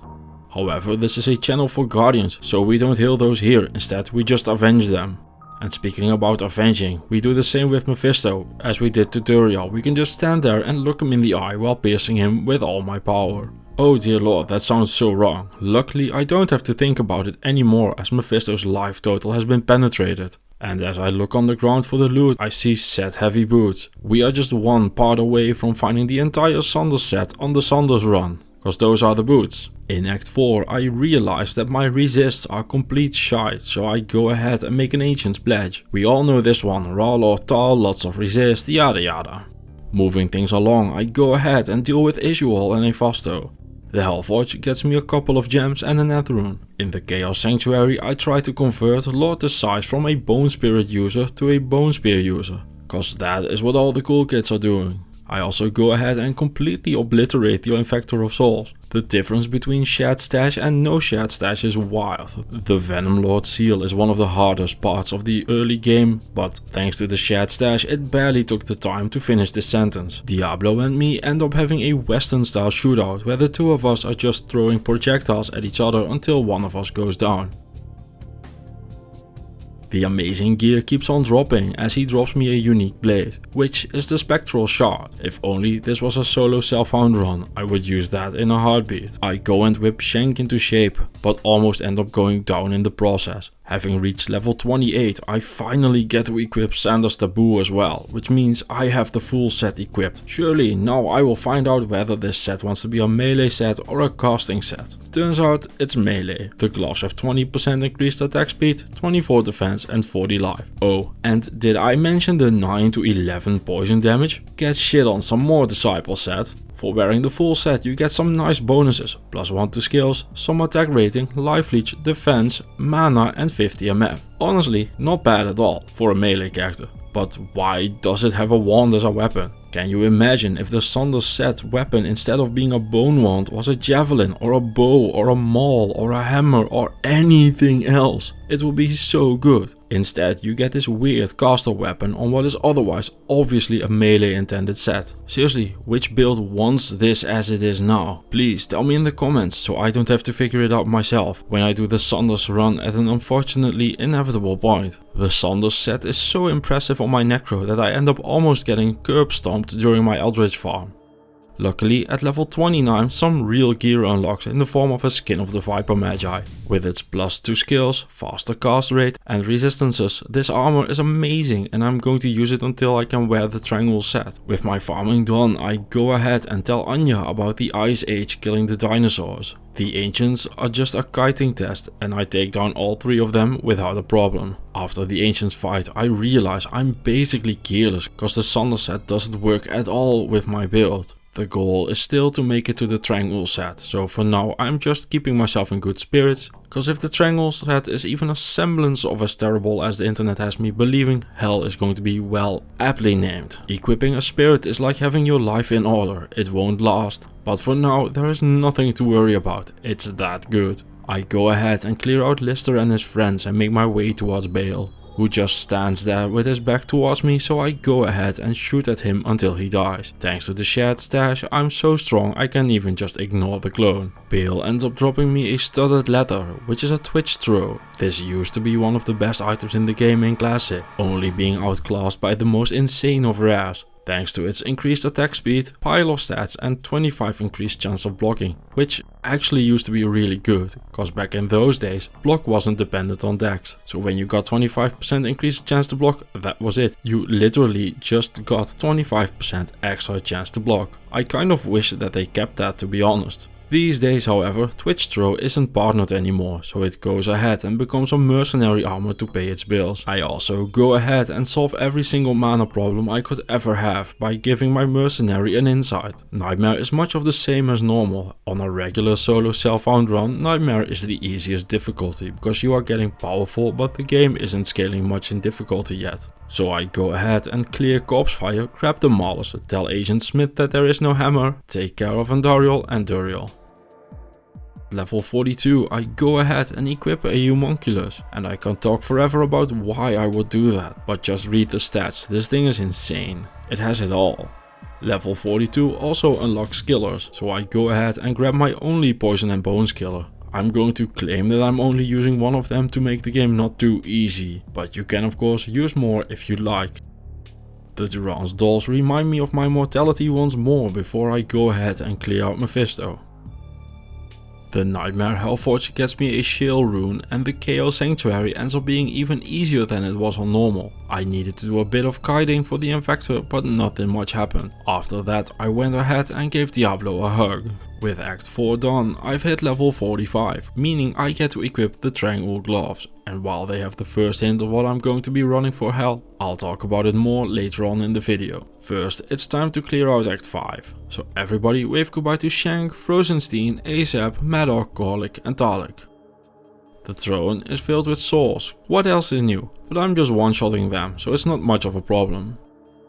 We also go ahead and wave goodbye to Bale. With that, it is time for the big level farm of this run. To wear the complete Triangle set requires level 65, and some of my other pieces require even higher levels. Luckily, not all the pieces have that high of a level requirement, so I go ahead and put on the shield and the armor. For now, this seems like as good a time as any to do my respec, so I go ahead and spec into the strength required for the Triangle pieces, and the rest of my stats go into vitality. Skill wise, I go ahead and max Poison Nova and dump a bunch of points into the synergies for it. I also go ahead and put a point into lower resist. From here on out, this is going to be a Poison Nova run. I'll show why once I equip the full Triangle set. For now though, we are just grinding players 8 Terror Zones, which makes all the farming go pretty fast.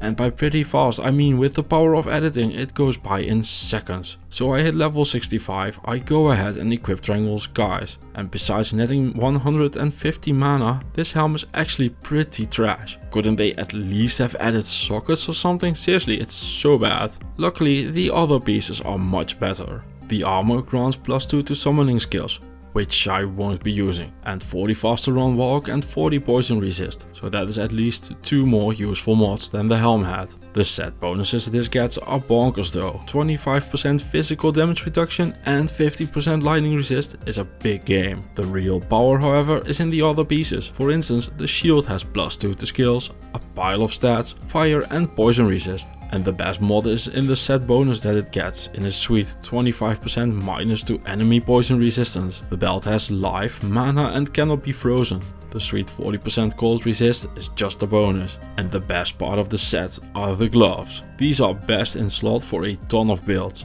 Not even only poison builds, and it's easy to see why. 69 defense, +2 to curses, 20 faster cast rate, and seriously, I don't know why they come up with this, but I love it. It has 25% to poison skill damage. Oh, and some cold resist. But 25% to poison skill damage, that is so powerful. What were they thinking? Please don't change it, but what were they thinking? And then there are the full set bonuses, +3 to necro skills, 200 defense, 60% mana regeneration and 50 resist all. So basically +3 skills and 50 all resist, which is good, but the list is much longer. However, the rest of it is very much based on the flavor of the set. It's all about making sure that you can be a proper vampire. With the 20 life leech, fire mastery and a bunch of fire skills, it's all about looking cool. But I'll do a separate vampire lord cosplay video in the future. This one is about trying to see if the set is even any good. The farming isn't done yet though, we still need a few levels for our weapon and amulet. The skills I gained during those levels start going into clay golem with 1 point into the golem mastery and summon resist each. For the rest of the run I will be maxing out clay golem. And yes, I know corpse explosion exists, but that's just too easy. You'll just be a corpse explosion build. At level 66 I go ahead and grab a death's web from a mule. If only this was the weapon from the death set instead of that stupid war sword. +2 all skills with an additional +2 to poison and bone skills. Mana after each kill and life after each kill are already wildly impressive mods. Even with just those I would easily use this weapon. However, the biggest thing on this weapon is the minus to enemy poison resistance. This is the best of my death webs at -46%, which translates to 46% more damage on all my poison skills. And yes, that works the way you want it to work. It's really good. I'll show. Here is some footage of me farming the terror zones on players 8 without the death's web.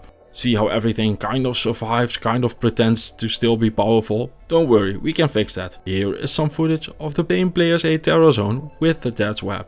Look at that, the difference is astounding. Poison Nova is a fantastic build for farming.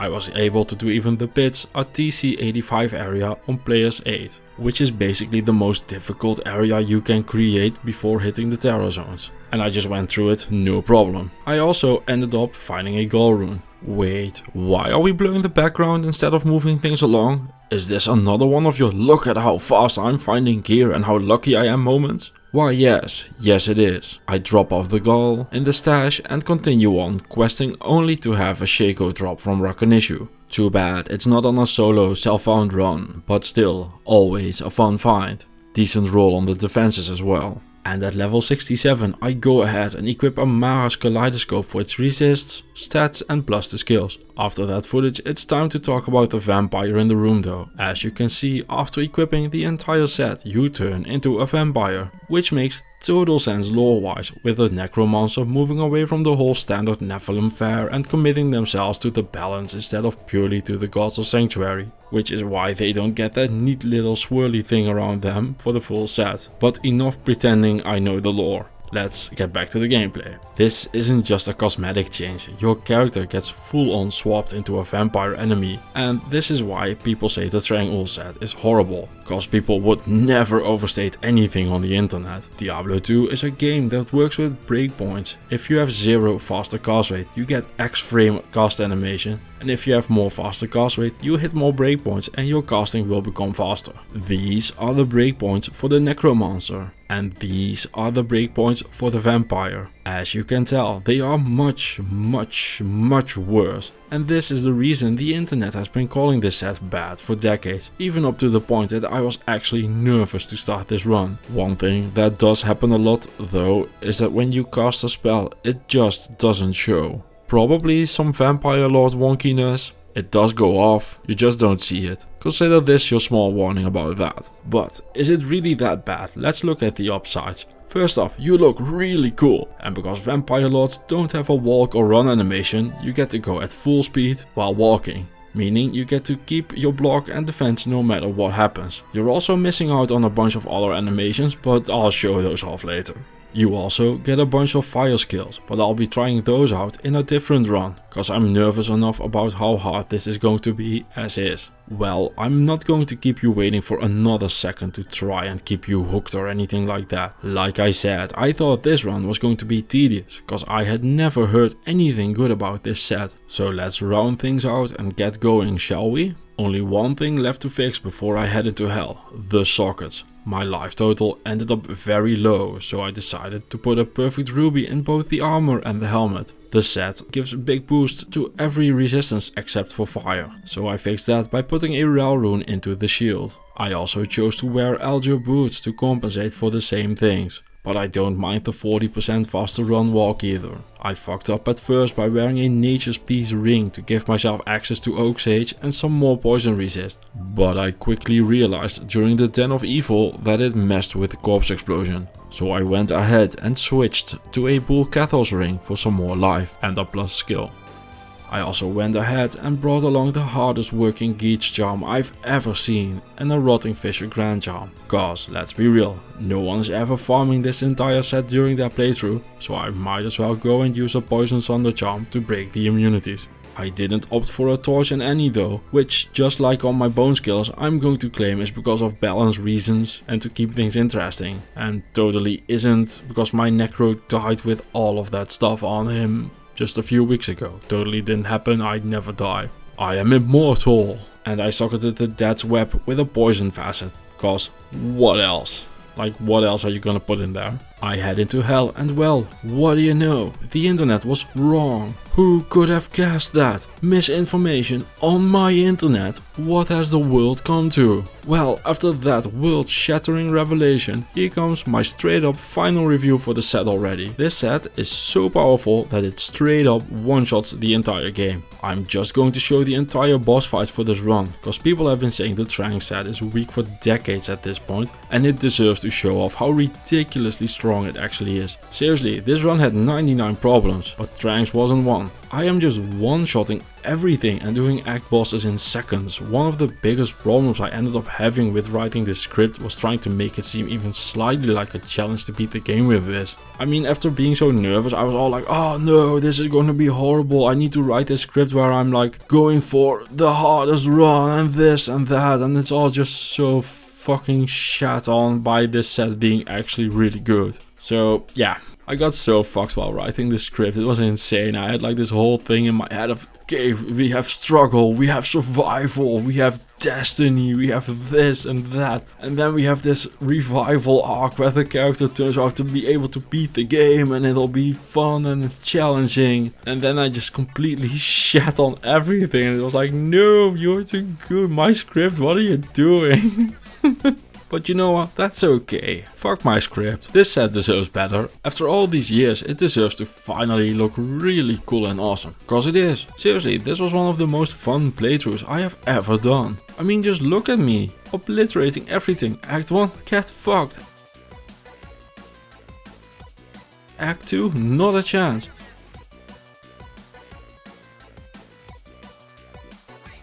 Act 3, don't even make me laugh. Act 4, easy, baby game. Act 5, nope, still just an easy baby game. Seriously, what is there even to talk about that I can't just show you? Want to see me obliterating some act bosses? Well, here is Exhibit A for Andy, or Annihilated as you can call her as well. Diablo? I don't know who that is, I only know Diablo.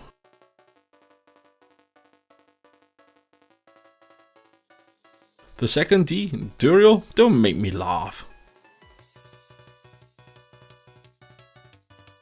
Let's see, who's left? Mephisto?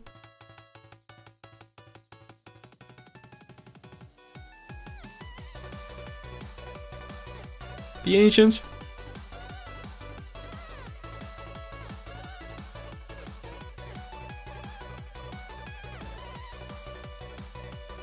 Travancore? Bitch please, I can easily slap my way through that. Am I forgetting anyone? Hefasto? The Smith? Isual? None of them even come close to withstanding the power. Nothing can stop me. Well, except this door, but I don't like this door, so I'm just not gonna talk about him. Seriously, this setup completely annihilates the entire game, no questions asked.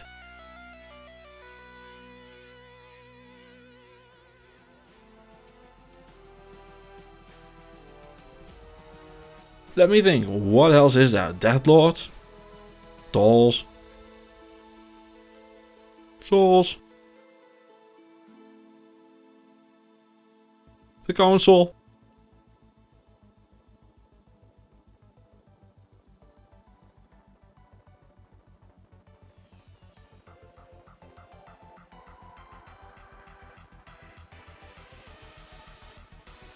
Alright, there is one final thing, a bail run, so let's go and clear out the minions. Pay attention though, cause it's a blink and you'll miss it kind of thing. First group, gone. Second group, poison immune, oh no, this is the worst. Anyway, dead.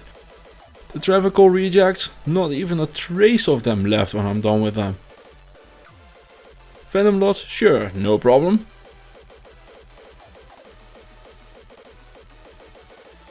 Not even Lister is even close to a threat. And after all of that, it is time for the final bail fight, which goes very differently than you might think. It's a hard fight. Just kidding, I completely fucking destroyed him. So yeah, after years of hearing that the set is terrible, unplayable, trash, garbage, dumpster fire bullshit, I ended up absolutely loving it. And I hope you will too. With Bale defeated, I'll put up my stats and skills again, so everyone can see them. It's just your standard Poison Nova fare, nothing special going on with that. Gear wise, you can do whatever you like. And with that, I hope everyone enjoyed the video. If you did, please consider subscribing. I'm also just gonna go ahead and casually mention that I have memberships enabled and a Patreon available as well. Just a casual mention, you know how it goes. And with that, thank you all for watching and I'll see you in the next one.